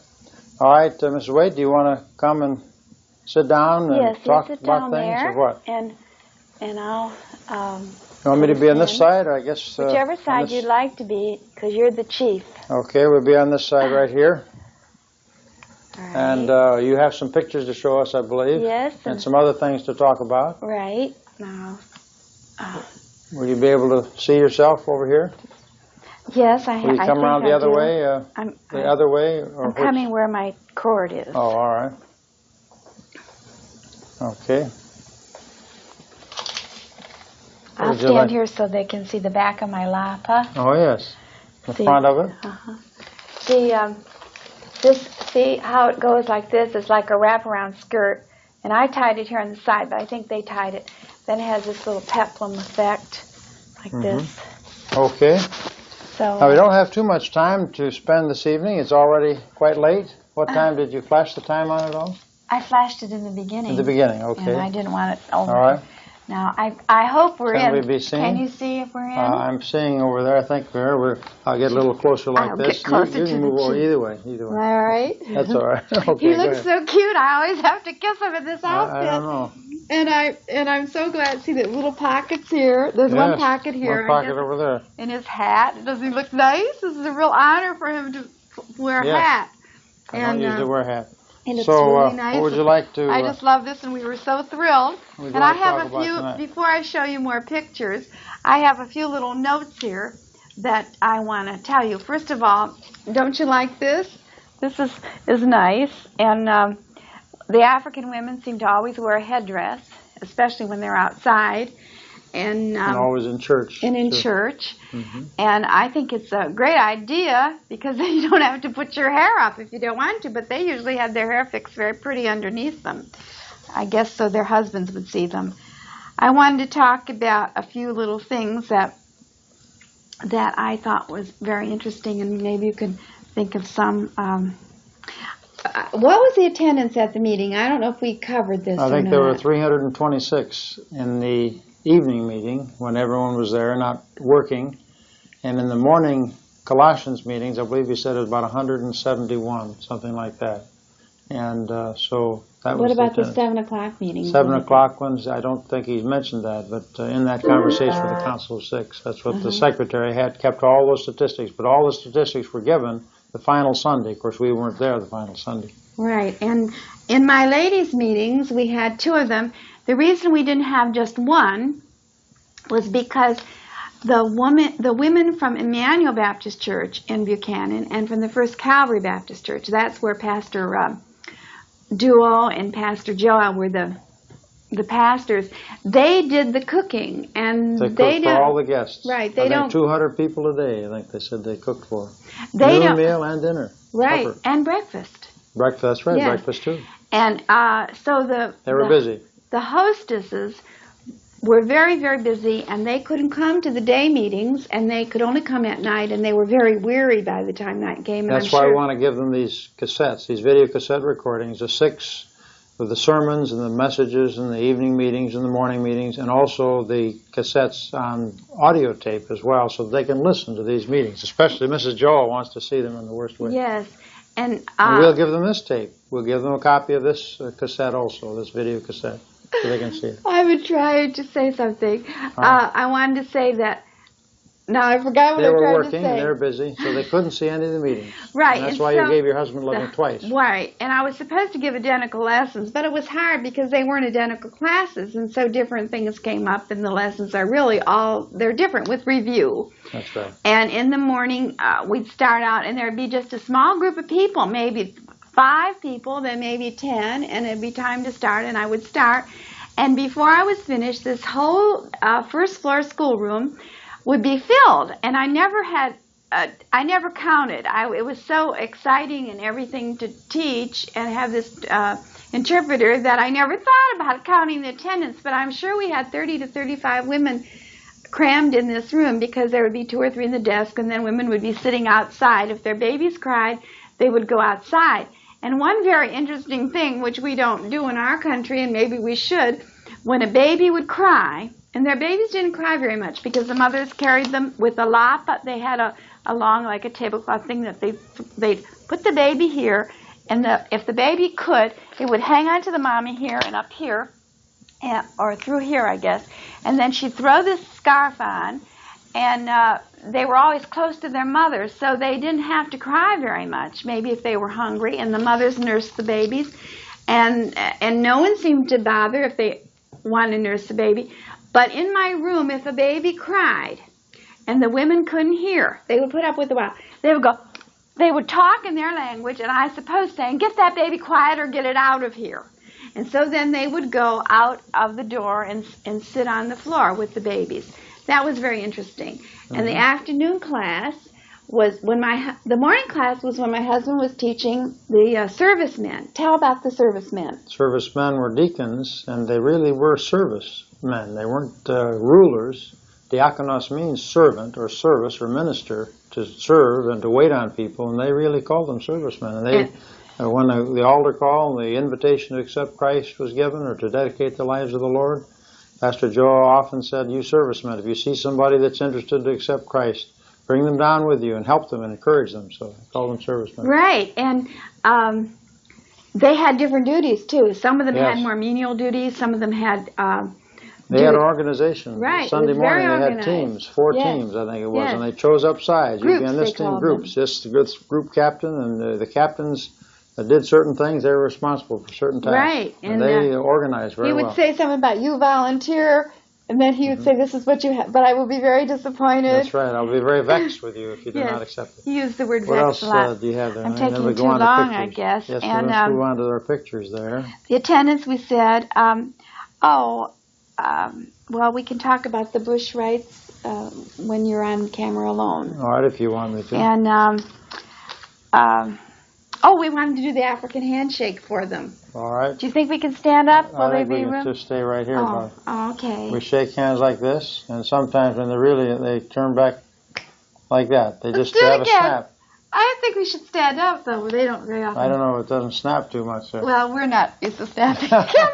Let's try standing up. We might be in camera, and we might not. Well, hello there, Dr. Waite. Hello. How are you, Mrs. Waite? There, yeah, we did it. Now let's do the real affectionate when they really like. They really like you. Go up here like this, and then you go ahead and then you snap like that. Did they get on the camera? Oh, I think so. Yes, I got on the So that was fun. We had to get the hang handshake. of that. That's the African and especially the Liberian handshake. Yes, and I have money written down. I wonder what that means. You wanted to? Did we talk about the money, the value? Well, the value of the money. If you want to get $100 American dollars. And that's very hard to get. You go to the bank and they don't want to release American dollars. But if you do get them, if you can get them, you must pay 140 Liberian dollars to get the $100. In other words, 40% more Liberian money than American money. That's basically the rate of exchange, even though the official government rate of exchange is $1 Liberian to $1 American. But you can't get American. So that's basically the difference. Right. And then I wanted you to mention how many churches. Do you remember how many churches were in Buchanan? In Buchanan, I think they said there were 200 different churches, all different kinds. Good ones, bad ones, and indifferent ones. But these churches held our position, and the only churches that held our position. Right. Separation, Baptist distinctives, Bible preaching, gospel preaching churches that did not go along with polygamy and did not go along with this Bush religion, this Masonic type of induction of the young people, the boys, and also the girls, which was very satanic and very wrong. So they stood out because they stood to the Word, and they didn't have divorced and remarried people. They had people that were not living in adultery, and if they lived in adultery, they were immediately disciplined and put out of the church. And so we saw one of the homes, we visited one of the homes, where the father had gone and committed adultery with 1, 2, 3 different women in town. And as a result of this, the church disciplined that man, that husband, and he was put out of the membership of that church. And the woman still was in the church, in the fellowship, but the man was not. So that's basically what it is. Do you have any other thing we should? Well, why don't you, while there, tell us about this bush ritual? They had a custom, which was a very vicious custom, and I think a very cruel practice indeed. We were told about it by Mrs. Joa and by the missionary, Mr. Gunter, Pastor Gunter, Reverend Gunter, who'd been there for 38 years. And this was a practice to take these little girls. They used to wait until they were 10, 11, and 12, along in there, about the age of puberty, and take them into the bush and live there for 1 year, some of them. Sometimes 3 months, sometimes 6 months, 9 months, or 1 year. And tell them all the old ways and the satanic ways. And this is a very vicious type of practice. They took them in there, and the first thing that they did, in form of a ritual, to initiate them into this satanic cult and into this Masonic order of the bush, was to strip them of all of their female organs. You just cut them right away, so that there be no feeling at all in married love of any kind. Not the internal organs. Not the internal organs, but the external organs. The labia minora, the labia majora, the clitoral apparatus, the clitoris there, and all of the organs of sensation, so that the purpose, they said, was so that these who were living in polygamy and had many wives, the women would not leave the man to go off into some other man's arms, and this desire would not be there, and so they would be committed just to that one man. It's a cruel, terrible thing, and the person that inducted them is an old woman that lived her life, and they did this in the stream. They had old, dirty, rusty knives, and many times the girls would bleed. Some of them bleed to death, and if they bled to death, they buried them right out there in the bush. No one could take them from the bush. No one could rescue them from this terrible thing. And many of them died, and they said if they died, then the evil spirits and the demons had killed them, and they died that way. And then it was in the water when they cut them in this way, and the water would be blood red, and it would be dirty. And then this was sort of like a baptism, an initiation. And then they would say that they were born again. They used Christian terminology, which is wrong. They weren't born again of the Spirit of God, but they said they were born again, they were new, and they had to talk all over and learn to walk all over, and they didn't know who their mother was, or their father, or their friends, or their sisters, or whatever. And they spent that time in the bush. We saw several of these girls coming out of the bush that were living in the bush in that terrible heathen practice. And they were naked from the waist up, and they were painted all the different white paints and so on and so forth. We had one picture we showed you. We had one picture that was shown last evening of it. But it was a terrible practice, and some Christians, mind you, some pastors say, oh, we ought to continue this practice of going to the bush. The boys have a ceremony similar to that, circumcision, but this is more than circumcision. It is castration, actually, female castration, a terrible, vicious practice, and probably 90 to 95% of the women that were in Mrs. Waite's audience perhaps had this bush experience before they were Christians. And as we said before, Mrs. Joa escaped that because even though her grandmother wanted her to have this, but she did escape this, and we certainly are very happy. And the Christians in these churches that we were there are definitely against any of this ritual and the bush ritual, the satanic cult and practice, and because they stand out against it and preach against it and talk against it, sometimes these Christians and the pastors of these churches back in the bush have their houses burned and are very much persecuted. It's a devilish, demonic thing. But these Christians here are separated from all of that, and they have nothing to do with these others. But the man that went to Fuller Theological Seminary, who was the head of this one group of Christian churches, and he had his background in Baptist Missions, by the way, and this man I interviewed, this man said, oh, go ahead and keep the traditions and let the women go out there and the men in this bush practice, the evil practice, and also he permitted polygamy and all these other things because of culture. So that's basically what that is. Thanks. That's a good report. I wanted to review... Pardon my frankness, but this is very obnoxious, and the whole idea is to capture and to make slaves out of the wives and the women of the African. Only in certain tribes this is done. Other tribes it's not done. And Mrs. Joa said if she were the president of that country, the first thing she would do is to put an end to all of this bush type of practice and Satanism. Right, that's what William Carey did in India. He put it. His influence stopped many of those same practices. Heathen practices. Not that not same that particular thing, one, but some of the different Indian customs. I wanted you to, I forgot now, I turned the page. I wanted you to tell about the government coup, like a year ago November. I believe I maybe mentioned a little bit about that. I don't know if you mentioned a year ago November. Well, a year ago November there was an attempted coup. I believe I did mention to upseat this man Doe, D-O-E. Right. And that was unsuccessful. Yes, you did. And so he was very vicious, his army, and killed and slaughtered many of the people from a certain tribe, especially, even some policemen. And they don't give ammunition, I was told, to the certain policemen. Only certain of these national soldiers, they have a national police force, and only certain ones are permitted to have ammunition in their guns. Only the trusted ones of certain tribes. The rest of them have guns, but no ammunition, because they can't do anything. They don't want to have a revolt. And we don't know whether they have ammunition or not, and so it's best. But it's not necessarily a communist government, because they kicked out the communist Russian ambassador several times when he got out of hand, when Russia was doing certain things and so on. So, but it is a revolution. We saw the Russian embassy. Because Baptist Missions is housed very near these embassies in a very nice section. But it is somewhat of a revolutionary type of government, because I saw one. I saw in Roberts Field in the airport, the first thing a soldier came in with an automatic weapon. And he gave the communist clenched fist salute just like that. And the sort of shades of Cuba. Yeah, just like that, like Cuba's on. So it was really Army officers and men in fatigue uniforms and guns all over the place. Israel was the only one that backed President Doe? Yes, I guess Israel backed Doe. No one knows why, but Israel did.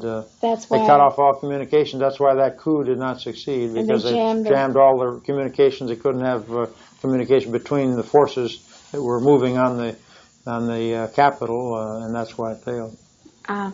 So let's see, what else did I want to talk about? The Joabs live by faith. I remember Mrs. Joab told me that missionaries, when they come to the country, have to have so many $1,000 a month or a year or whatever it is. Before they even come. Before they'll even come. And she says, we're here, and we have no promise of anything. That's right. Their church just has different envelope system. You can put some for the building, some for the church expenses, or some for the pastor's salary. In many, many weeks, she said, there's nothing at all in that envelope. Right. And she sometimes they give them a bag of rice or a chicken or something like that. And that's why we want to support the missionaries there, these people who are missionaries to their own home missionaries, to their own homeland. And that's why our Bible for Today wants to take on the African support on a monthly basis, as our people and friends can help. Right. Tell about the roads. Pastor Gunter told you about the roads out in the bush, and we spoke about our roads. Very bad. Some bush roads went up to the knee in mud, and he almost got stuck in his car and almost broke his axle. If you go very fast in the roads, the ruts are there.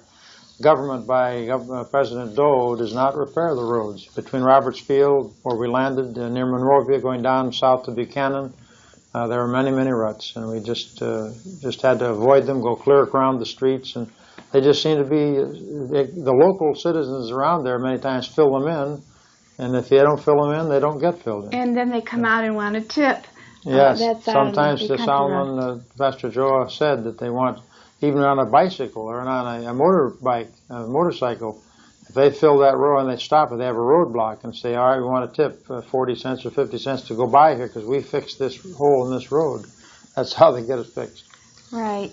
And one thing I wanted to say, some of you were concerned about my husband's voice because several years ago he did have nodules on his throat and his voice was very, very bad. Could not speak for a while, a long time. And his voice held up very well for all 5 times a day speaking. Yes, 45 minutes each. And he didn't hold back. Of course, he had a loudspeaker, but he spoke with great conviction and force. And Pastor Joe and Pastor Duo were amazed because they said their voices were failing. That's right, they were giving out. Dr. Waite still was strong. Right. And we feel the Lord really helped that. So we talked about how we want to send the money back. We have this check ready to send back. Yes, we talked about that to give to Pastor Joe and his family to get a motorbike, a motorcycle, a small one perhaps.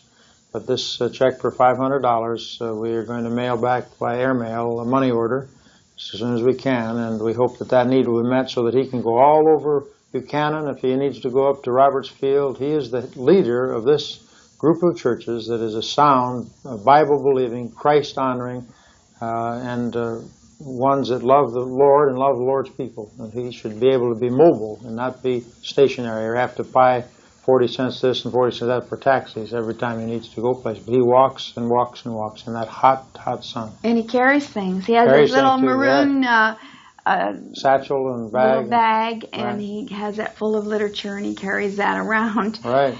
And his children, you know, his wife have. In every service, there were souls that were saved and responded to the invitation that he gave. So the Lord must be really working. Yes. And we told you that they have a school for children in their home, and they have 60 pupils. Kindergarten through first grade, and next year it'll be second grade. And they just started it as a pre-kindergarten for their own children. And the neighbors said, well, let us send our children. And they do charge a tuition, but $10 a month. Very seldom do they pay it. And then for the second child, that's all by faith, too. $7.50 each if there's 2 children. This goes down to $6.50 if there's 3 or more, and so on. Right. That's by faith, but they have to get their literature, and sometimes Pensacola Christian schools and the Becca books are not really sending what they need. Sometimes they're very difficult. They don't have a lot of money. Tell about when we got home. I don't know whether we mentioned this, and we got in the Hertz bus to be driven over to the Hertz rent-a-car. What we heard on the radio. We heard on the radio as soon as we got into the Hertz bus to take us to the Hertz rental lot that a plane had crashed that took off that very day that we took off from Abidjan, Ivory Coast. It was, I think, a 707 jetliner. There were 49 that were killed. Only 2 passengers survived. It was a Brazilian airliner, I think, going to Brazil. And this was a very shocking thing to us because having just left that airfield, Abidjan, the Ivory Coast, to move over to the Dakar, and then from there to the United States and JFK, you imagine another plane taking off from that same field and then crashing. It was something that we were of interest in. Of course, we wanted to call all of our friends and our relatives, our sons and daughters, and mothers and fathers, and to let them know that this was not our plane, but some other plane. Right. Now, Dr. Waite, would you want to step out and sit in this other area? This other area here? Right, so that you can I'm going to show your pictures on it. Yes, but I want you to talk about the passports and a few things there that we didn't touch yet. Here's Liquidly, which is a part of the Shackley products. Vitally is the green capsules that have the minerals and vitamins all enclosed. This is in liquid form, and when you take a tablespoon of this, it goes right to the bloodstream, right into the system, and really makes you feel wonderfully well with the vitamins and nutrition very quickly. And that's a very helpful iron thing. In it, I It has iron and various other minerals, all the necessary minerals and vitamins that you need, the vitamin A and the riboflavin and vitamin D in liquid form, and very fine. The passports were the same ones that we used for Israel when our mom and dad, Waite, sent us to Israel. We praise the Lord for their generosity. And this was still in effect. It goes out of effect the end of the year. This is Mrs. Waite's passport. You can see her picture there. This was taken shining a little. Back in, down there. That's good. Yeah. All right. I was just getting over a bad sickness. Yes. And this I don't know what my excuse is this year. But they stamped the visas for the Israel, I think is over here. Let's see here. This is U.S. Customs. I think that's Liberia right over here. 813. Let me see. 82. I guess that wouldn't be. That's a visa. Here it is. Visitor visa, immigration, central office, immigration, temporary, in 7 days in Liberia, and we had to get that extended. Is that? Yes, that's coming over very good. We had to keep. Did it cost money every time? I don't think so. We just had a formality of extending it, and they wrote the papers. And then when we had to leave the country, we had to have an exit visa saying we're going to leave at such a date. And so they had to stamp it again. And so we had an entrance visa and an exit visa. Here's my visa. Didn't and of course, Mr. that's Prince my picture take that there. special? I think he took a special to see Tilt that it we a were on different the. way, please. How about this? Is that a better way? Yeah, that's good. Okay. So that's my picture, and we have a similar visa. So, and then we had Roberts International. We did have more pictures taken for this time, but I guess the Library Embassy kept them. They took them in New York. These are our the charge to have an exit visa and to have an exit from the airport, you had to pay $10 a piece. That's $20 just to leave Buchanan Monrovia Airport, which is Roberts Field, to take off on the Nigerian Airlines. That's to help the airport fees, what it amounts to. We had the JFK bag tags because our baggage was taken on a belt before they gave me the bag tickets. So they gave me some new ones in case, just to prove that I had some bags. They gave us 4 tickets because there were 4 checked bags. And then we had to fill out the international declaration coming into the country saying how much we had bought in the area, and we didn't buy very much. We bought these marriage, whatever you call the chains, husband and wife and the children, which was a matter of $10, and we got these robes. We don't know what the cost was, so we just estimated $100. I don't know what it was. And other than that, I don't know much of else that we got. And we declared that, and the customs declaration in the United States was this form right here. So that's basically what it is. Anything else that you want me to show? Or do you want to go ahead with your pictures now? You left me. I didn't get that. Oh, excuse me. Do you want to show your pictures now? Yes, but now let's see. While you're talking there, tell them about when we were in the customs in Monrovia and when they saw the Shackley, what happened? Oh, when we first arrived at Roberts Field in Monrovia, Liberia, they saw Shackley and said, oh, that's food. And food can't come in unless you pay a duty on the food. There's something special. And one of these customs officials said, now, I know that you wouldn't want to pay that, but you know it's Christmas, and do you have something for my children's Christmas? And so he hung around until we left that airport, and I gave him something for his children's Christmas. I don't remember how much it was, whether it was... I think it was $5. $5, something like that, which is... Probably way too much, but we didn't know. But we didn't have any dollar bills. Then Mrs. Joe had told me that that wasn't true at all. It wasn't true. They're just out to get your money. See, we didn't know. So we were glad to get in there. We didn't want to keep our Shackley protein because that was going to be our food, and it was our food for the first 3 days solid. We didn't have to have anything else but that and chicken soup. Did you mention yesterday that we did have crackers and peanut butter, and we had crackers, some these fruit. Wassa crackers, and then peanut butter. We had occasionally some grapefruit when we peeled the skin away. So and we had that other fruit that Mrs. Joe gave us. Oh yes, we had the cassava. Was it cassava? No, it was papaya. They call it papas. Papas. Yeah. We like papaya. So we did have fruit as well, but basically it was ice water that was boiled, and Shackley products and chicken soup, as well as some fruit. Anything else now before you show the pictures? Well, let's see if I forget how to do this. It's not doing it. What's the matter? I guess I'm as far as I can go. There's my handsome husband. And, not exactly. Well, that's a matter of opinion. Yes. All right. What else would you want us to do? All right, now I'll try to come over there if I can figure out what happened. All right, why don't you come over there, and that singing that you heard on the tape, we hope that it was clear enough so that you could understand it, and that it was all right. Honey, what are you... I don't know. I'm having a problem. Well, you can go around the other way. You're right around here. I can go this way? Yes, I think you're all right over there, aren't you? I don't think so. Well, pull that gray cord along with you, that microphone cord. See the gray cord there? I originally had it that way, but I guess you came over here to start with. I guess I'll just come around here. I won't be able to sneak around like I did yesterday. Well, you can if you want. Just pick up that cord. I don't know how to do it without.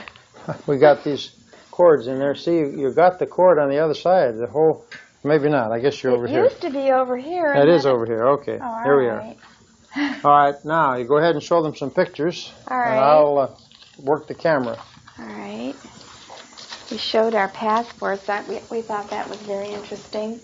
It won't take too long, I trust, because as you notice from our time, it is 10:44, which is way past our bedtime already, isn't it? This is Saturday evening. I had a nap. And yes, I have to get up tomorrow morning and prepare my Sunday school lesson. Because we were so long yesterday. Get up at... I wanted to tell a few more things on these notes.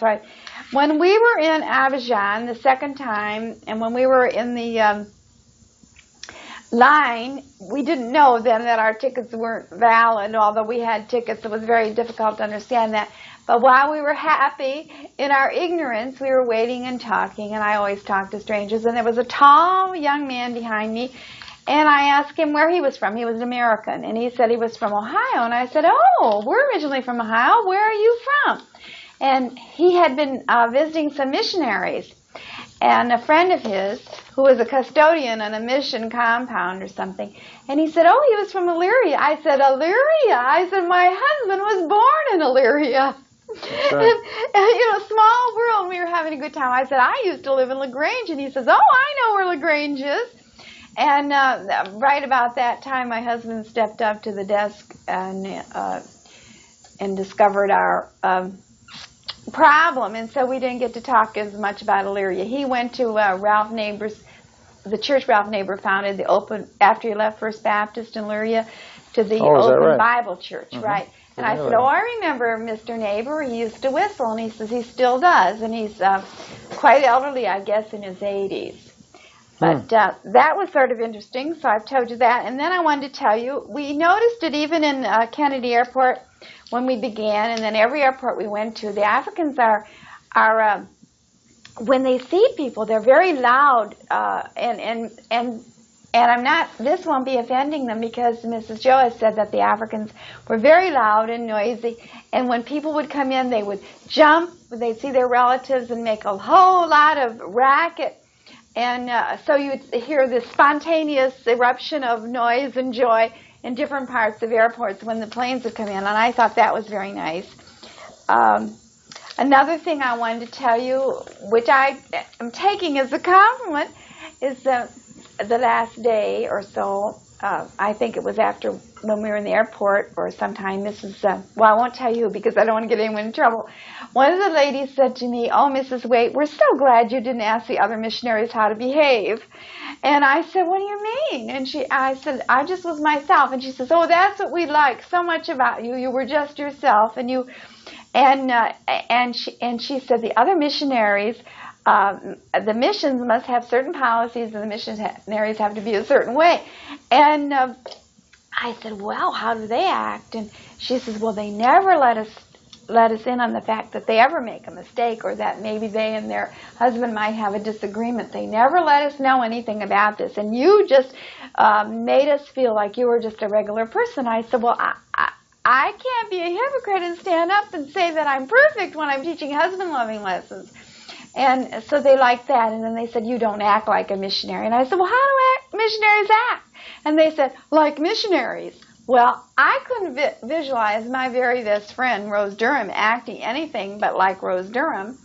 And I never ever thought that there was a special missionary code, but there may not be. But the reflection of how missionaries must act in this particular area must be a certain way so that people think, well, this is how a missionary is supposed to be. And I didn't. They said, you look so nice. And I didn't dress I believe they talked about the missionary dress also, which was not your dress. You looked very nice, and you had colorful clothes. And I said, well, how do missionaries dress? She says, like missionaries. And if you'd moved just about a few inches there, we could see the Bible for Today sign a little bit more. All right. We can't not have the Bible for Today sign. A little bit more over and be all set. Oh, all right. Well, if you can. I have to move a few things. Okay, that's all right. Little things there. I know my husband's in a hurry to quit this, but I've never been to Liberia before. And the few places I've been, we've never had this great review, and I'm enjoying it very much. So I was interested in that fact. We did thank you for our financial support and for your prayer support, and we are hoping that we can help them start a school there, if in no other way but with financial support and sending them books. You know, you can't learn something if you don't have a book to read it. That's right. Occasionally we make the mistake of saying we were in East Africa, because we went east to get there, and then we have to visualize that we were in West Africa, and we're finally getting that all straight. I told you yesterday there was one time I was afraid. It was the first time, and we were in our apartment. Remember I showed you the apartments there? They called it the camp. To me it didn't seem like a camp, but I guess it's a little compound for the Lamco company. And they had guards to be sure that you didn't steal anything and take it out of the compound. They stopped the cars usually going out. Coming in, you could come in, but going out, they wanted to check you didn't steal anything. Right, and if you had anything, like one time Mr. Ben had oil in his car, and he had tell him sure that it was, where he got he took it in. He showed him that I got oil coming in and oil going out. In fact, they didn't stop him. They didn't stop Mr. Ben very much because they knew him. Yes. But he stopped himself and got out, and he showed them this oil. That's right. Which I thought was extremely honest. And, so you were in the compound when you were afraid. And so I heard some noise. Now, this was the day after Christmas, and I heard some noise, and being curious as I am, we were the third floor? Which were we? Second floor? Second floor up. And I opened the apartment door, and I looked out, and there I saw a group of people headed by a man with a terrible mask on, nothing like our Halloween mask. It was white with, it was an African-looking thing. Old man beggar. And they call him old man beggar. He had a black overcoat on, and it was very hot, and he had this overcoat on, and he had his long stick, real long stick, and then the other people behind him were just dressed regular, but they were making noise, and they had these sticks, and they were banging, banging, banging on doors and banging on things. And I came right in. I said, Mrs. Joa, there's a man out there with a mask. If we'd been on the first floor, I would have been face to face with this thing, and he would have been banging on my door. And she laughed, and she said, that's the beggar man or the boogeyman or Santa Claus. Old man beggar, or Santa Claus, yeah. And I said, Santa Claus, and that's their Santa Claus. That's how they celebrate Christmas. So you can see that's devilish, isn't it? Right. So I thought, well, we ought to bring that in home and explain about that kind of Santa Claus. If we had that kind of Santa Claus, our children really, the children whose parents lie and talk about Santa Claus, would really, really be frightened. Some of them are frightened enough with this funny man, red suit. And I remember when I was a child, my mother and father, we didn't believe in Santa Claus, but we used to see Santa Claus, and she'd say, how'd you like Santa Claus? I said, he's okay, but he had bad breath. No. That always made a big hit. So I have everything on that page ready taken for your care pictures yet, or do you have some more? All right, thoughts? we'll do some. I have some thoughts, but Go ahead. Finish your thoughts. All right, when we were in the airport, when my husband was trying to get us on the plane and then trying to get our baggage on without paying $350, I was seated in an area that technically I wasn't supposed to be in, but I'd gotten in that area with the tour. So I was in there, and no one told me to move, and it was closer to the action. And the people that we knew from the Friends of Togo and the Matchets and this man that spoke French, they would come and they would report in, and they were telling me they were praying upstairs. And my husband and I also prayed when we were sitting there together. And then my husband would come back and forth. That young man that knew French said, let's have a word of prayer right here. And I prayed with the young man. Right. And he doesn't even know the Lord. I don't think he did. But he believes in He talked some sort of dirty language sometimes. Yes, he did. Not so much swearing, but four-letter word languages when he was angry with what they were doing to us. He seemed to be a ambassador for that group. He seemed to know more about traveling than even the woman tour guide. Yeah. And anyway, there were people around me speaking, and I met some people who spoke. They were, I don't know if they were from Sweden originally, but they were coming from Canada, and the same thing had happened to them. They'd come with their tickets, and their tickets were void, and it was nothing like they were used to in Canada. And so they were having problems, and I think eventually they bribed someone and got on the plane because they did leave. And while I was sitting there, there was a woman over there, a younger than I woman, an attractive African woman, and who had very, very short hair like a man. Most of them, there were certain women that had their hair very short like that, and some had it in braids and some had it longer. And it was all different, interesting, their different hairdos as well as their dress. And she was having her picture taken with another man who would be a little bit older, more like in my age group, the man, and they were taking pictures. And I noticed it went on and on for quite a while. Finally, in the door came a woman with the same kind of hairdo, only more the man's age, and she had a woman companion with her, and she started coming over, and she started arguing with this younger woman. And then they were arguing back and forth in French. And, of course, it was rather interesting to watch them arguing in French, and they were very refined. This was in the Ivory Coast, and the people in Ivory Coast were more moneyed people than in Liberia where we were from, and they were dressed that way, and very, very nice. And they were arguing back and forth, and the older woman was arguing, and the younger woman was arguing, and I thought the older woman was going to tear the other one apart almost, and the people had to keep them apart. And finally, the man that had been having his picture taken showed up, and he tried to get this woman away. Then she would go out the door, and then the younger woman would go, and it was just a real confusion. And after they left, and it was humorous. I didn't know what was going on, but it was humorous. And I asked a man across the way, a black man, I said, "Do you speak English?" And he spoke enough English to tell me, and he came over and sat by me to explain that there was a marital fight going on, and the man was having an affair with this younger woman, and the older woman suspected they were at the airport and came over here and stood her ground, wanting her husband back, and all this. It was exciting, and of course, probably my husband wouldn't take time to explain this to you, but that was part of what I was doing while he was doing the big things. Trying to get us on the airplane. Right, he was trying to get us on the airplane. Luggage. Now, any other thoughts before you? I think I have that, and we'll get to the pictures. All right, you have just 5.5 or 6 more to go, right? How much time will I have? Try to do it as quickly as you can. All right. As I told you before, these are not chronologically. You'll have to remove those husband and wife links if you don't put it in front of that crock pot or whatever that pestle is. I don't know if I told you that Mrs. Harris gave us this. And it's I like it because she gave it to us. And sort it's of a pestle, isn't it? Right.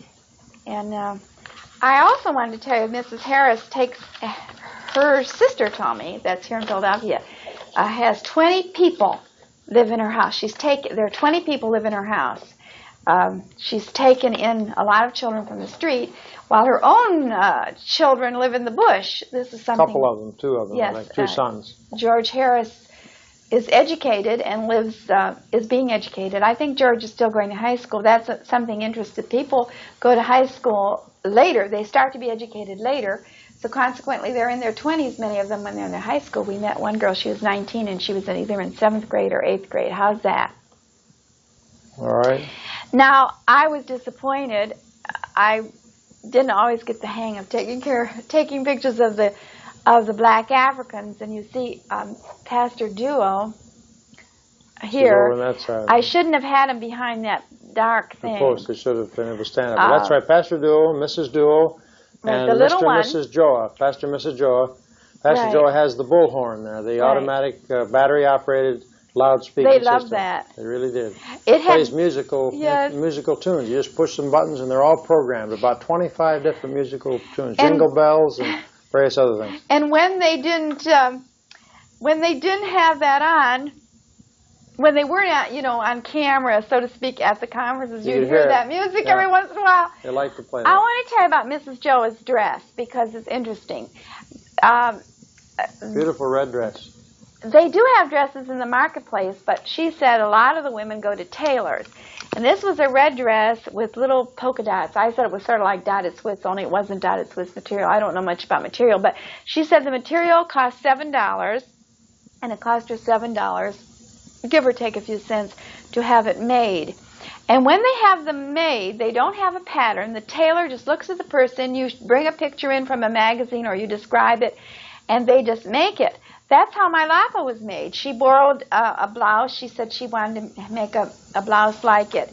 And she did make one like it, sort of. She used the dimensions, and they made one for me. In fact, what they made me fits better than the blouse did. So there Mrs. Waite is in with the Joas and the Duos. Those are the Pastor and Mrs. Duo, Pastor and Mrs. Joa. Right. The 2 pastors of the 2 churches that invited us to come to Liberia to preach at this conference, Bible Conference 86, they called it. Pastor Duo is 38, Mrs. Duo is 24. They have one son. I forget if he's about 7, 8, or 9. I think maybe about 9. Mm-hmm. And there I am. It was so warm I couldn't keep my tie tied, and I forgot about it for the picture. And Mrs. Duo is 30. She said, I'm Diane's age. Mrs. Joa. 30, in a red dress. She said, I'm the age of your daughter. So that was real sweet. And Mr. Joa is 35. And we really appreciate him. Here's Mason Duo and his wife. That's a shine angle. Oh, it looks much better on this camera than in real life. I'm very pleased how our pictures are doing on the VCR. Yes, very fun. She didn't smile, but when she smiles, she's just absolutely lovely. But I guess they want to be serious for pictures. And she helped dress me in my African outfit. Now, here's, I think what they were really doing here was seeing how big my waist was. The lady in the dress that matches the lapa on the floor, she said, will you take a picture of me? And she put it down on the floor, and the floor was dirty, but they'd do anything with these lapas. And then these other women sat down there, and we took their picture. It was into the light, but I didn't know how to explain the technicalities. So when 11 p.m., January 17th. That was just our man out in the kitchen. Poor my husband gets up so very early. He gets up at 4:45. And so then I turned around the other way and took it. And then when they got up, she dusted her lapa off that was on the ground. See, they wear them, and they do a lot of things with those lapas besides wear them. And then she wrapped it around me real fast, around my waist, and I was so thrilled. And it wasn't until after I got my own that I realized what she was really doing was measuring my waist and all that, you know, just to figure out a way to measure my waist, I'm pretty sure. Now, this is when we're leaving. We're in our apartment, and Dr. Waite is explaining something to Mr. Brown and Pastor Duo. How to test the batteries. Maybe that's a battery tester. I don't know. You're showing something, and I don't know. It doesn't really matter, but it's sort of interesting. The pictures should be parallel to the camera, honey. You cocked them a little bit. Oh, I cocked them? Just make sure the pictures All right. There's a couple pictures here that have nothing to do with Africa that I don't want to show. The women were so beautiful. I couldn't get over, and they have lovely skin. I couldn't get over how beautiful they were. And yes, I thought this one with the white blouse was so pretty, and I said, I want to take your picture. Sparkling smile. And of course, you couldn't take one. You couldn't say, you're the beautiful one I want to take. So the other one's very lovely. The other lady's pleasant also. Yes. And the one in the back, see your pretty smile? Yes. By this time, they knew me pretty well. This that was in your class? These were yes, in my morning class? Yes. Your morning class. That was they spoke Bassa, most of them. And there's Pastor Duo and Mrs. Duo again. No, Pastor Joa and Mrs. Joa again. I'm doing it. Yesterday you were doing it. Now I'm doing it. This was if any of you have been to Bob Jones, they have the covered walkway. Well, this was a covered walkway. Only in the high school where we met. Right. And they put palm leaves. You'll notice you can see little bits of the palm. I don't know. Is this another picture? I guess I wanted to try to get. It's probably the same picture, I think. I tried. Maybe a little different. It's a little different. I was trying to get as much of them as possible.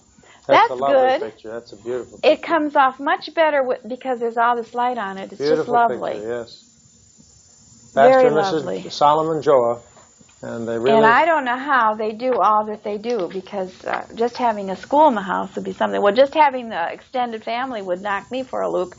Now here's Pastor Joa, and this is the conference sign that was on 1986. the Bassa High School wall. Mm-hmm. Now that's that picture. You can look at something else if you want to while I'm getting more pictures out. All right, we'll look at you getting the pictures out, I guess. All right. How many do you have to go? That's only your first one? Yes. You got 5 more to go? Yes, and I have other things to show you before we leave. Oh, my. We've got to hasten. Well, hasten with the basin, Mason. So here we are. No, it's Jason. Hasten with the basin, Jason. I don't know why I'm bringing that in. This is, what are we doing here? We're meeting with the pastor. Oh, yeah, these are the council of 6 people, right?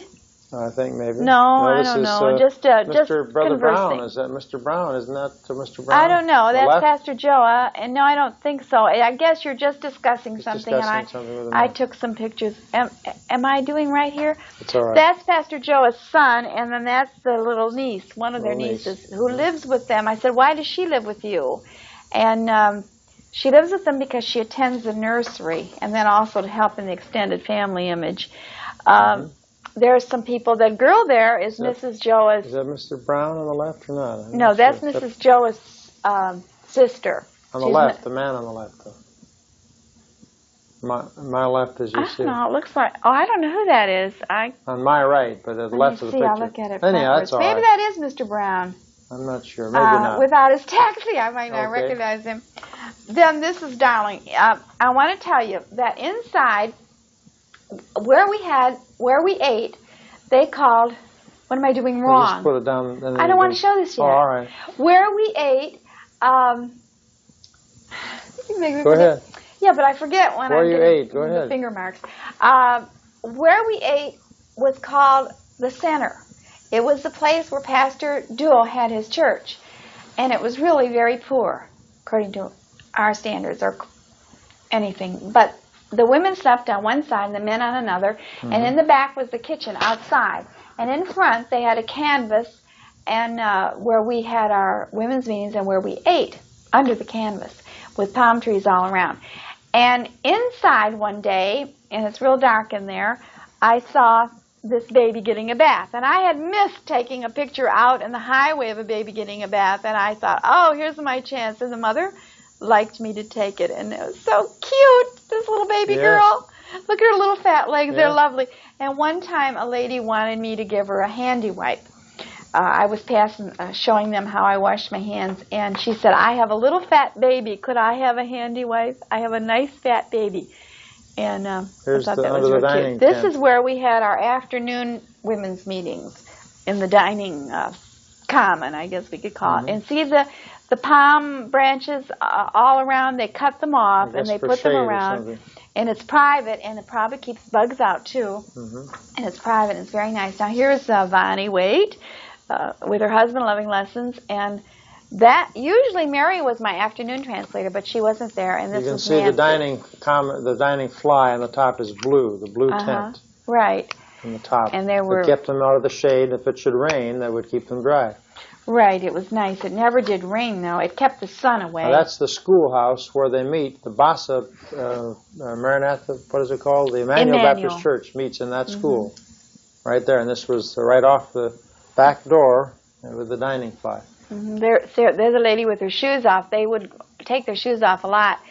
But I tried to keep shoes on all the time on my feet because when we were in the airport, there was a big bug. It wasn't a cockroach. It was awful. I didn't see too many bugs, but I saw it at the airport.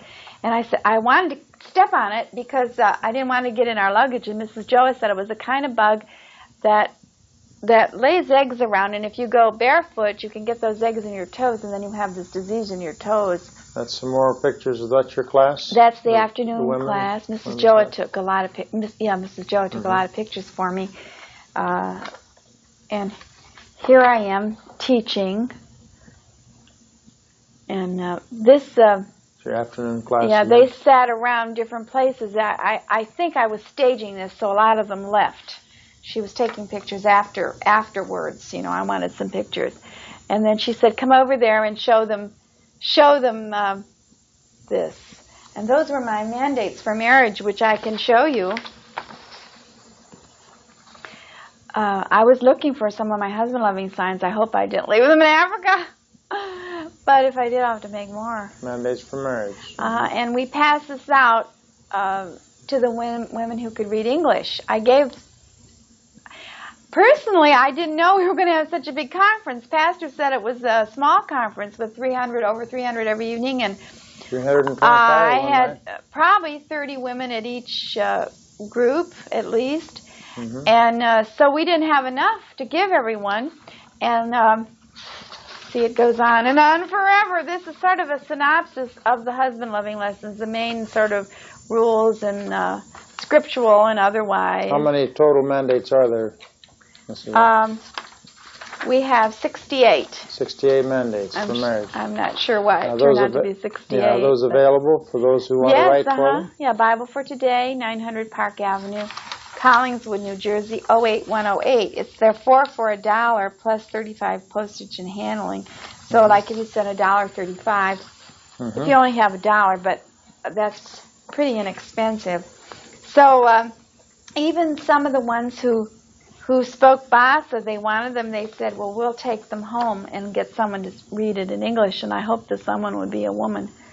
Because one thing, I really don't make, these are not for men, and I don't like the men to get a hold of them and say, hey, you're not doing this, you're not doing this. I wish someone would make up some lessons for them. Now, the women had that, this is how, pardon me? Again, they have things in their heads like we saw before. Yes, and she posed for me. And see the baby in the back. Baby on her back. And the thing on the head. And she's one of my class people. This was, you see that door led into the main part of the center. Where that's the same thing. The same one. The center just put up that blue canvas just for us. There's Mrs. Joa. Yeah, there's Mrs. Joa. And with she wanted to something show on her me head. that she was African, completely African. She knew how to balance on her head too. That's really something. It's hard to think of her. They teach them as little children. From little children. She's so intelligent. Well, they all are, but I had so much dealings with her. And she was such a Bible believer and a separatist and so proud of her husband. It was hard to think of her carrying these things on her head. Yes. You know, I guess that's typical African. She wanted me to know she's proud of being an African. And she said the African women work very, very hard. And she says the Africans know how to live on practically nothing. Yes, live on They've nothing. worked for nothing for so long. Now that one of the ladies, see, I told you by the end of the conference, they really, I know they liked me. Mrs. Joas said they like you. They tell me when you're not looking that they like you. And she wanted to show how she could carry all these. They look like bananas, but they're probably plantain. Plantain, right. Plantain, yes. Right, we on ate some her of head. that. Delicious. And it's sold even in our stores, the plantain. Yes, very it's more high, expensive here. Yes. And these were a lot of the unmarried girls. They sat up near the front. So that's one reason we moved our camera, our VCR around so that we could get a better view of different people and different views of the speakers. And Pastor Joe, you couldn't see him when he was... Now, what happened? I had some pictures I was going to show. Oh, I wanted to... excuse me. I want to go back to this other one because there was... Where did I put the one? Oh, here. I wanted to show you something in this other one that I didn't want to show at first, and then I never came back to it. I wanted very much for us to go into our living room and do this last section, but my husband said no, it would be too much work to carry everything in there. So we didn't get in there, and I had a picture of my living room, but I wonder where it went to. Well, maybe I can come across that later. All right, how many more do we have? Oh, we have 4 more, and I have some other things to show you. Okay, maybe you can speed through them very quickly. This is a street scene. Notice in that little glass encased thing are donuts, bread, or something. That's one of the marketplaces. We never did walk in the marketplace. It reminded me a little bit of Israel, the Rosa Dosa, or whatever it's called. Via della Rosa. She has some oranges on her head, I believe. Oranges are grapefruit, yes. Right, oranges. where Christ was supposed to have walked down with the cross. Very narrow places. Yes, and here is a cassava. Yeah, cassava. It's a black shell on the outside. We were driving along, and I said, "Is that cassava?" And whoever it was, whether it was Mr. Ben or Mr. Brown, I don't remember, I said, "Oh, I'd like a picture of that." So we stopped, and we asked the little girl if we could take her picture. She probably thought we were nuts wanting to take that. Every once in a while when we travel... That's one of their basic foods, that cassava. Rich in laetril, rich in vitamin B17, cassava. Very healthy. When we travel along, we'd see cassava patch, a big sign, and I don't know, it just looked like a bunch of wild bushes to me. But they use every part of it. The browns. It's the browns. The brown family. That's wonderful. We told you about the browns, right? And had a taxi. And they sang. They sang the songs. I'm looking for something at the same time. And then we took another picture. Is this a different picture of the Browns? We took 2. Well, maybe it's a different one. And yeah, there's more of the little girl. There are 2 little girls and 1 boy. They're precious little children. I used to know their names. And then that's my Fanny Crosby set. See, you have to have a parallel, honey, to the camera. Oh. That's right, like that. I'm sorry. Fanny Crosby, that's where she was for, right, the BHS stands for Bassa High School. That's the curtain on top of the stage. I hope I didn't get these mixed up now. Oh dear, I wonder if I got these mixed up. I better put a question mark. I might have gotten that mixed up. I haven't. You have 2 piles? Well, I was looking for something. And here's old Fanny. Fanny Crosby. And the Bassa women laughed at me when I came down. If you get the tape, you might hear it. Because they didn't understand what was going on, the ones who didn't speak English. A lot of them were Bassa women and men, but some of them spoke English. And they laughed when I came down the aisle like I do. And when I got up there, and it was very hot, and I had a fan, and I fanned myself, and they laughed so hard. Because of the fanning. Huh? Because of the fanning. Yes, I want to show you, while we're on this subject, I want to show you some things. Dr. Waite doesn't know I'm going to do this, but I want to show you because a lot of you people don't know what I do. Fanny Crosby, I wear a wig. See, here's my wig. Not very many people have seen it off of me. It's sort of coming apart, but see. And I keep looking in the thing because I don't mind. The mirror is not set for me. It's set for someone superior to me. Is it better here? Bring it over here more. Well, then tilt it towards me. Now, over here more.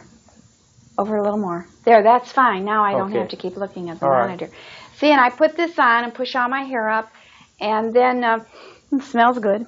And then I have a lot of makeup that I put on, a minimal amount, and I put on eye pencil, you know, and I put my wrinkles on with the pencils. And when I was there in Buchanan, I had no mirror to speak of, and if I'd had it, wouldn't have mattered because I dressed in the first floor classroom with no light, and I noticed how my wrinkles are really not on right, and my makeup isn't on right, and some of my hair was sticking out. But then, you know, after all, the show must go on. And the same thing with Frances Havergal, although I was dressing where there was light, but I just had a little round compact.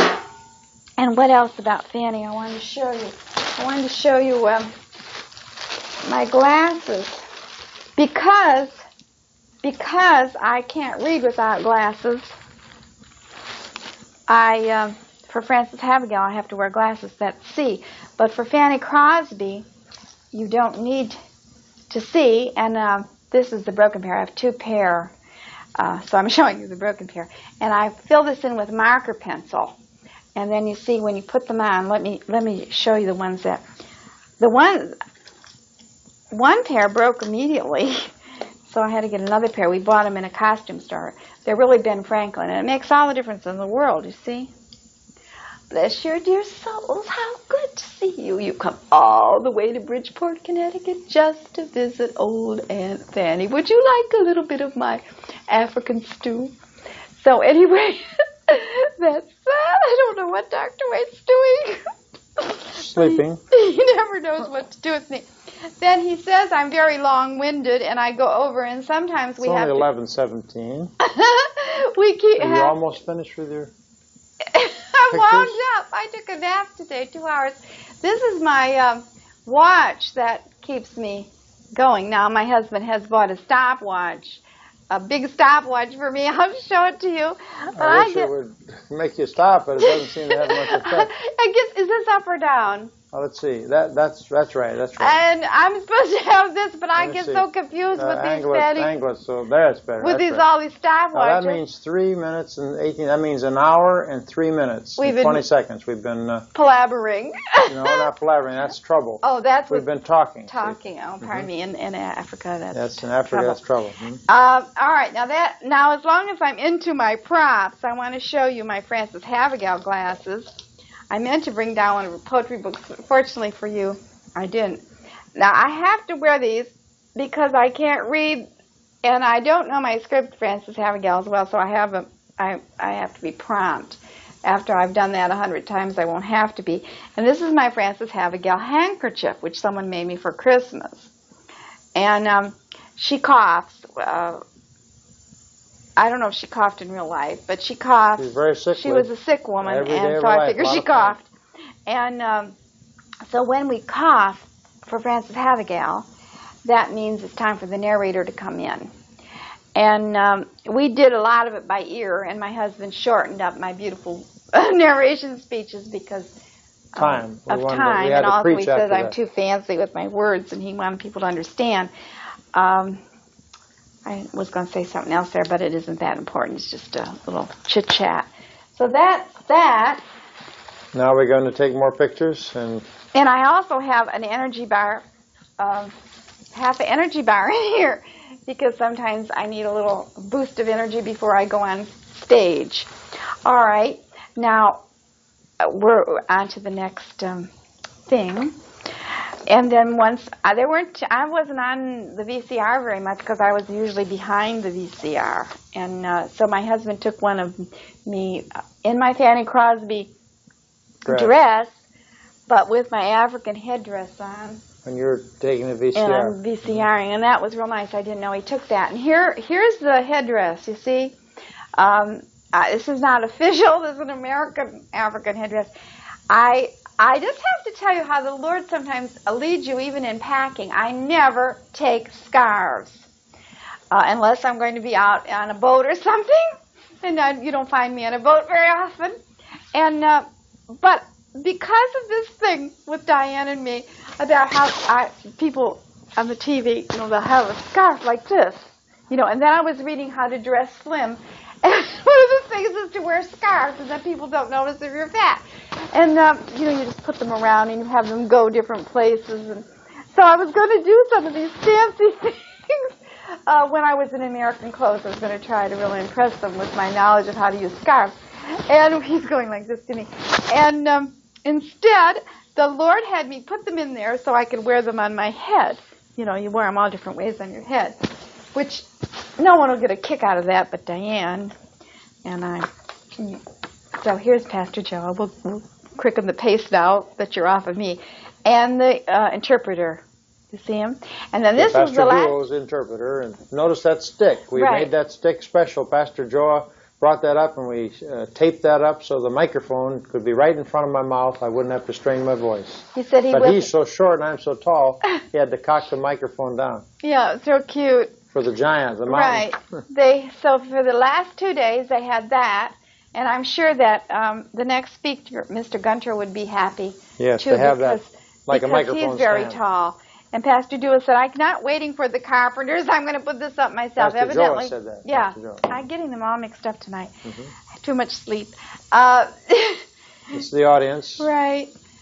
So that's the daytime. Now, if you come in on this one, that's the daytime also. Same audience. I think you will see. Now. Oh, okay. Well, I was interested.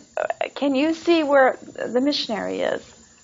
I have to do this also backwards. I don't know. Somewhere in here. He's in there. Yes, he is. I see him. I just can't. Oh, here.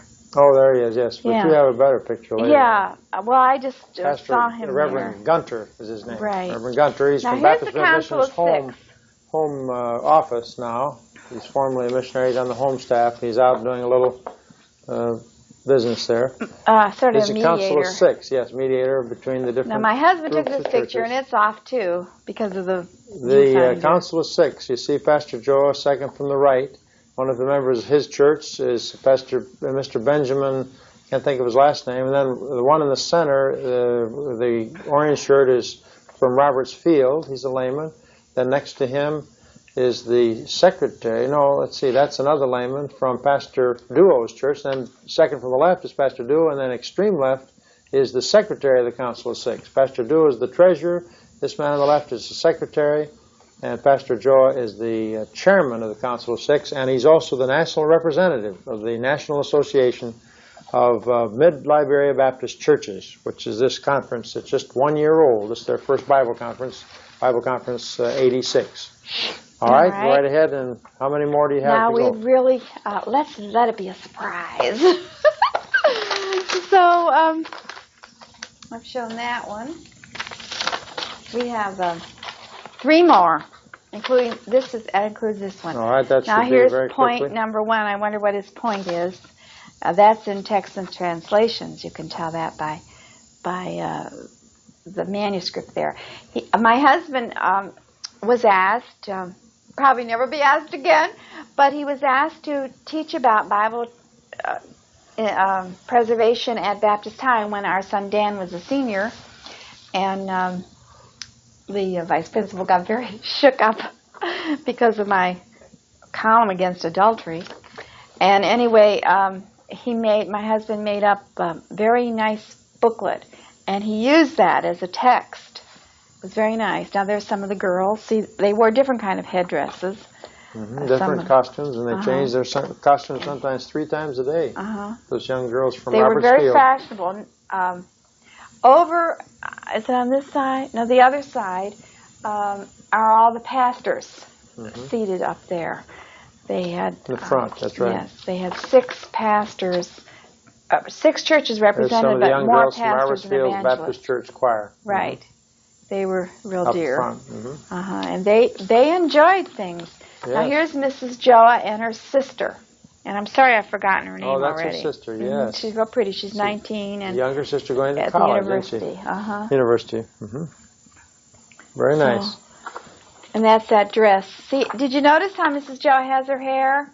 Yes. Yeah, come in on her hair. Can you come in? That's as far as we come. It's that, and they're not pigtails, they're braids. Or it's braids, so pretty. excuse me, She braids, said that's she right. used to wear it straight, have to get a permanent, and then that made it straight. And she could wear it, you know, like we do. But she's just started to wear it that way again. Angle it a little more. This is an anthill. What do they call these? Bugaboos or Bugabugs. Bugabugs. And I don't remember. It was Why does the anthill form? He told us, you remember? It was because of the great rainy season. The rainy season that protected them from rain. It could rain and rain and rain. Those ants would be safe. And there's a queen ant in there. A queen. She can stand there. When she leaves, all the other ants leave with her. Yeah. But don't go near those ant hills. They'll bite you, and they're really, some of them are bad bites. And here is another view of an anthill, couple anthills from a distance. Yes. And then you can also see some of the African trees. Can you get any the tops of the trees? The tops of the trees. Yeah, get the tops in. There they are. Oh yeah, I'm sorry. The little tops. It's real pretty. It's remind me sort of Cuba.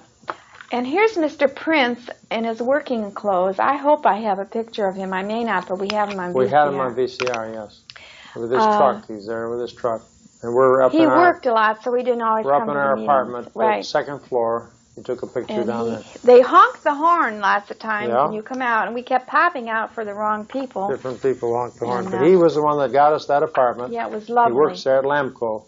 From our balcony, across the way is the across commissary. the way is another supermarket. Supermarket where they buy things from Lamco. Right. On the compound.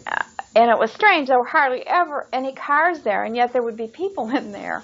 And they closed any time they felt like it. Well, it was during the Christmas and New Year's season. And they opened maybe at 8, and they went away for lunch, and then they closed at 4. So there's a picture of my husband outside.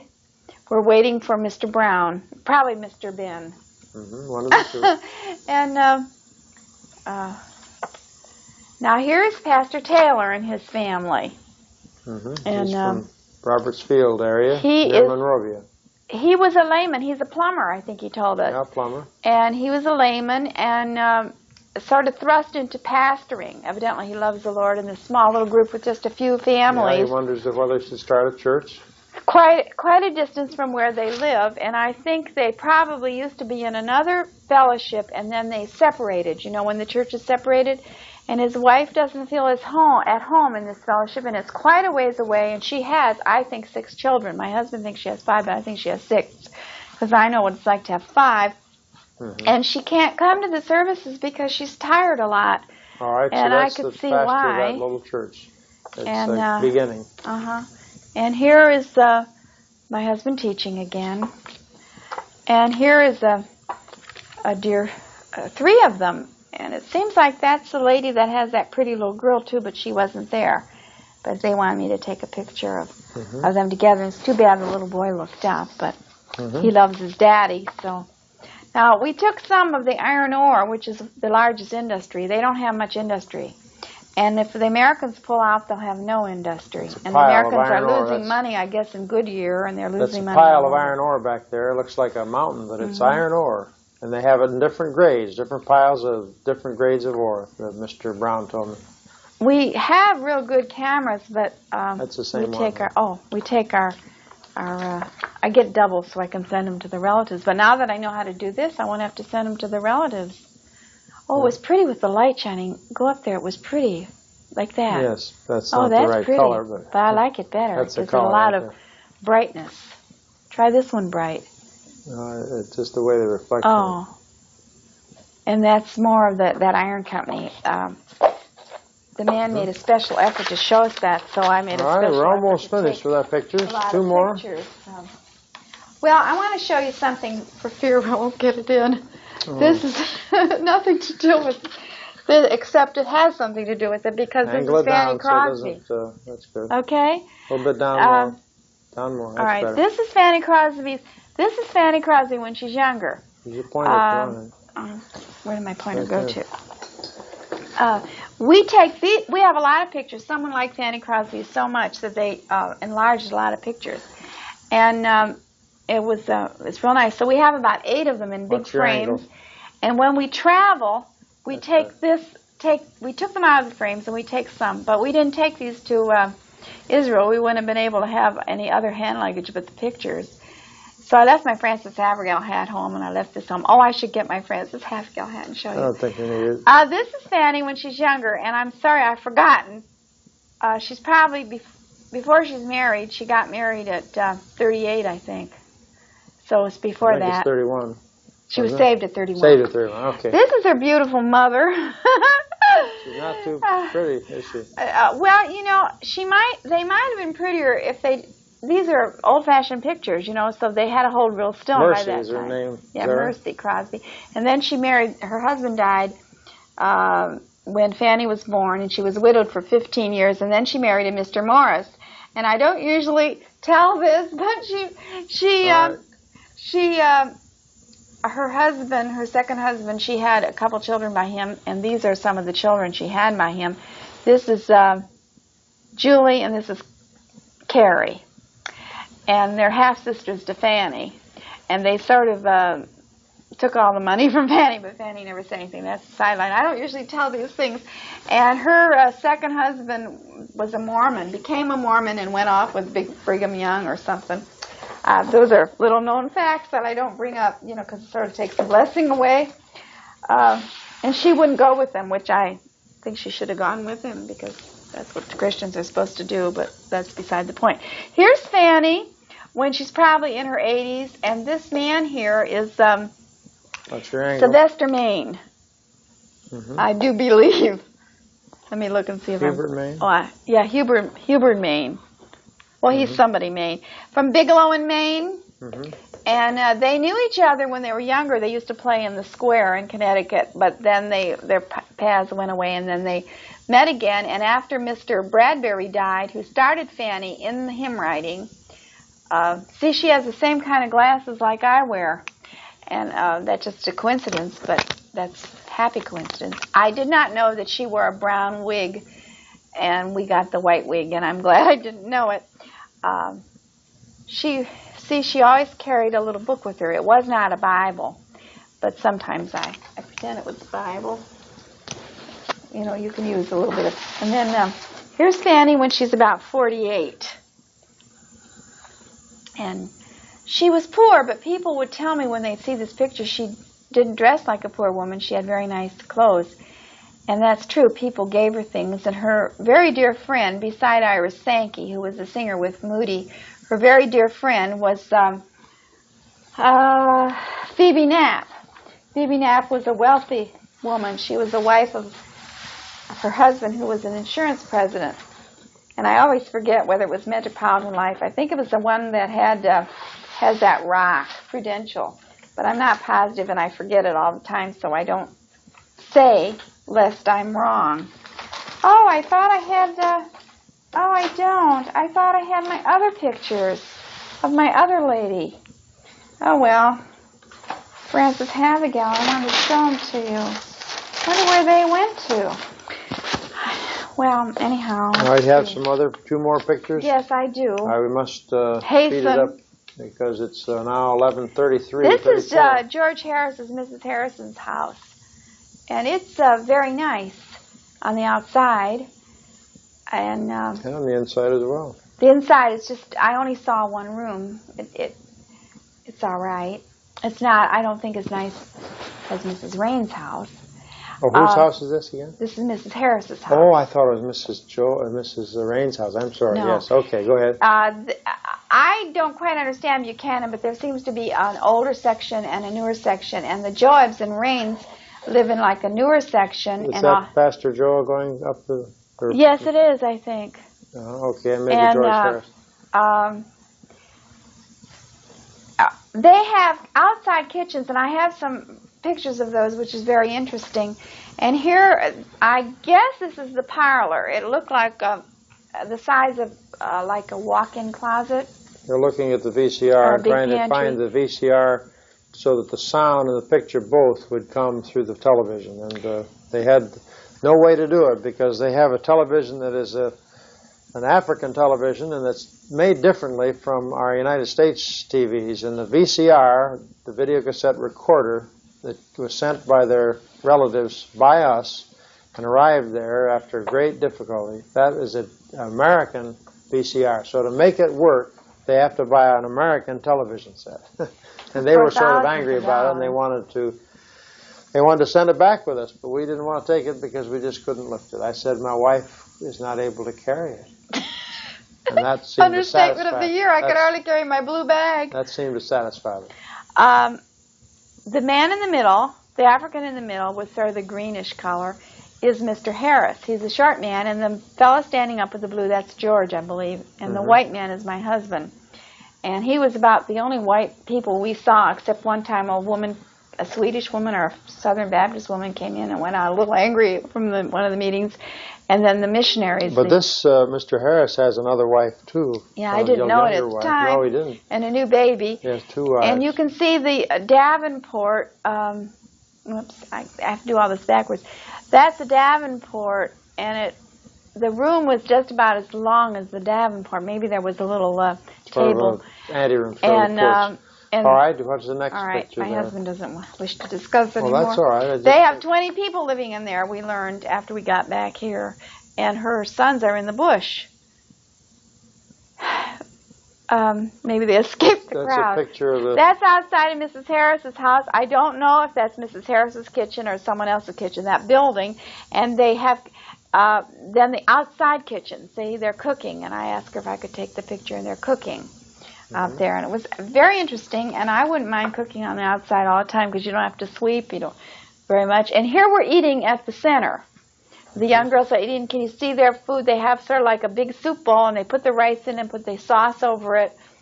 And it's so much to eat. I didn't know how they could eat so much. Great big bowls of rice. They eat a lot. They really do, and they're thin people. Oh, Mrs. Joa said I had very nice legs. She said the Africans would love my legs because I said they're fat legs. She says they like them that way because I guess they don't have fat legs. So I'm real in Africa leg-wise. So anyhow, this is a man. He had polio, I guess. He wasn't real sure. His father told him it was a demon.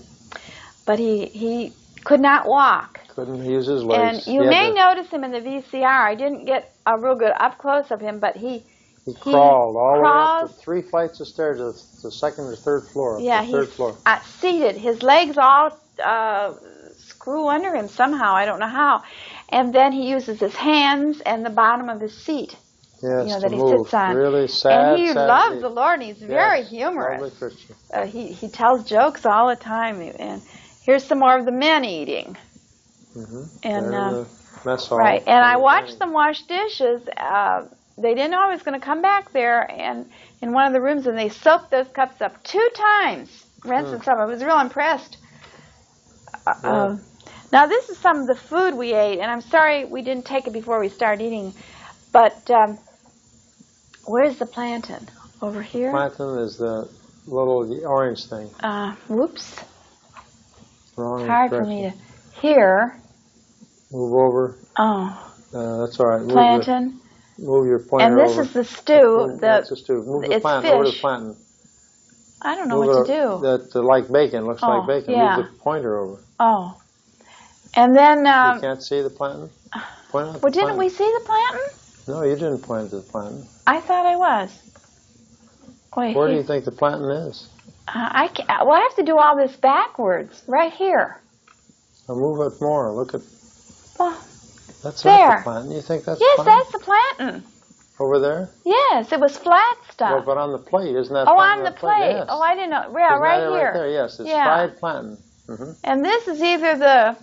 At the rice, is it? Or the fish? That's one of the... No, the fish was in here. Oh, that was one of the potatoes. One of those potato kind of and the regular things. fish. Yeah.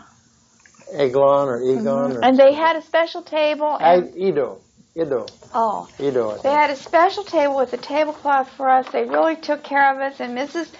Joe she made our food separate from theirs. They ate the same food, but she made ours separate because she knew I didn't want my husband to get any germs. And we probably wouldn't have gotten any from their food. And see our bottle of water, we brought that with us. Yeah, and mineral water. then she often, she Delicious was taking food. this picture, but she would sit by my husband and she would shoo the flies off Yes, with a scarf. And she showed me how they did it, like this. She told me that's what you do, sort of like a horse's tail. Okay, well that's And good. I would We see got a mothers lesson doing on that to their Very baby. fine. Got that lesson all set. Oh, I like this picture of Pastor Duell. I think it's good of him because, Yes. and He's talking I to think another that's pastor. his son. I wouldn't be surprised if that isn't Maybe. his son, and that's Pastor Taylor. On the right, Pastor Duell on the left. Very nice picture, Pastor Duell. I like that of him because sometimes I didn't get him light enough. And there, the women are eating. That's Mrs. Joe on the left. Right, and she went. She was in charge of all that food, wasn't she? She was in charge of all the food. She was in charge. Now that's in their kitchen, and Outdoor kitchen, isn't it? Outdoor kitchen, and then that little building back there, they have an indoor kitchen. Oh, it's time for me to have some more shackly. I didn't feel like eating at supper time. If you stopped earlier, we'd have been finished and we could have shackly. I know. Can you get what they're doing? 11:41. See? And then Mrs. Joe took that within the kitchen, and they're making that stuff. Cassava? Yeah, something. Eating the cassava. Now inside, a lady wanted me to show. She wanted me to show how we sift, and I'm going to have this energy bar if I can find it. Well, why don't you finish up very quickly, then you'll be able to finish. Yeah, well, here it is. Well, I am going to finish, but I don't want to faint on the job. Just don't talk very long on each picture. Now, just show a little picture. Okay. Now that is looking from inside the center, out. And I thought that was a real interesting look, don't you? All right, that's very good. Now, the children in the neighborhood, these are not the conference children. I really didn't want to take a lot of neighborhood There's children. that beautiful they blue were dirtier. tent They that you weren't can as see in the clean as- background, that blue dining common tent. And they wanted me very much to take the picture all the time. Picture, Missy, picture, Missy. And so I took one. And all right, what's the next picture? they would act up. They wouldn't be normal. They're like regular children. See all those palm things? I think that's very interesting. Now, I saw this beautiful little girl. She's one of the, remember, I showed her with her mother earlier. I just thought she's so pretty. And her father came by and said, that's my daughter. He was proud of her. All right. And I said, I want to take her picture. I didn't want to frighten her. And they made her sit up a little straighter, but I didn't want them. And I love the little off-the-shoulder look and everything. I thought it was beautiful. Okay, I'm eating one more picture. And eating that's an it? energy bar. Would you like to take a picture of me eating an energy One more picture? One more group of pictures? All right. If you could just go rapidly, honey. Just show the picture and one sentence. That's all. And go right on because we want to conclude this. We don't want to run out of tape, and we don't want to run out of time. Are we going to run out of tape? And well, I don't know. Could you come in on this pen, please? Well, all right. We're fighting the time, and it's late. It's really late. We've got to get to bed. I know. I'm hurrying. So, can you get this pen? not too close, not too good.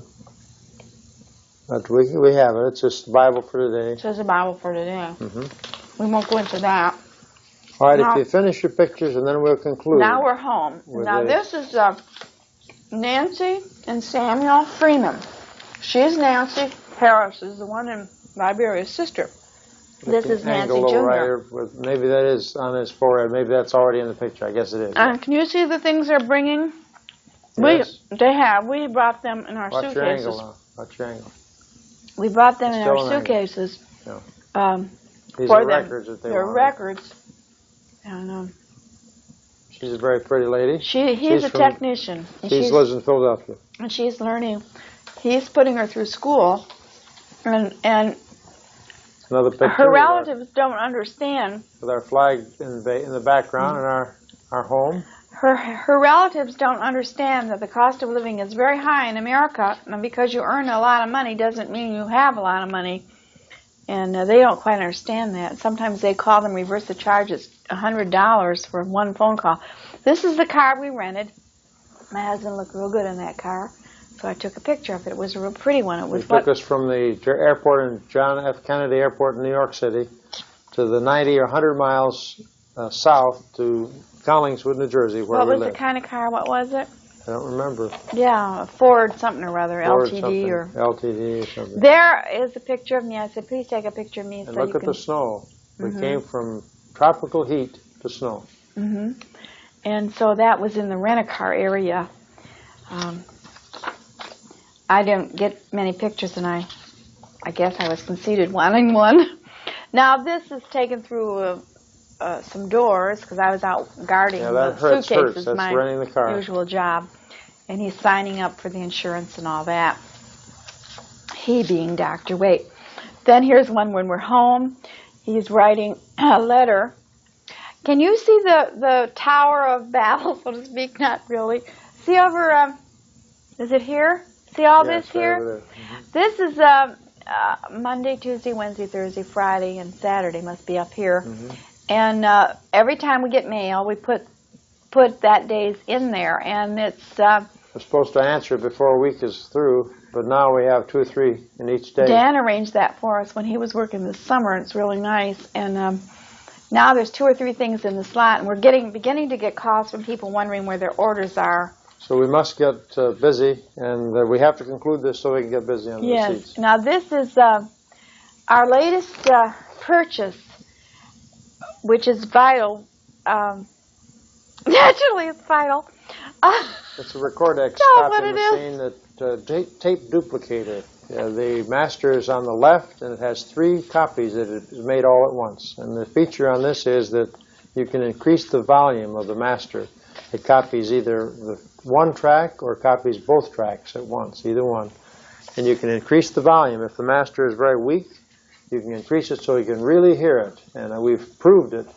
Pastor Nick's sermons that are very low, but now we can hear it. So it's a beautiful machine. We used to have just one that would copy just one at a time, and they would not increase the volume but decrease the volume, so you could hardly hear it. And it takes so much of my time on the 2 cassette recorders we have upstairs, so we have to go get that one. It's finished at Radio Shack, but we have 2 stereo recorders. We used to have to build up the sound, but here we have it. We can build it up on our own.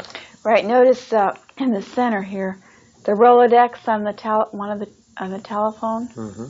That's our telephone numbers. Now, I did tell you that Dr. Waite isn't often in a robe, but I haven't in a robe. I think we better close now. That's not Africa, see. Yeah, but he had to go right away to have his cancer checkup, and that's David, one of our sons. And I had to have an X-ray, and that was the X-ray. And he got a good, clean bill of health. His cancer has not returned, according to the doctor. That's the African. This is our living room. And seeing we couldn't go in with our camera, I'll take you. And I hung the African robes, his on that side and mine on the other. And his is so beautiful. I probably didn't take a picture of mine. And this is one corner. See, we have a map in our living room. We just, doesn't everyone? For Bible map study. Of the Holy Land. And there's a table full of commentaries. We're overflowing. We have over 1,400 items that we offer for sale in our basement, and we have over 1,000, I'm sure, volumes. I don't know how many we don't of his own personal library. All right. Any other pictures, or is that concluded? No, wait a minute. Just wait a minute. And this is a fireplace, which we do not use because my husband doesn't like to. It's a good thing we don't cook African style. And see, my lap is on one side, and that's our fireplace, and that's his great-grandmother's chair. And here's another view of the living room, the other end. And that we didn't used to have a TV, but that came one time when I went to bed early. I came down there. It's very nice, though, for monitoring and showing our... Monitoring and showing our... you could try once again. Monitoring. That's good. Now you see our husband and wife in the marriage chain up there on the wall. Right. It's not upright, sort of upside down, but it's an upside down marriage. And there's, I wish you could see the pictures of my daughter's wedding party, and there's a picture of my daughter when she's a bride. There's a picture of a scripture verse with my daughter-in-law Jeanette made for us. There's a thing from Philippine Islands that our missionary friends. There's a thing on the table by that brown lamp which we got at a yard sale or something, or it was thrown in with the desk. Whoops, it is 11:49. From Egypt. There's a clock there that my Uncle Clayton and Aunt Lucille gave me for my birthday. There's birds on the table that were in my mother and father's home, and which one of my children broke and my father put together. All right, any other pictures? I'm just sort of sentimental, that's all, and I wanted to show you my living room, but we weren't allowed to go in there due to federal regulations. No, it just would be a lot of extra moving. All right. Is that at the end of the pictures? I suppose it is. And you want to come over and fade out together, or do you just want to fade out on the passport? We can just fade out on the passport. Do you have any other closing announcements or thoughts to I would have liked to have shown you my Frances Havergal picture, and I thought I had it down here, but I don't, so we'll have to do that another time. I just do want to thank you very much for being our guests, for supporting us in this exciting ministry. We don't claim to be authorities on Liberia. We're very ignorant about many of the things, but we do know about the Christian love, the Christian warmth that we had. And you can look at this beautiful Vaseline glass if you'd like to, which has nothing to do with Africa, but it just I would like to thank you also for your helpfulness, your courtesy, and your perseverance. If you listen to all 6 hours of this particular cassette, as well as the other cassettes, if you think that I have been somewhat hastening my bride here of 38 years, is it? Yes, 38 years. It's because she has a gift of talking, and my can she talk, as you can see. But we appreciate so much the ministry with our African friends. And the Word of God is a precious commodity, and the preaching in the first 6 cassettes. If you're bored with that preaching, that is fine. It's I who is preaching. But I believe that the African brothers and sisters in Christ that listened to the Word of God rejoiced in this message because they asked it to be preached, and it was preached just as clearly as I could preach it. And so pray for us as we pray for them, and remember them in prayer and all their needs in their government, that there may be a stable government, and that the Lord may prosper them in their endeavors. Here are 6 small little tiny churches getting together in an association of Baptist churches, mid-Liberia Baptist churches, and fellowshipping one with another. And these 2 young men, Pastor Joe and Pastor Duo, leading this group out of apostasy, out of compromise, into the glories of the Word of God, obediently. And we want to help them. And so we urge you to pray for them, pray for us, and give to the Africa Fund every month. Whether you can afford $5 a month, or $2 a month, or $10 a month, or $50 or $100 a month, you mark it and send it to Bible for Today, 900 Park Avenue, Collingswood, New Jersey, and we'll send it on to our friends in Africa, Pastor Joa and his churches and his groups. Anything else, honey, you'd like to say before we close? No, just thank you for listening. It's been a real thrill to tell this to you and to go over it. Yes, it's a very interesting wrap-up of our journey to Africa. We call it Africa Calling. That was what we said in our Bible for Today news report every month, I think, for the last 6 or 7 months. And we want to call it now Africa Still Calling. Right. Would you pray for that ministry that we have in the Bible for today?